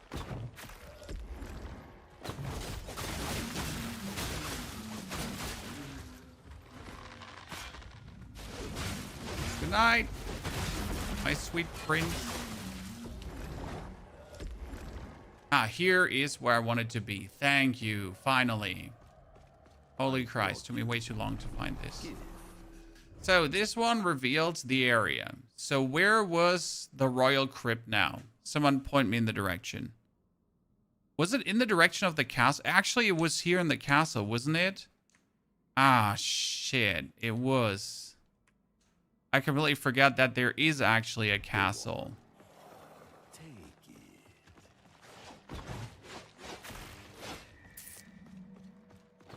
I completely forget the fact that we have a castle there.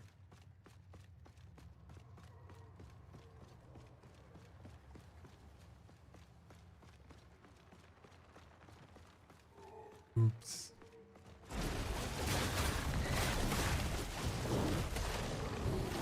Holy him, boys. Rest. My sad part is, like, I would love if you could unlock Laszlo in the first 5 minutes of the game. But I just don't see it. The enemy that you have to kill for it isn't too hard. Wait, that's not the crypt, right? I think the crypt was inside the castle. I am still gonna do it here, right?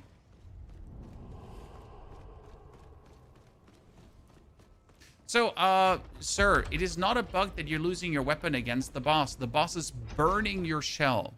The final boss is burning your soul out of your shell so that you're just left absolutely, defenseless. Ergo, what you need to do in that is you need to just not get burned out of your shell. So you're not allowed to take fatal damage. You're not allowed to get kicked out of your shell. And you're not allowed to take so much burn damage that he burns your soul out of your shell. The final boss is not bugged.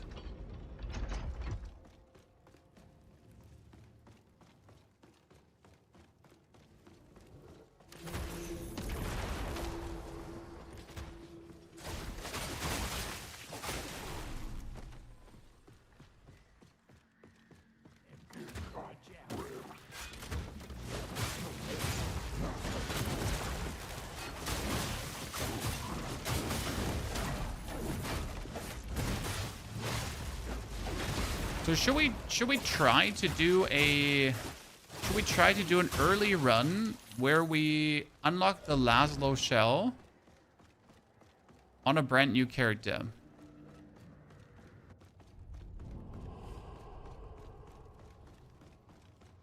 Yeah, we should try that.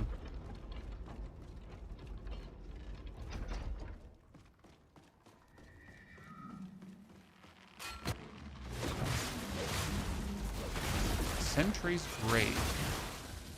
What's Sentry's Grave?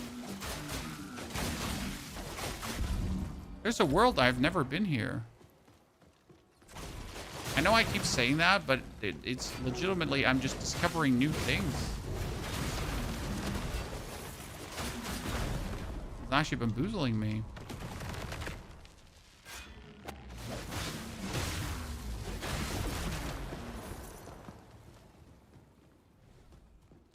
Let's open up this one.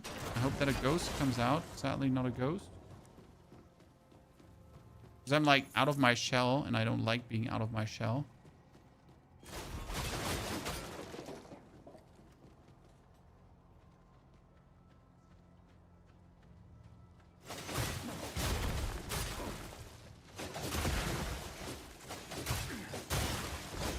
Because we know how fast it goes from out of your shell to dead.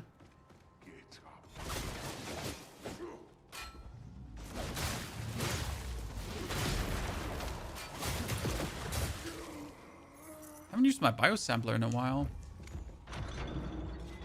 Woohoo!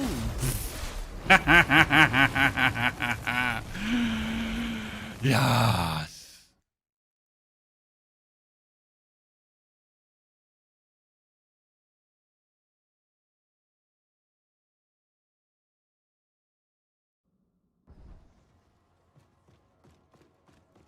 That was the perfect example of what a biosampler can do for you.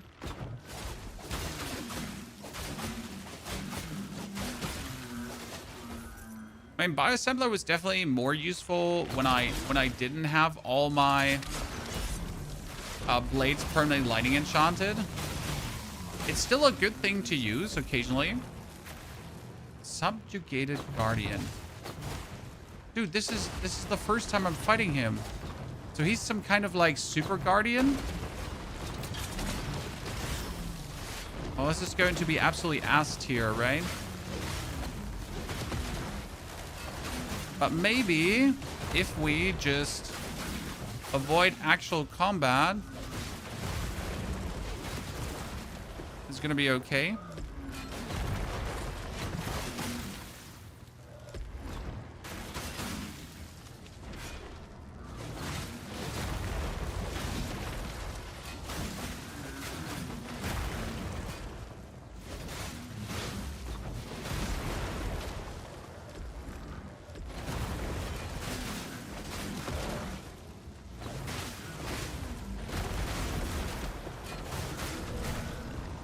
This is for the Ballista Zuka. Ah.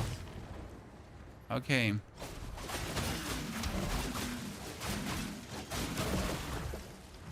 At least I understand which one that is now. Okay. I never wanted the Ballista Zuka anyways.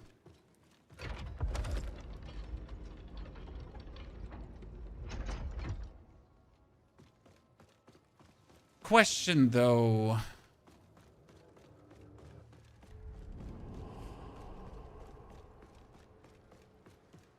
Was there a beacon in this castle?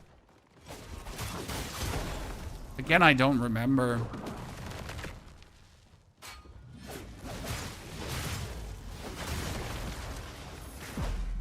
Oh god. Devs out here nerfing bosses like the Soul franchise is easy. The things they nerfed were legit. I mean, you have to understand that bosses actually, after the beta, buffed everything incredibly harsh.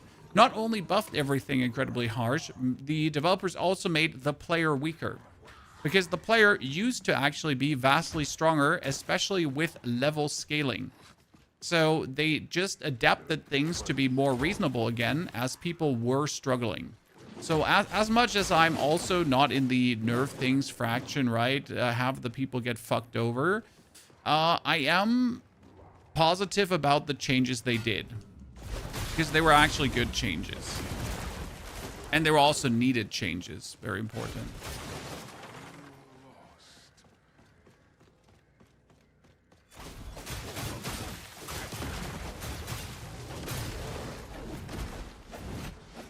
Especially nerfing the spiders. God, nerf the spiders. Okay, Mom.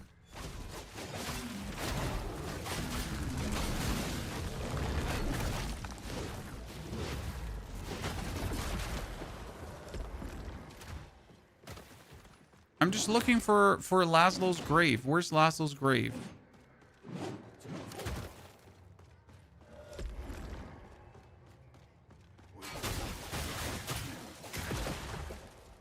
Doing this with a level 1 character will be absolute pain. Okay, this is the dudes. The lads, Chad. The brigands.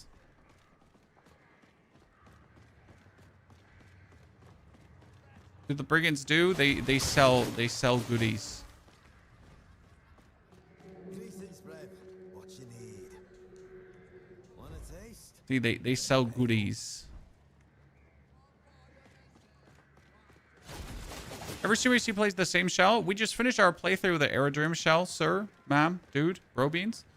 And we now are playing Proxima because she does actually trivialize a lot of things.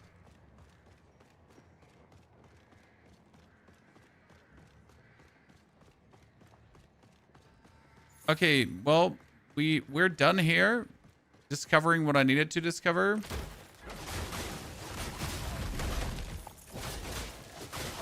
So where's the actual thing that we need? I'm looking for Laszlo's grave, ladies and gentlemen. Someone point me in the direction.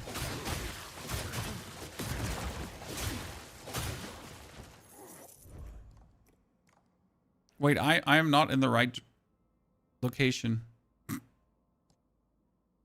I'm not in the right location. Yeah. I'm just like, hold on, wait a moment. I just noticed something. This is wrong. I'm in the wrong spot. Hold on. So, something is not adding up. This is not the castle you're looking for. I would imagine being in a situation where there's multiple castles you're looking for, though. Hear me out. This is not the castle that you're looking for. But how do I get again to the castle I am looking for? Ah, this is the castle I'm looking for. Yes. This is.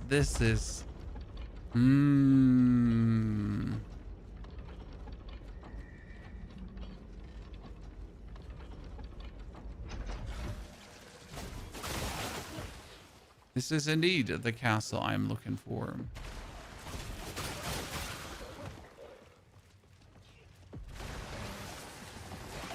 Well, the problem is... Oh, no, wait. No, this is not...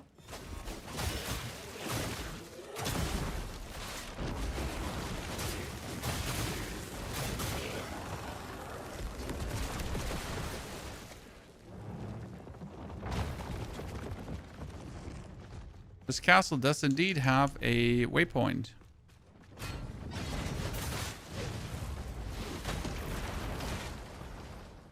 Hmm.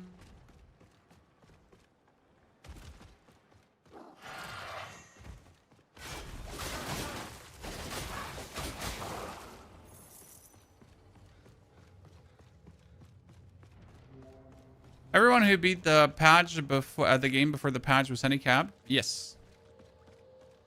You've done well. The Nameless Prisoner is a very cool boss. One of the coolest bosses in my humble opinion. Go ahead, Harbinger. Okay, you can get the beacon before Laszlo. Where is it now, chat? Someone guide me. I know there is obviously his dungeon somewhere, but I just really have no memories where his dungeon is at this point.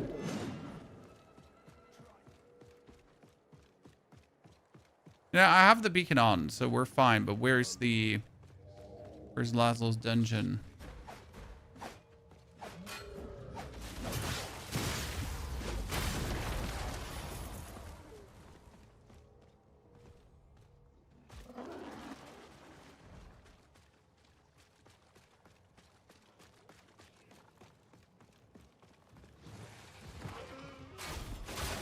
Where the fat roll guy is. Where the fat roll guy is. Ah, here. Yes. Thank you. I remembered.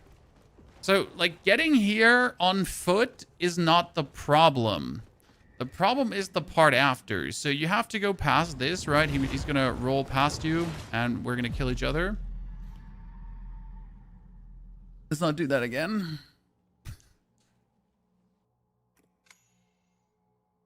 Well, handicap, well, what happened? Well, they nerfed a lot of HP off a lot of enemies, and especially in the last area, you get a lot of these spider opponents, these spider-esque opponents that are absolutely annoying. And all of these spider-esque opponents, I think they have 33% less HP, which pretty much allows you to just absolutely go like, and they're gonna die.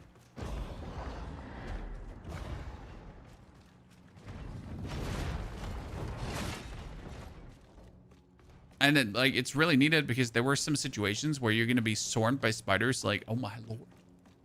Oh my lord, it's not even going to be close how you're going to swarmed. Okay, so after baiting that guy out then, correct? You have this dude. So this is the one that you have to kill to get Laszlo. Now, at this point of the game...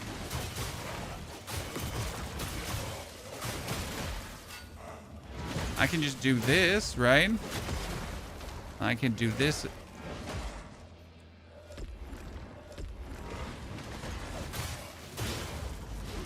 And I can do that again. And then we have him. Now the question is, how easy would he be to beat? In your opinion?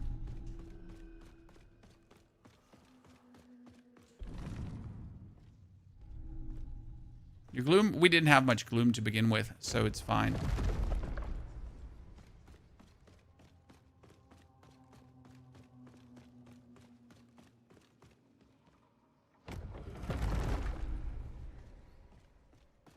Any quest lines you should follow? There are a few hidden, interesting, fun quest lines, but nothing too crazy. So this would be... That would be technically it. So you can run here in the beginning, but... Can I expect this from a new player? That's my question. Can I expect this from a new player? Who would do like an OP in the first 30 minutes guide? We're going to try. We're going to definitely try, chat. Don't worry. I guess we're going to pick up the Exatana. You know what? We're going to pick up the Exatana early or the two-handed axe. Probably pick up the two-handed axe and then...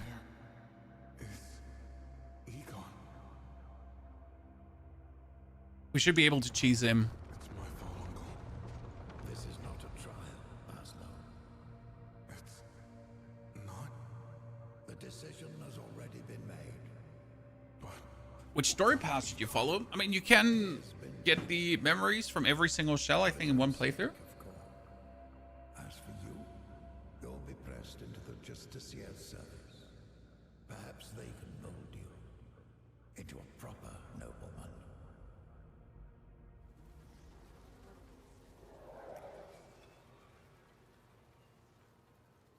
Huh.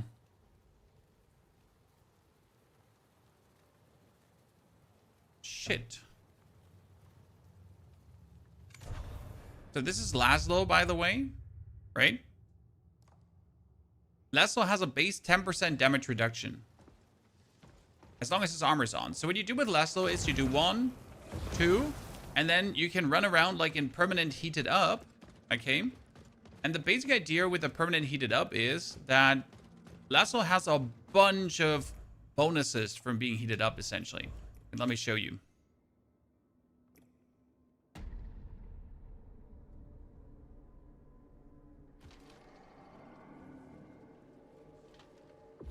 So what he can do is when you level him. So retribution cost, like first his retribution cost less resolve, right? Then the stronger the heat meter gets is 30% more damage, 35% more resolve for melee attacks, and it provides up to 10% more damage reduction. What the fuck? Just like that. 30% more damage, more resolve, everything. Like that's crazy, right? Then we also have Laszlo receives 5 warp stacks when affected by burn. Okay, and since you're burning yourself, I think you actually have that permanently up. We got Shockwave deals more damage, but I don't think that's worth it, right? Because you want to continuously have your armor on and continuously stay fire, right? Then you got each level improves Laszlo's retribution. You can do break damage with the Shockwave, which is actually really cool, right? And then we have, as long as Laszlo's heat meter is full, enemies suffer from 2 burn stacks when striking Laszlo, damage reduction another 10%, and has a 50% chance to survive a fatal blow, which is actually really cool, right?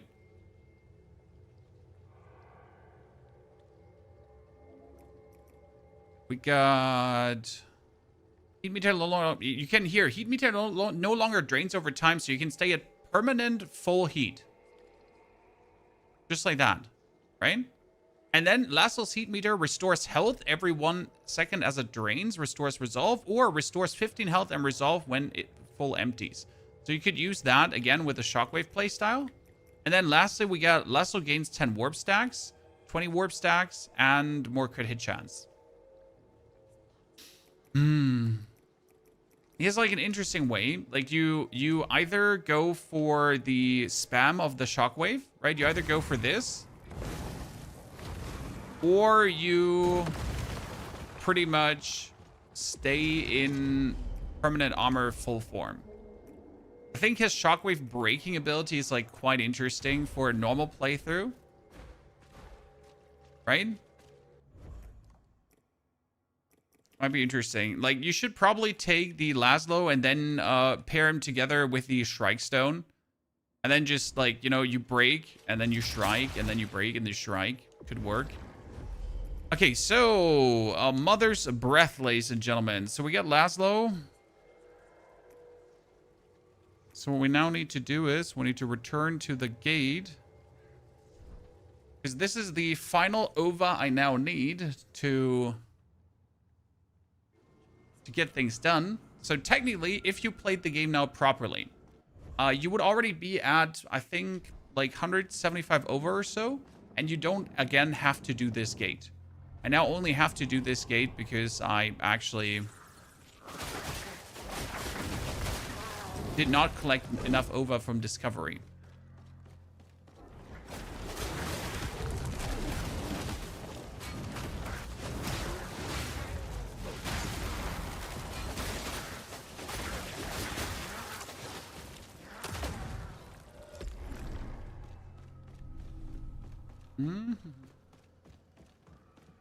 I don't remember this area. No, wait, this area was absolutely obnoxiously annoying. I remember this area in that regard. Not take the flame from us. Oh, yes, I remember. This area was just annoying. I don't know how to explain this to you, but this is probably like, oh god, no, I remember this area being just stupid.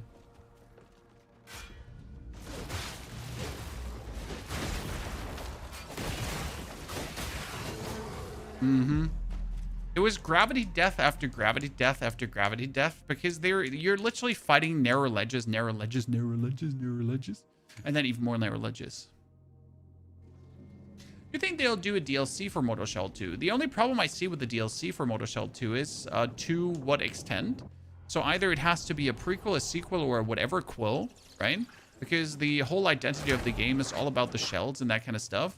So what are we gonna have with a what are we gonna have with a DLC? Where's it gonna go story-wise? Because the story is pretty much closure, right? At this point, like we're ending the story essentially.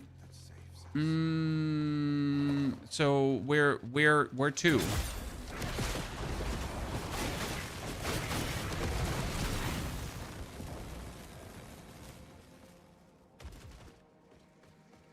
Where would we like to go?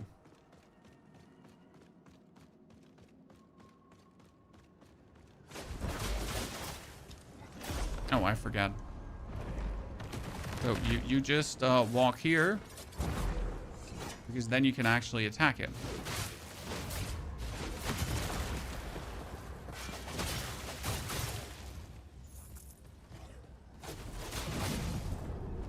Because before you cannot attack him. I told you, the area is just stupid. You also have like these two and the guy in the middle, but one thing I learned is that you can just ignore all of them, I think. And just leave this area.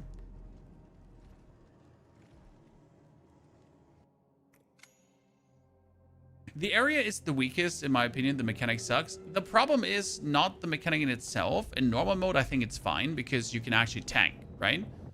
But the biggest issue right now here is that like you can't tank shit.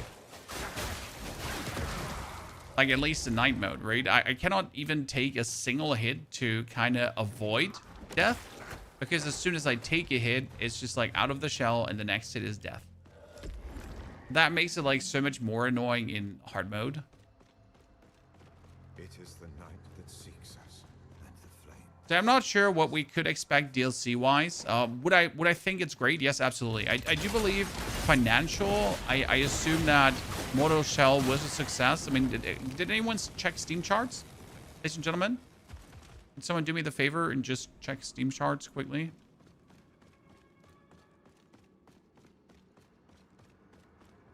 You can see what's going on there.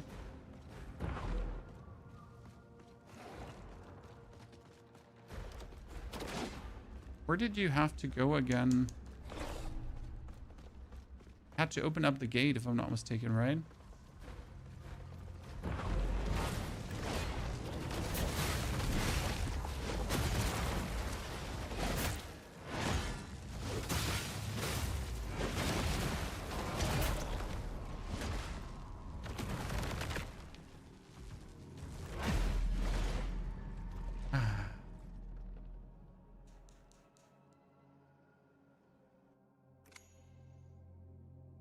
Oh, Wimmer, I mean, like, I'm looking at this from the perspective of, like, the normal mode, right? I think in the normal mode, it was fine-ish, considering that if you play something like Aerodrome, you have so much HP, right?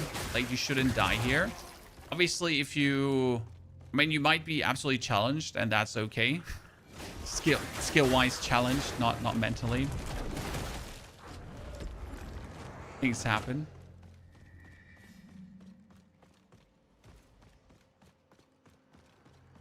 40k players right now. 30k players right now. It's pretty good.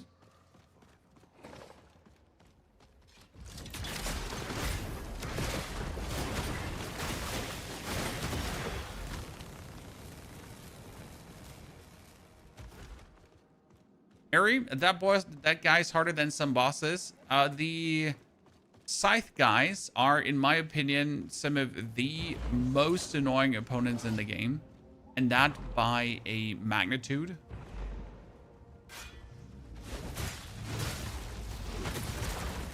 I have my fair share of trouble with them every single time. Also, by the way, I just noticed I don't actually have to go back there.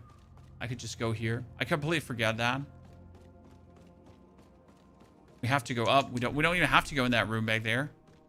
That's an optional room. Not mistaken.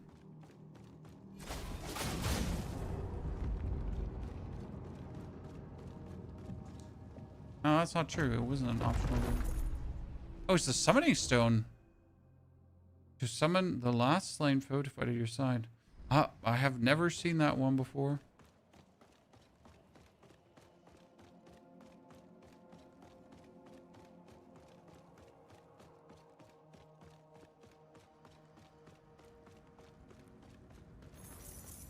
I guess I'm just farming money at this point.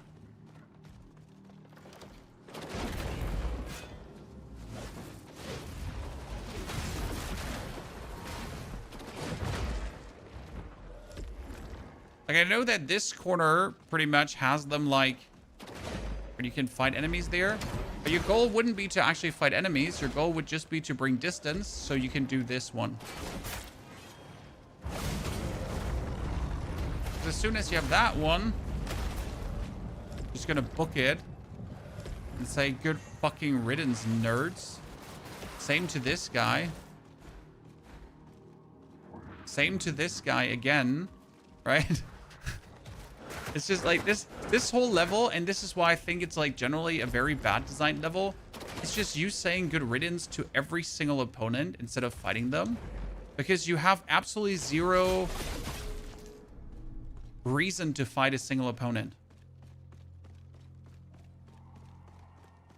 Right? You're just better off ignoring all of their existence because it will just make you happier.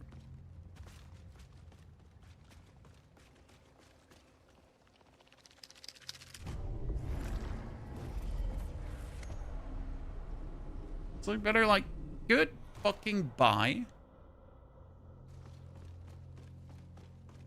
It's definitely an uptick in challenge. Like, you can say that, right? It's an uptick in challenge in comparison to what you had to deal with before.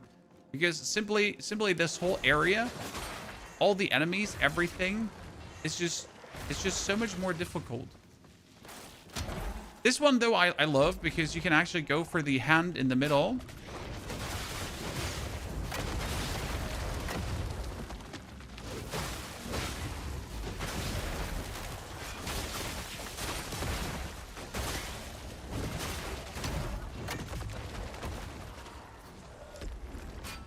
And become invincible there in that area, but this is way cooler to actually kill all of these.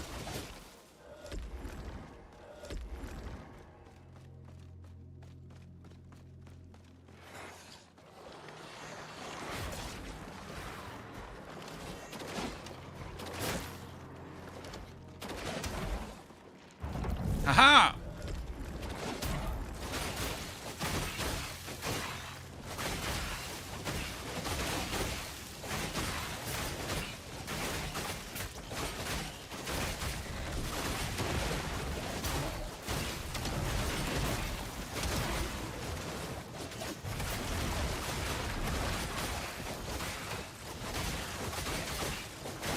Turning their own weapons against them.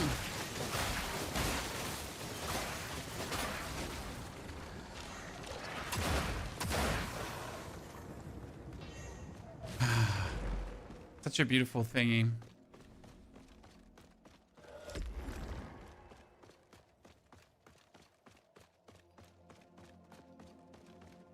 And then you make your way up and get like the weirdest cutscene.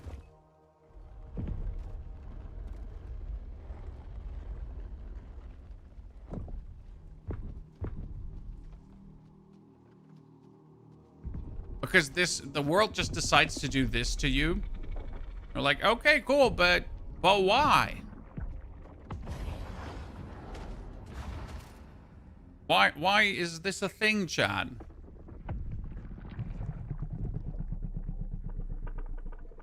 Also, you can only shoot the flames from distance if you have free aim, right?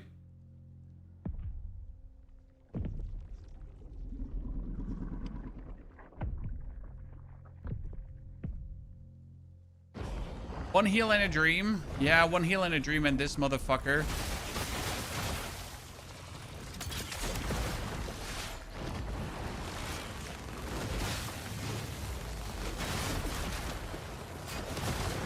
Luckily, the game has like relative few of these guys, but I find them on top of the spiders some of the most like they're just some unbalanced creeps out there. Okay, Chad?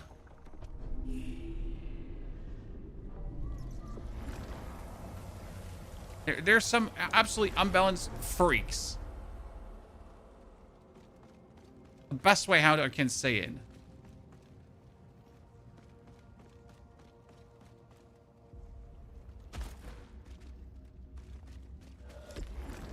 Absolute unbalanced sons of...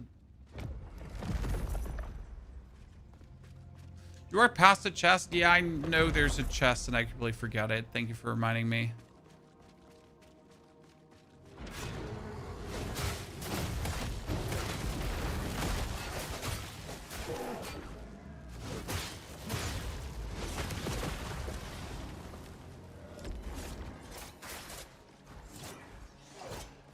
Stuck in a corner with two dudes. Sounds like a dream for some. Not for me.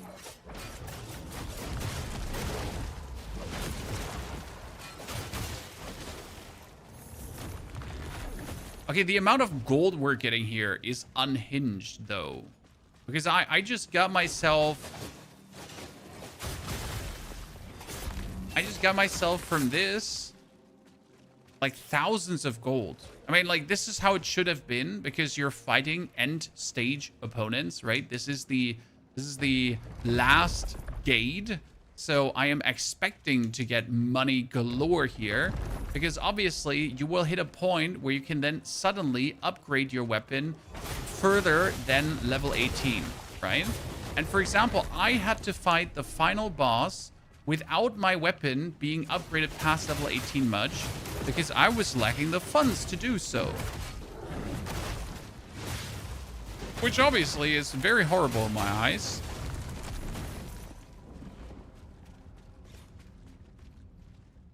But this time it's going to be different because I'm going to hit the max level and I will actually have the money to fuck around with.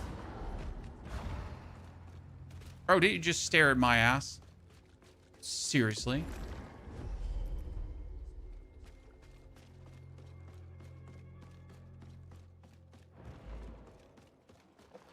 We're almost there, ladies and gentlemen. So what chat was saying, free aim. Just shoot it. Just be done with it. The thing is, these are all Dorsalit drops, and I don't need Dorsalit anymore because I have all the stacks of Dorsalit I require. Hey, that means I could actually, before the boss fight starts... That's interesting, Chad. Because you have a boss fight here with this dude.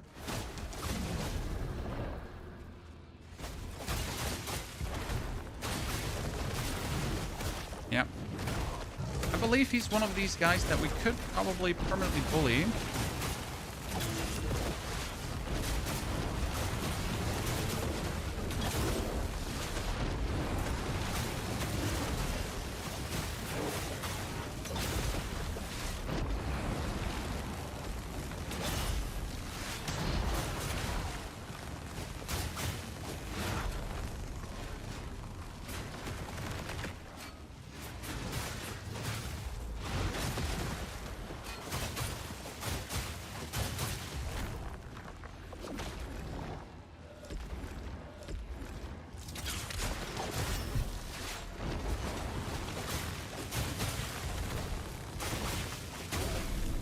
Good. Ah. Good. Very useful. You can go... Oh, sorry. My weapon is plus 16, and you can go past that plus 16 as soon as you hit a certain story progression. So you just gotta play the game, and then you'll hit a point where it's just like you can go further upgrade wise. Don't stress yourself. You didn't miss out anything. You just gotta keep playing. So like this whole area here, like you would think, hey, sure, we're going to fight through this, but you're not. You're just gonna dodge through it, ignore everyone, Because there's absolutely no reason why you would even fight a single dude. Right? You're better off ignoring them.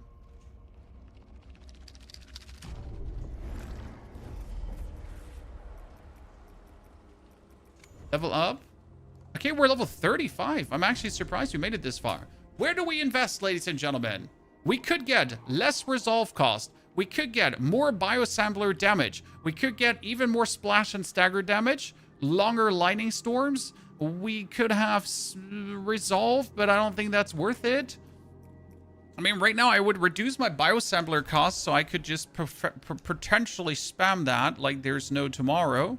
Because that gives me 4 biosamplers per. So I can just hold down that biosampler button and pretty much just go like bop, bop, bop, bop.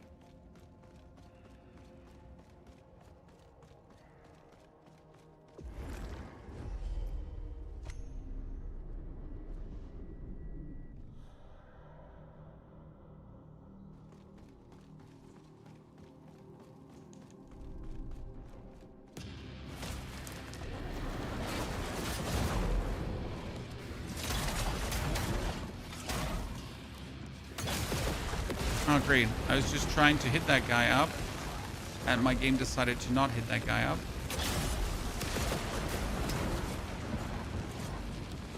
Yeah. You can't catch me if I yeet myself off.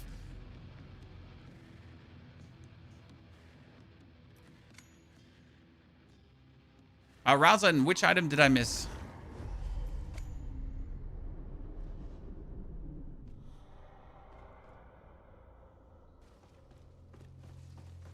So there are tar stones in hardcore, in night mode. So if you want to have all the tar stones, then you need to go into night mode as well.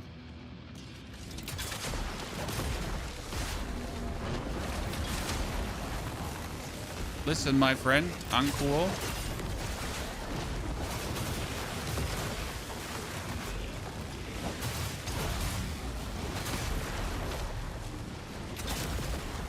Okay, yeah, you know what? I really like the biosampler as the minimal cost. Ladies and gentlemen, you're yeet. Let me see. Wait. Can I do it?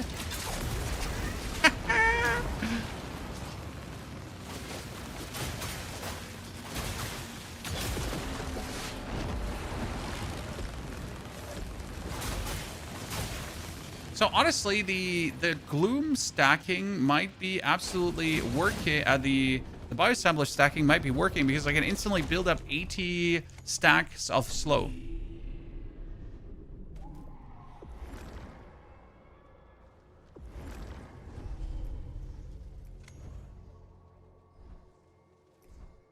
Okay, let's see, ladies and gentlemen.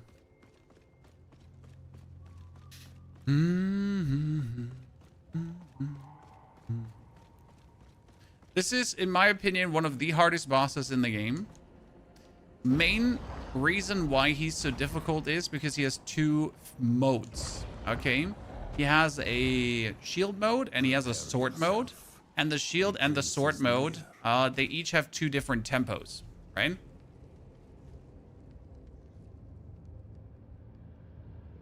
Eri, she only works well when you can spam sampler. I disagree, Eri, because of the whirly twirly jumpy bumpy attack, but she definitely does work well when you have it. I think some fights could have been easier if I had it earlier.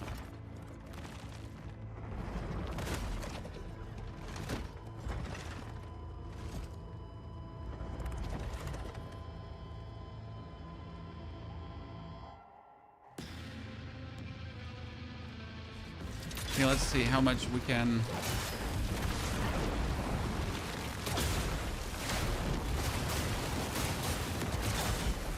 Okay, we can't actually stagger him. That's bullshit and problematic. But I should have expected nothing much less.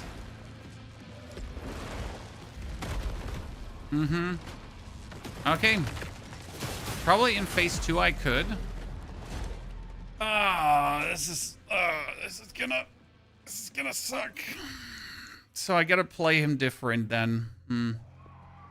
What a tanky boss. Well, he goes from tanky to less tanky to like more damagey, but he actually also is very damagey there.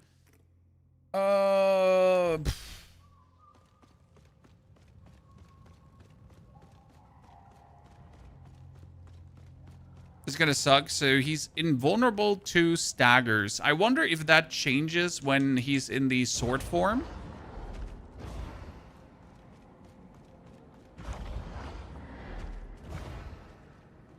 Let's see how different it is in sword form or not.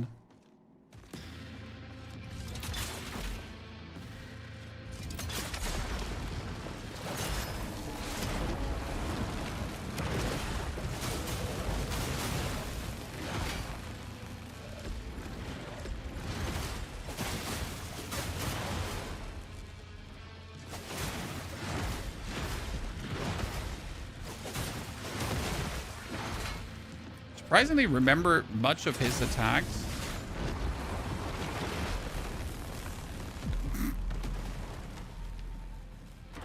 That's never happened to me. That's interesting.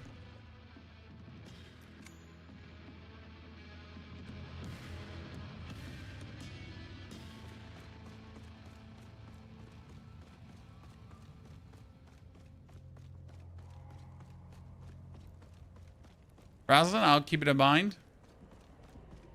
My thing is, like, again, you don't have to kill Isaac, chat, just as an FY. So Isaac is completely optional because you can get the OVA that you need for, like, I don't need any more OVA. I can already go into the last moment, but I don't want to, obviously.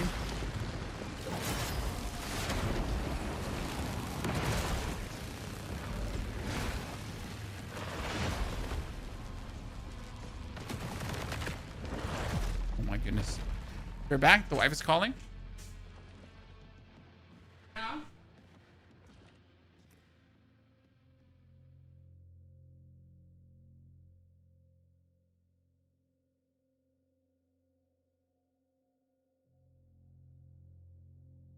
Okay. I'm pretty sure your character's a Warframe, and it does seem like it, doesn't it?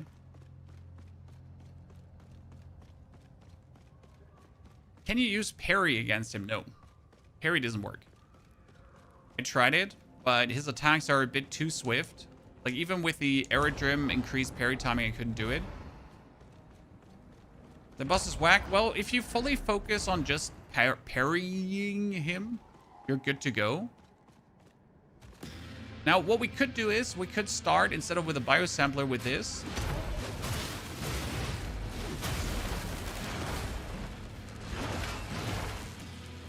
And then do this again.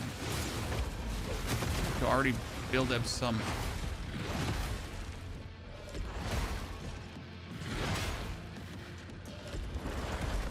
Problem is, like, he has no chill. Like, despite being, like,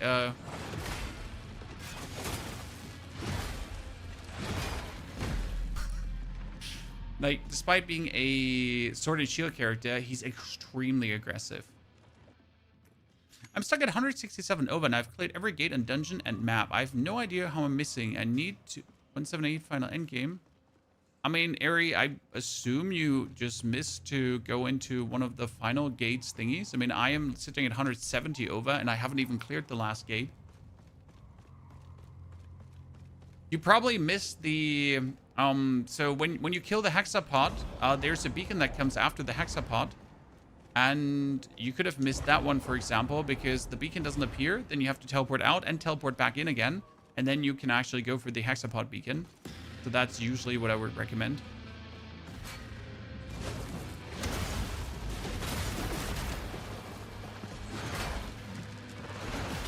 It's faking. Wow. It's faked that so hard.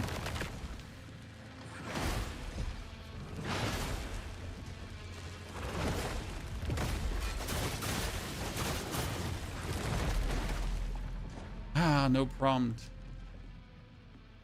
The actual parry is hard in this game. Yes and no. If you play Aerodrim, parry is so easy because Aerodrim has the special ability to give you a significantly increased parry window. And once you have that, you pretty much parry even before he starts swinging, and you still parry. It's mental how useful it is and how well you can execute that.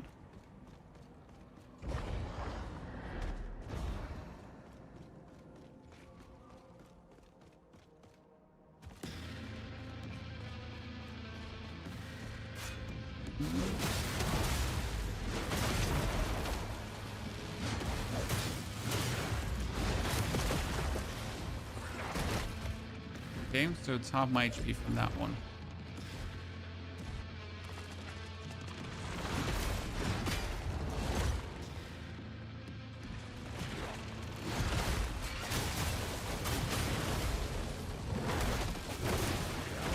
He's even completely not interested in your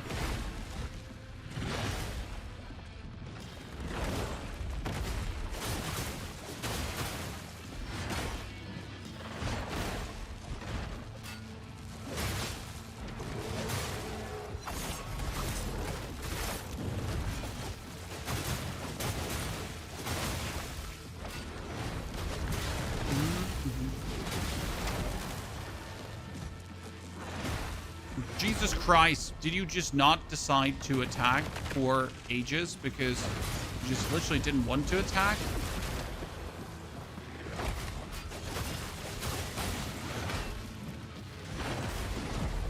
What? Since when does he do that?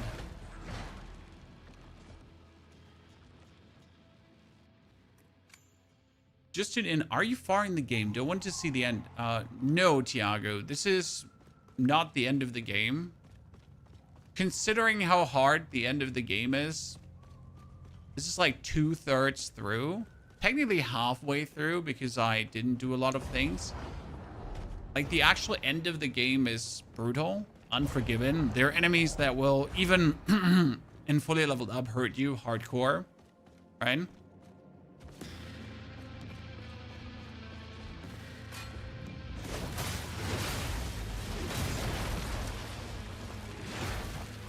So the problem is that moment of downtime where you're trying to like use your attack right away again, but you can't, and you will get hit out. Oops. So I can't really use that here.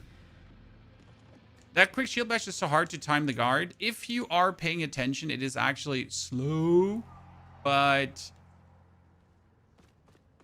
you gotta get used to it and light it. I mean, this is really like staring at him. And this is not even his final form. Chat, this is not even his final form. So we can't use Biosampler in this fight. We can't use our cool ability.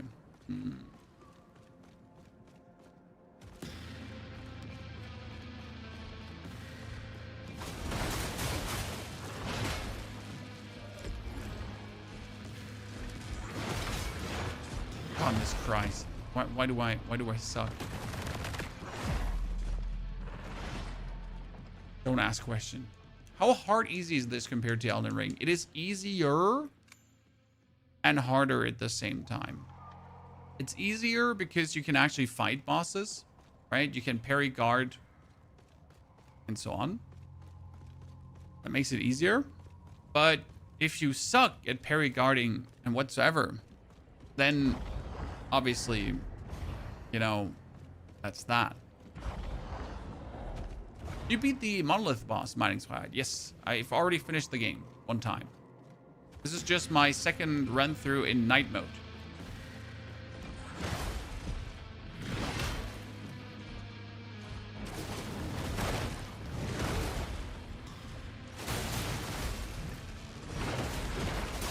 Oh, I forget that he does a third. Hey, I guarded that.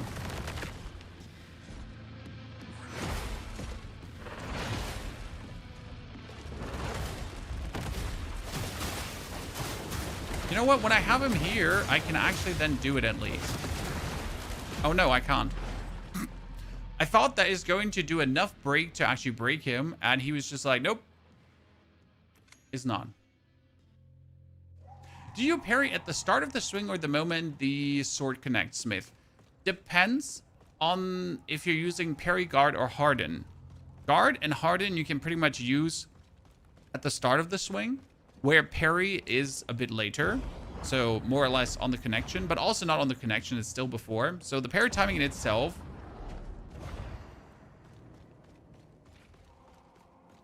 is harsh. Is forgiven.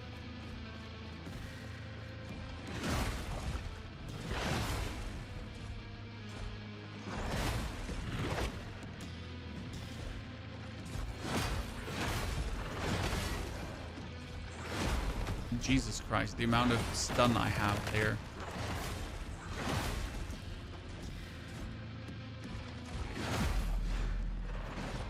Oops.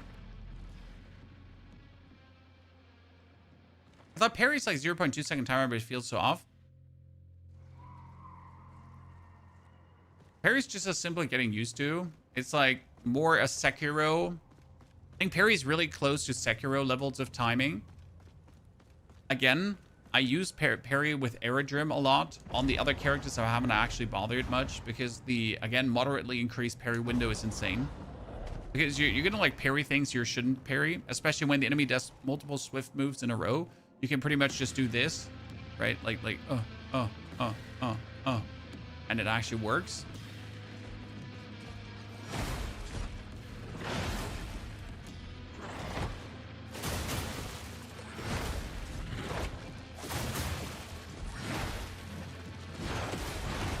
Oh my goodness, I knew he's gonna do that, but still I wasn't fast enough.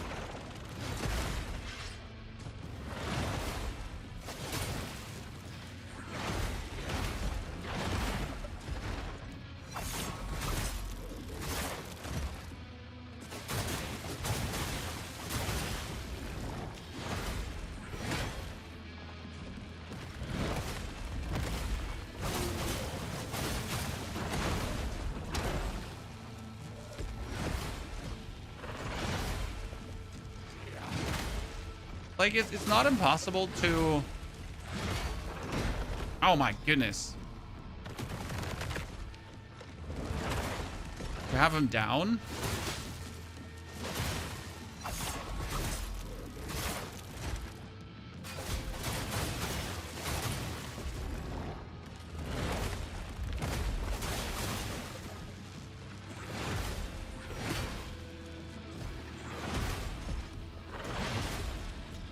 Oh my goodness.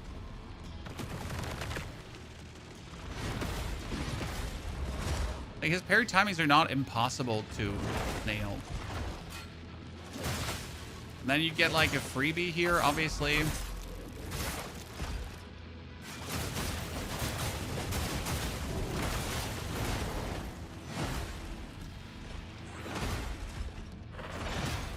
was bad.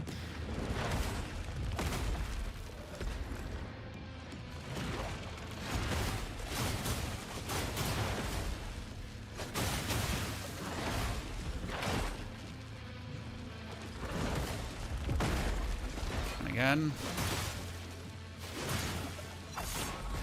This is all just the, like, this is not even his hard phase, right?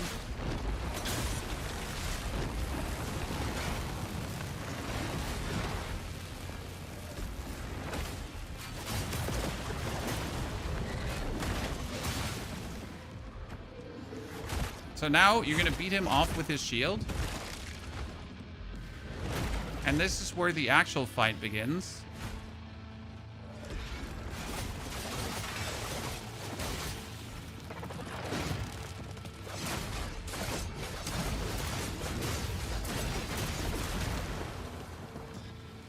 And I was wondering if we could cheese him here now.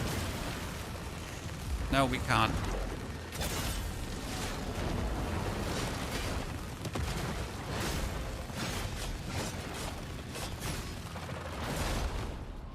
Can't cheese him there. Okay, yeah. So wave one is like phase one is just really like get his thingies down. But in phase two, I would really enjoy if I could actually cheese him. But oh god, this is gonna be brutal. So what was the difference to hard to normal mode now? Night mode to normal mode? In phase 2, you pretty much are able to endure some more hits and you can get him staggered easier, right? Because there's a lot you can avoid and then just hurt him. And he takes more damage too, so that's kind of nice. Stasis Infusion works in him. Yeah, but a complete different weapon.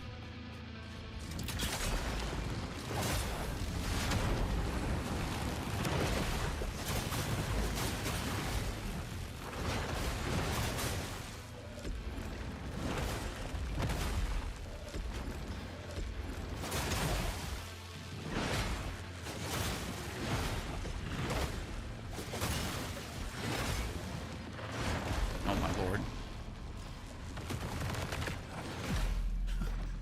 He's so quick. He's so quick. Ugh. The absolute pain of that.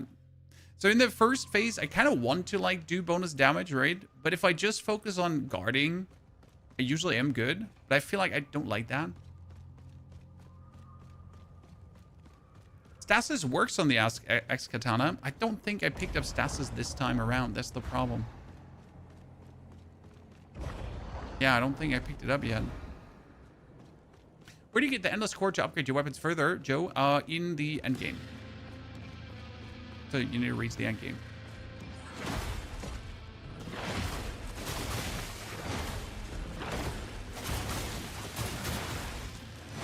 Oh, Lord. See, like, if I'm greedy with attacking, this happens.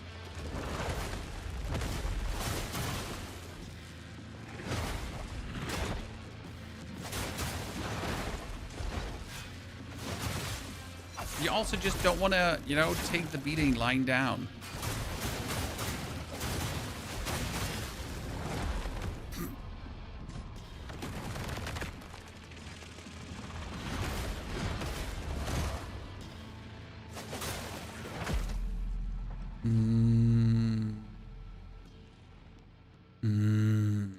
So I don't think we have the stasis yet. Also, as much as the stasis works for him, right?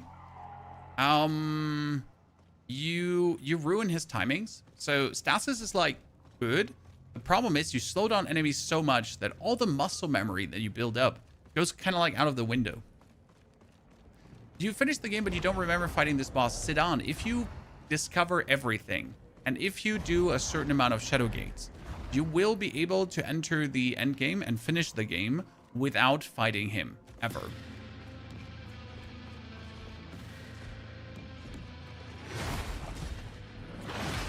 And I don't think you will regret it.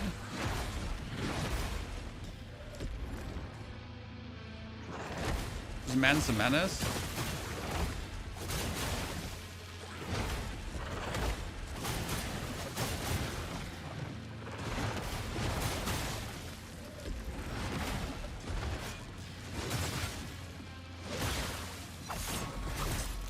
I wonder if we can dash behind him to do more damage.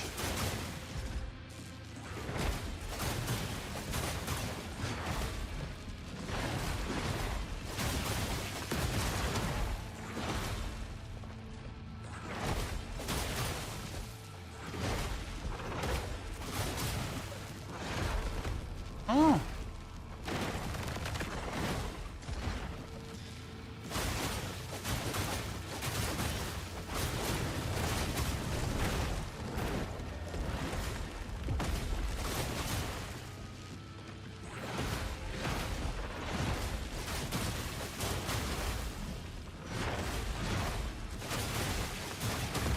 Oh, we had him.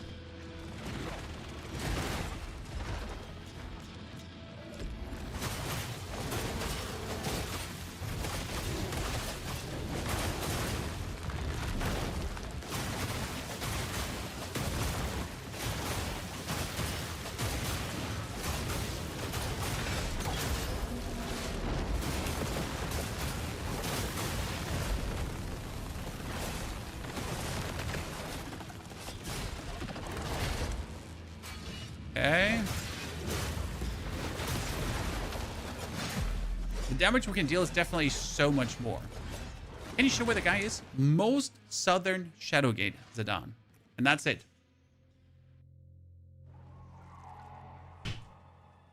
Okay, stagger him and then beat him off. Why is he so tanky? Well, he's an insect that is completely armored in chitin. Is that, by the way, how you pronounce it in English? And he's like Sir Isaac, the Bug Knight.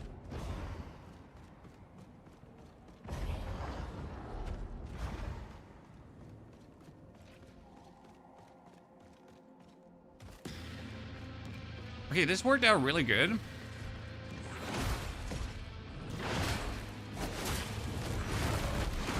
Okay, this didn't work out really good.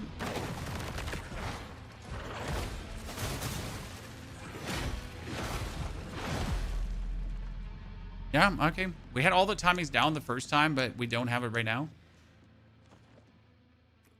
Yeah, he isn't only a scholar, he's also a prince. He is Sir Isaac, the Scholar Prince, and he is indeed a bug. And I would assume that he's like the father of all these bugged abominations around us. But I'll be honest, I don't understand enough about the game to know who he actually is, right? It's kind of like, yes, there's a story. Yes, there's something going on. But I feel like in order to understand who Sir Isaac really is, you really have to watch the stories of all the shells, and I haven't done so yet, right? Otherwise, you don't understand enough about the game.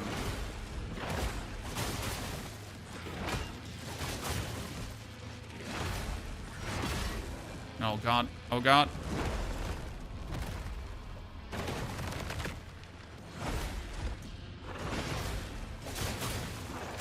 Ah! How would you rate this game, and how would you compare it against a Lies of P? I'm really enjoying it so far. I think Lies of P is vastly superior, mainly also because of the story. I mean, I don't think anyone can argue that the Lies of P story is absolute chef's kiss. Environmental storytelling, everything well done. This game has like I'd say it's just one step behind Lies of P. If they are gonna make a Mortal Shell 3, like this game is already personally still a 10 out of 10 despite being behind Lies of P. Like I love it, but if they take it like a step further, like right, I think there's just even more, right, they can eke out. They have been like, alone the growth they have shown from Mortal Shell 1 to Mortal Shell 2 is insanity.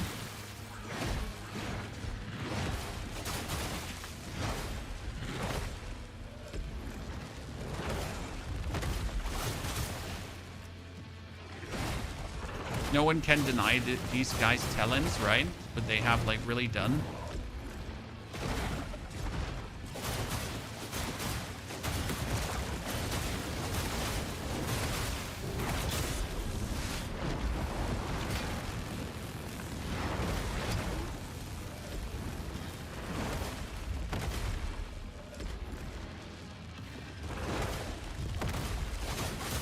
Mm-hmm.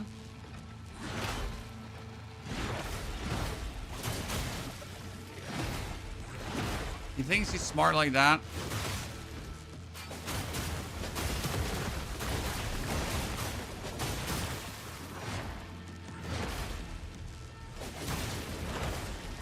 Oh no, I just got greedy.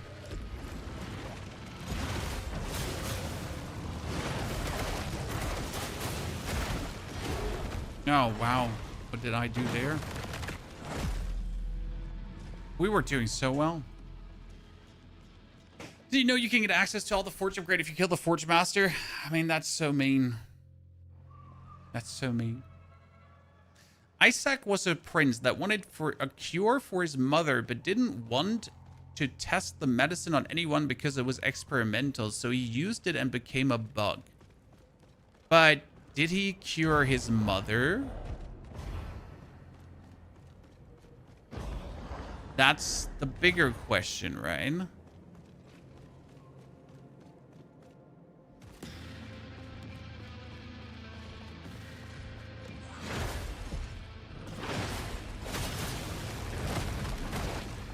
I'm gonna say the Grisha blocked my vision there, chat.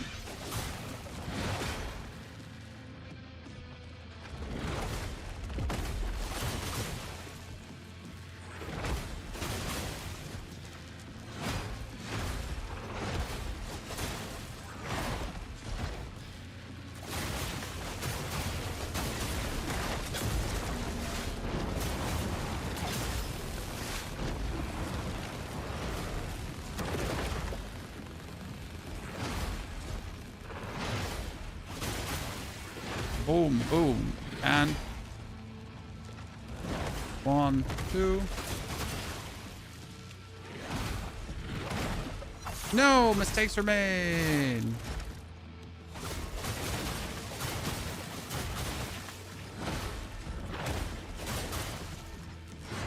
See, once you have it like figured out, it's like not really hard. I mean, you still have to stay consistent. I said not really hard, right? Get jumped out. It's like you gotta stay consistent because once you're one-time greedy, and obviously it's Joe Ever for you, right? So it's not hard to actually have him in phase 1, but his phase 2 is just so... I still to this point have no clue what he's actually doing in phase 2. Because he goes like for a jumping attack where he goes stabby stab. That is easy. But in his phase 2, he has an attack where he swipes his sword once, but you kind of parry it, right? But after then swiping his sword once and you kind of parry it, the second sword swings as well, and I'm not sure how to block that. Because he goes like, Because he has obviously 4 arms, right?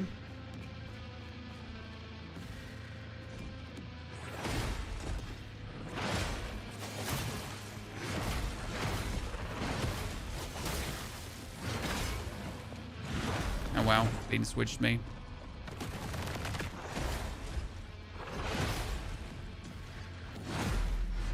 Yeah, that's just me.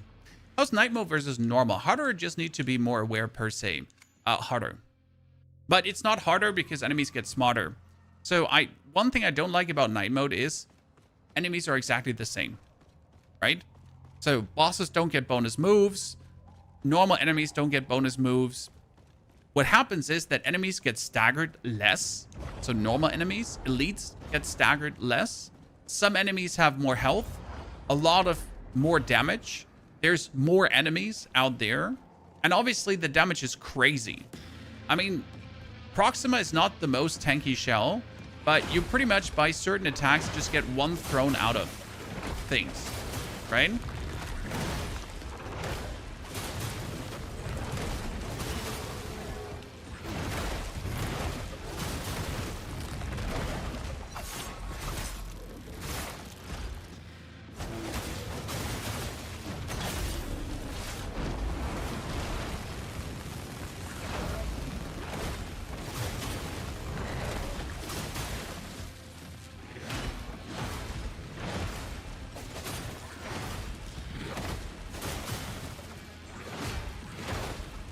Our whole parry timing was off there.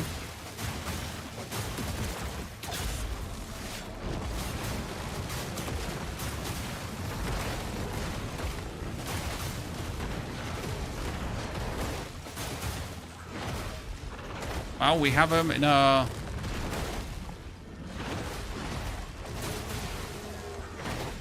We had him like in a loop.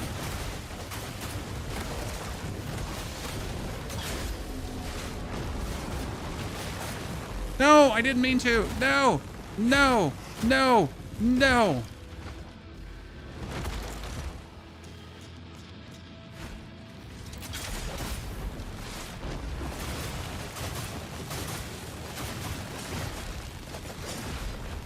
See, like that instantly hits you out. Where's that in any way okay?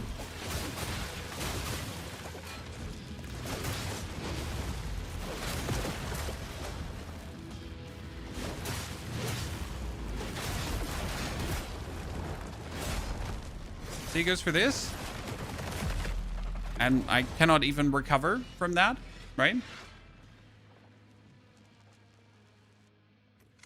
Night mode is very hard on your first playthrough. It's made for New Game Plus with better gear and knowing where to go. I wouldn't say it's made for New Game Plus. You can definitely do night mode on a brand new game. However, it is definitely not meant for a first-time player. Because it doesn't allow you to really experience the game fully. Again, in a boss fight, you're supposed to get thrown out of your shell, and then you're supposed to have a chance to actually get back in your shell. And that chance to get back in your shell is severely diminished in night mode, because in night mode you pretty much die.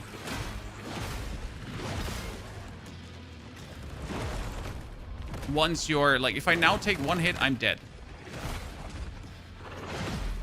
See?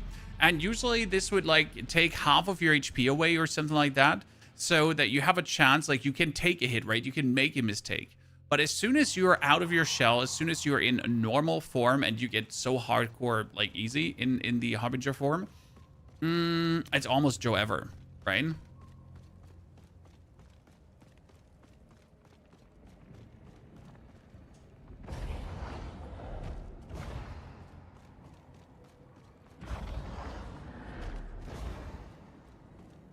What stones are you running?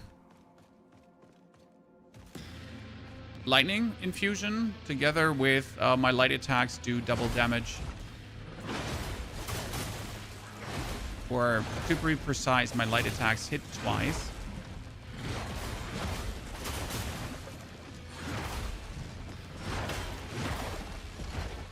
It's not the same as double damage.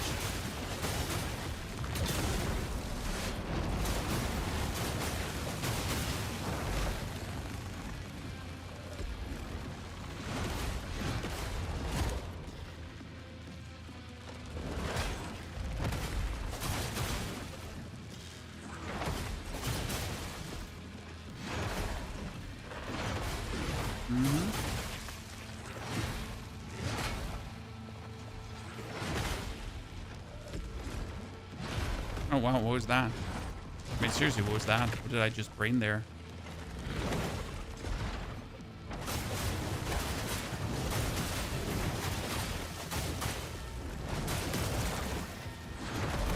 Huh?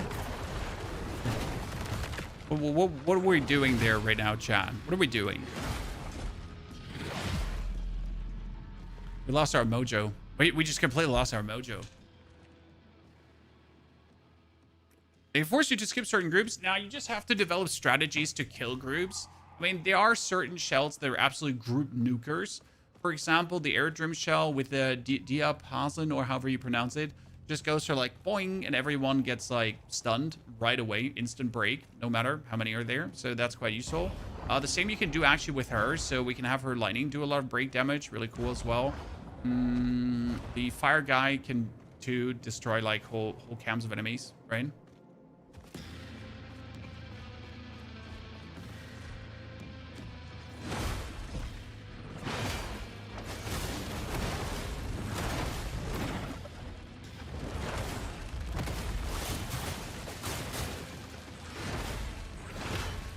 I always want to kind of like bring like 2 light attacks in, but I feel like bringing 2. Oh goodness, this is, you're stunned so long on that one. Oh my, mojo's off, John. You said yesterday you aren't gonna play stream GTA 6. Absolutely no interest. What games are you most excited for streaming? I mean, we have tons coming. We have the PoE new news, whatever that is. We got the new league in Diablo. We got Onimusha. We got Xenoblade Zero. There's Amsterdam 1666 coming. We got Star Wars blah blah blah. And did I say Xenoblade Zero? Xenoblade Zero, yeah. So No Rest for the Wicked 1.0 release. There is truly a huge amount of games coming our way. But I don't feel like that I have to mess with GTA in a meaningful way. And that's going to be great. Again, as I have 0 interest in GTA. I know I'm just not trying to be against the fold. I just don't think it has any meaningful, interesting gameplay to offer. He said that while he tries the same boss for the 20th time. Right?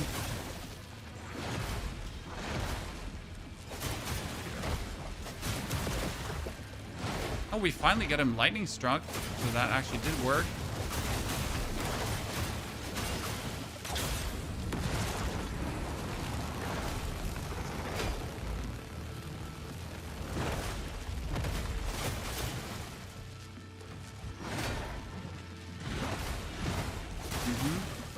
Tried to fake me, chat.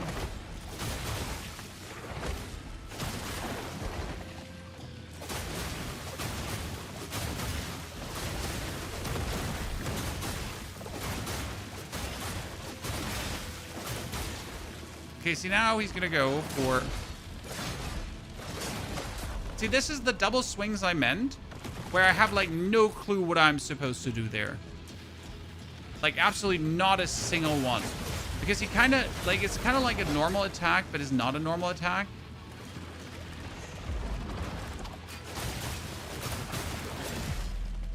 And it just, like, I do think I can, like, maybe if I double tap the block button, it could work. If I go, like, up. But it just doesn't make sense because it kind of hits, like, exactly at the same time in my feeling.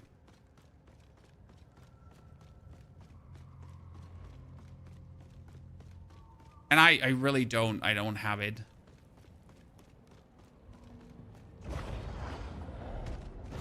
The new Star Wars game is made to fail. They advise, advertise the main character as they, them. And what does that matter to the game? I'm really not sure why that would make a game more terrible, sir.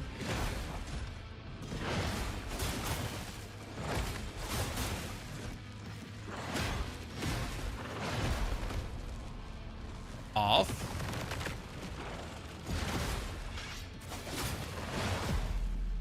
Completely off.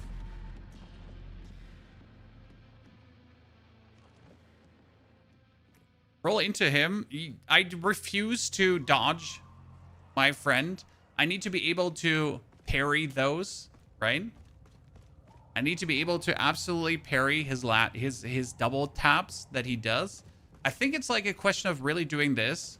But it just happens so quick in a row that I'm not sure if my brain will ever be able to comprehend this. I will try, though. The problem is that I can't read him in phase 2. Like, I literally lose every ability to read him. So my goal will be to just get him so low that we potentially can just cheese him. Timing has to be on point. I mean, the timing anyways has to be on point.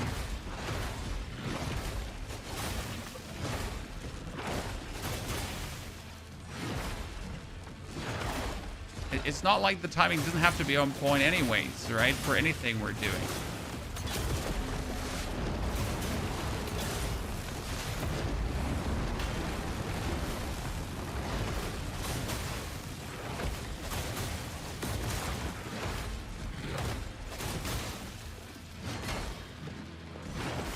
See that one too, where he goes like for the bait and switch.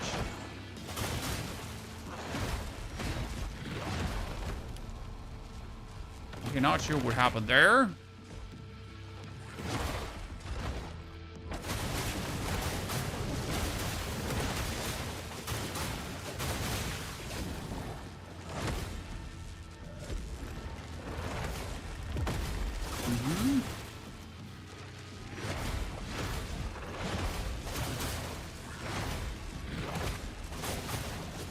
No, that was bad, because optimally we would have gotten the double stagger phase out of him.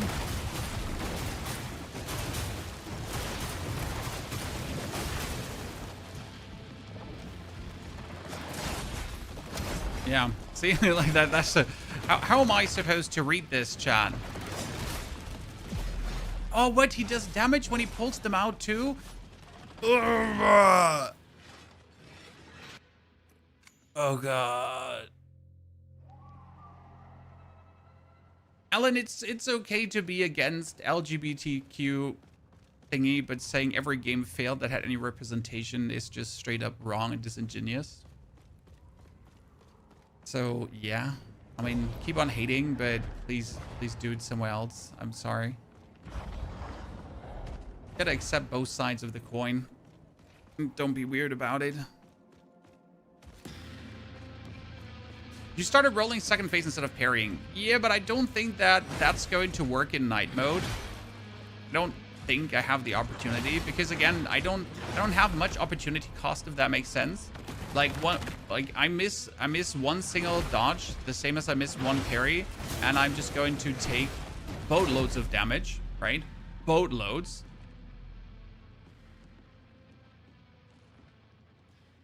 And the worst part is that dodging doesn't even give you anything, right? So if I parry him, I can at least potentially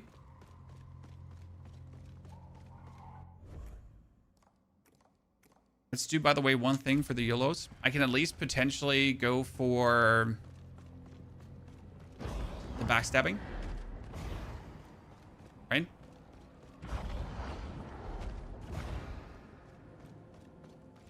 Let's see with a parry seal just for a second. I'm gonna probably mess up the timings.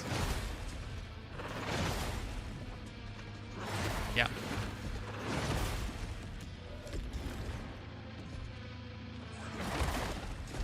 The advantage of this is that I can dagger him way faster, but the problem is that I can't do anything in between.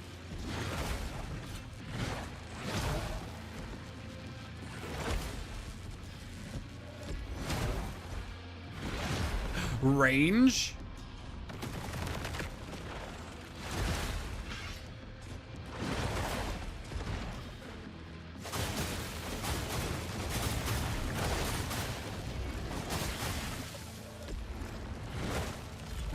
Oh, wow.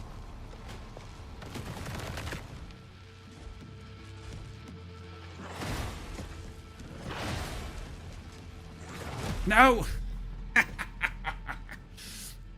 I think if I had Aerodrim leveled up with the Aerodrim parry windows, I could do this.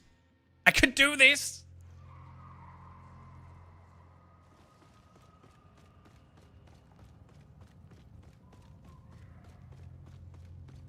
If you suck with a parry seal, you should try Aerodrim. Okay? I mean, it might be time to actually swap Shell for this fight. I wanted to do this with Proxima, right? But it might be that I have to do this with Aerodrim. I would hate that I swap out Proxima, but I just don't see it otherwise possible for me to pull this off.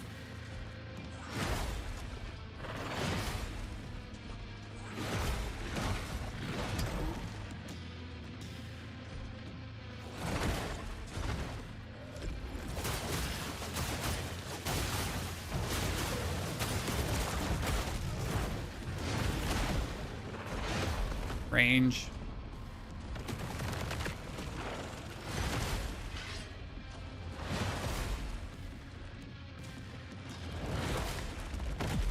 No, that one is really quick in a row. What did the Laszlo shell, Saphir? What would Laszlo do specifically better for this fight, apart from having more life? What is night mode? Night mode is the heart mode of the game.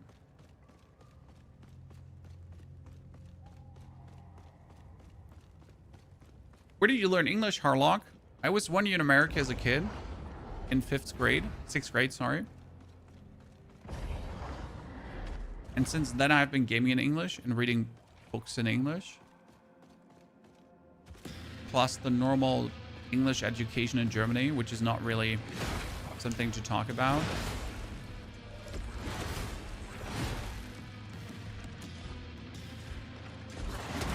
Oh my goodness, that would have been with, yeah, we're gonna, let me do Aerodrim. Let me do Aerodrim. I accept, chat, I accept. I relent. I'll return to the Marrakeeb now.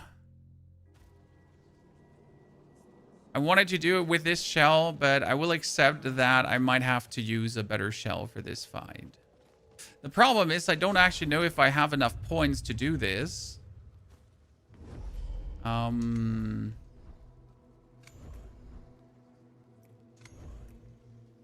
I have 46 glims. Oops. I don't know if I have enough to do this. So what can we do here right now? We're gonna refund all the points. We're gonna do here parry windows longer. Then we're gonna do shoulder bashes.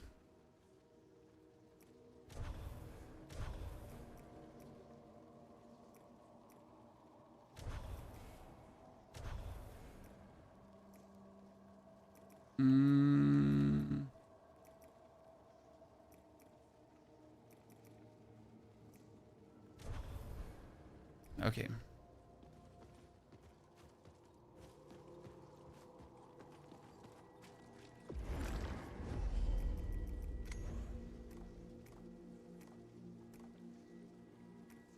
So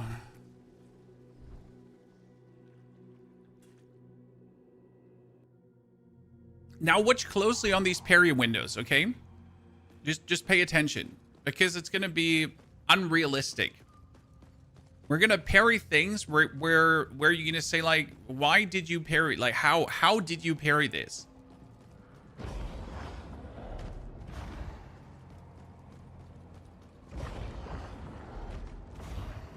Don't forget tar stones. That is true. They're all in place.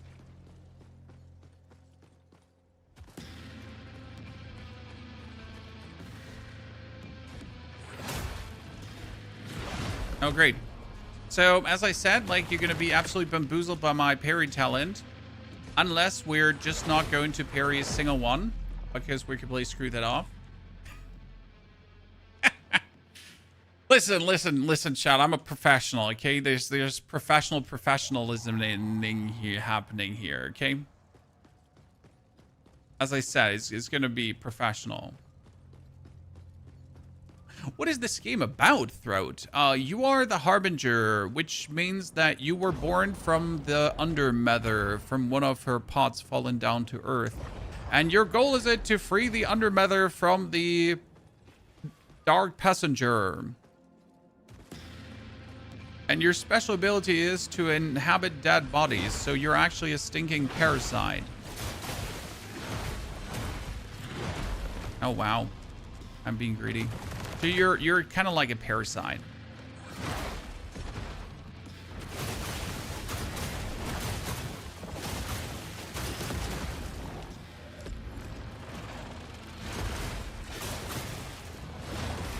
See, that one I should have never blocked. I mean, you saw like how early I pressed that button. 20 years before he even went for things. Right?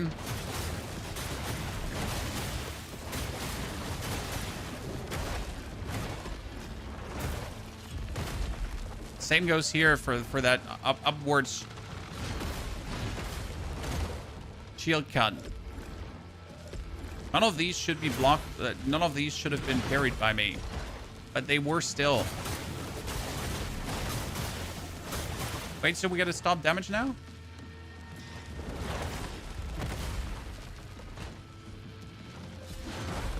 Wow, so bad.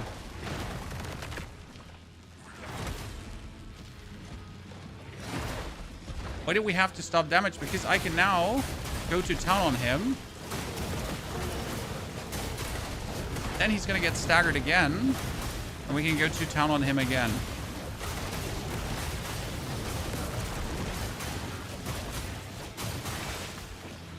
Okay, let's see. Wow, he still absolutely bombs me out of that.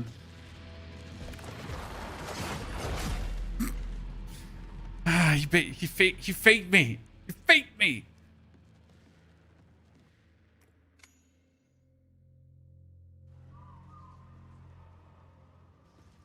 Why do we wear cloths? Oh, so the Harbinger is naked whenever he uses a portal. He wears cloths because we have a cloth skin on. And, well, he's in the shell because he's in the shell. So when I do this here, we go into Harbinger form. It's like that. But otherwise, we actually have, like, clothes on that we choose to go with. Oh, by the way, we forget one thing. We gotta start the fight with this.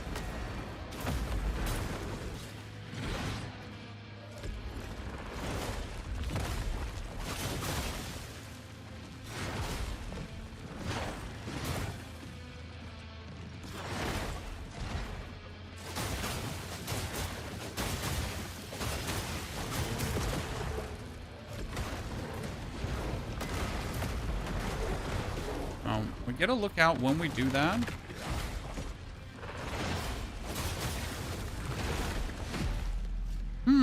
That one I gotta work on. That one I gotta work on. I really like the Frost with the Greatsword. Not at all. I don't like the Greatsword. I think the Greatsword is too slow, sluggish, and to be good for anything. I mean, it's hard already to get hits in between with certain weapons, but that one is not happening. Okay, we gotta be extremely patient. Which Souls game would you say is the most difficult? It's individual from person to person, different. Sekiro definitely comes close.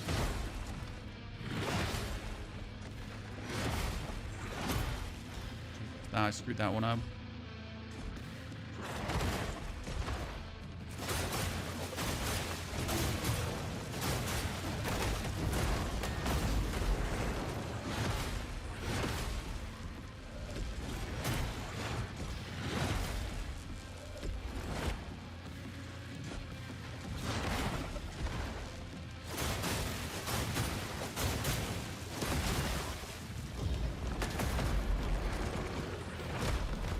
I did block that. I'm pretty sure that I did.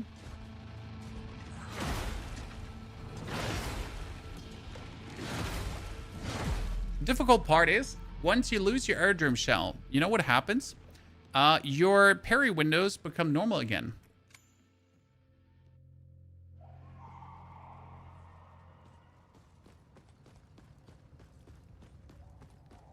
Yeah. So if you're used to like better parry windows because, well, you're in your shell, and as soon as you're out of your shell, you kind of suddenly have way tighter windows. And that's pain.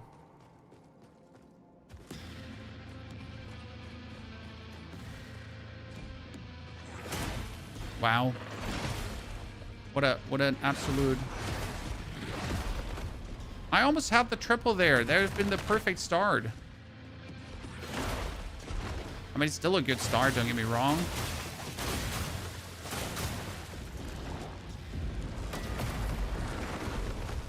Great. Professional.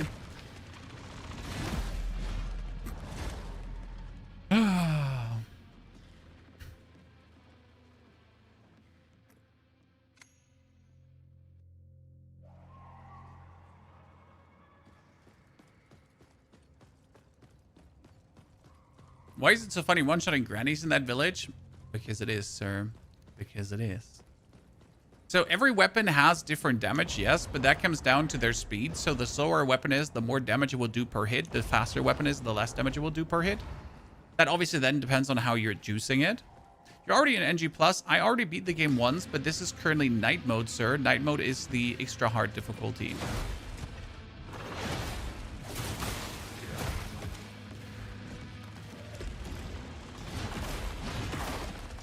Why are we doing this to ourselves?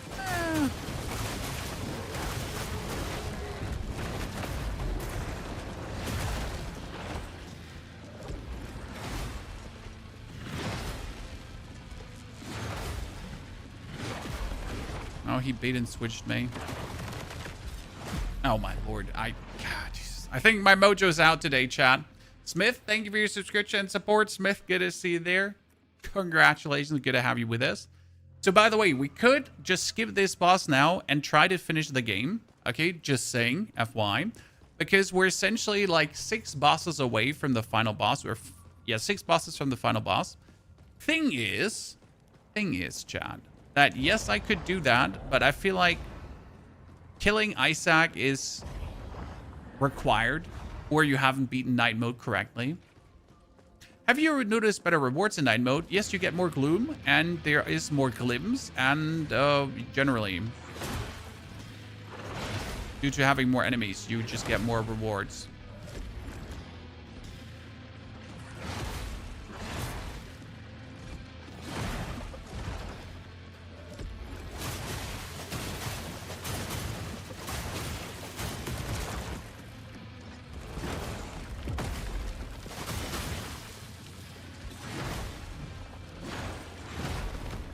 I was ready to parry that one.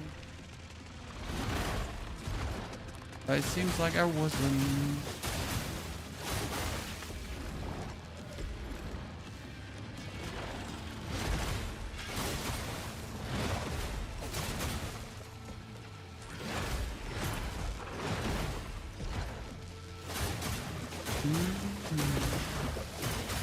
DPS stop.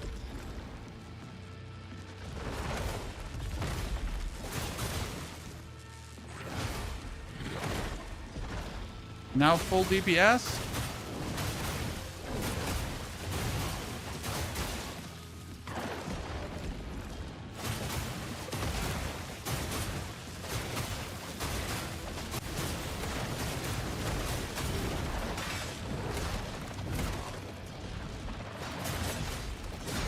Oh my. Oh my.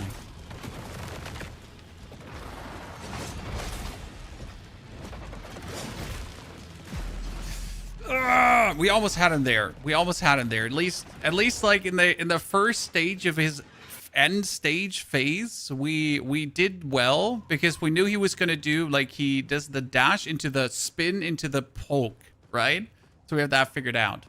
Is he the hardest boss? So far in night mode, definitely. Because, well, he's just hard as fuck. There's just like one move of him that I just cannot comprehend. And that will juice me out of my form. So I think I just have to accept that I need to dodge that. The problem is I cannot read the move, so I need to dodge the move, but I don't know which of his attacks is exactly the move, so...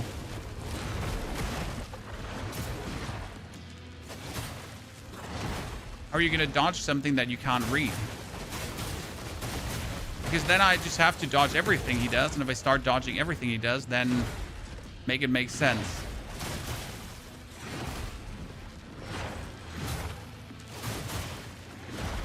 Oh my lordy. That would have parried if I was in my shell. Why do you avoid the riposte attacks? They're called riposte attacks, Felis. Very simple. The riposte at this point, or at least against him, does not do enough damage to warrant using. I am better off just absolutely laying into him during that. Especially because my attacks are twice as efficient when I spam light. So my light attacks are just demons. Ergo, I am better off not going for the riposte, especially if I lay into him with light attacks, I can get my shell back 100%.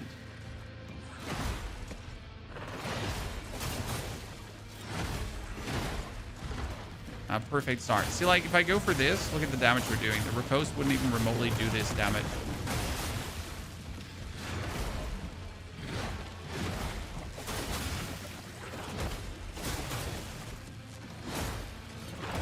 Oh my, I started so good, and then see, now he's gonna do the attack. I'm gonna riposte it. Then, oh shit.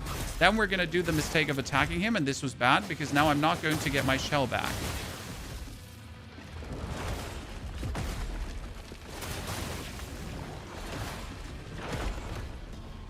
And I need my shell back, so I have better parry windows. Because otherwise, my parry windows are shit, and I die.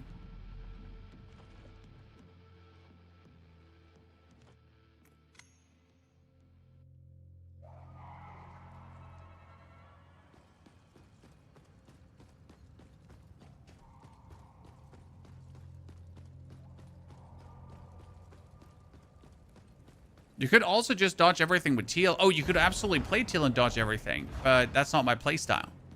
So, therefore, completely useless.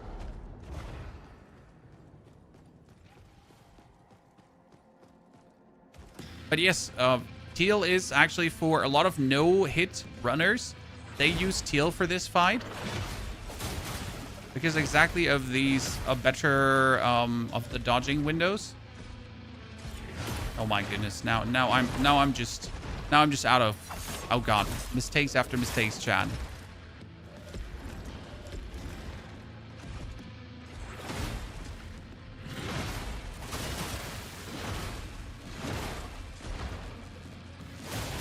See, like, this is the damage in comparison now to the riposte. I think you notice why this is better.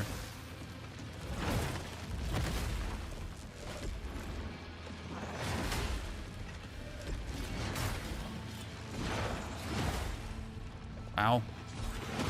Despite like screwing up almost every single riposte, we're still like doing decent. See, now light attacks, and boom, I'm back in my shell. And we're out. Okay, I'll take this as the one, Chad, that we're not having the mojo enough for this today, but this is perfect. We'll be back tomorrow to fight him until we have him down, because it's essentially him plus 6 more bosses, and we are done with the night mode. As you might see, we are not actually having everything discovered on the map. We definitely don't have every single beacon. We're missing some stuff. We haven't killed every single side boss this time around, but we killed, like, let's say 80% of the game. Plus, obviously, we got to now go into the Nameless Path, but we haven't done that yet.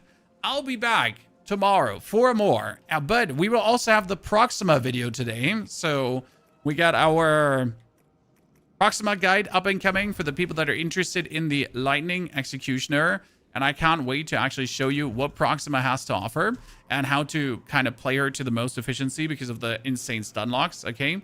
I'll be back for more, ladies and gentlemen. Thank you for coming, watching, lurking, chatting. Hope you enjoyed the show. Can't wait to get you the guide in your hands. And we'll have a stream tomorrow, yes, because we won't have a stream Sunday. See you. Take care.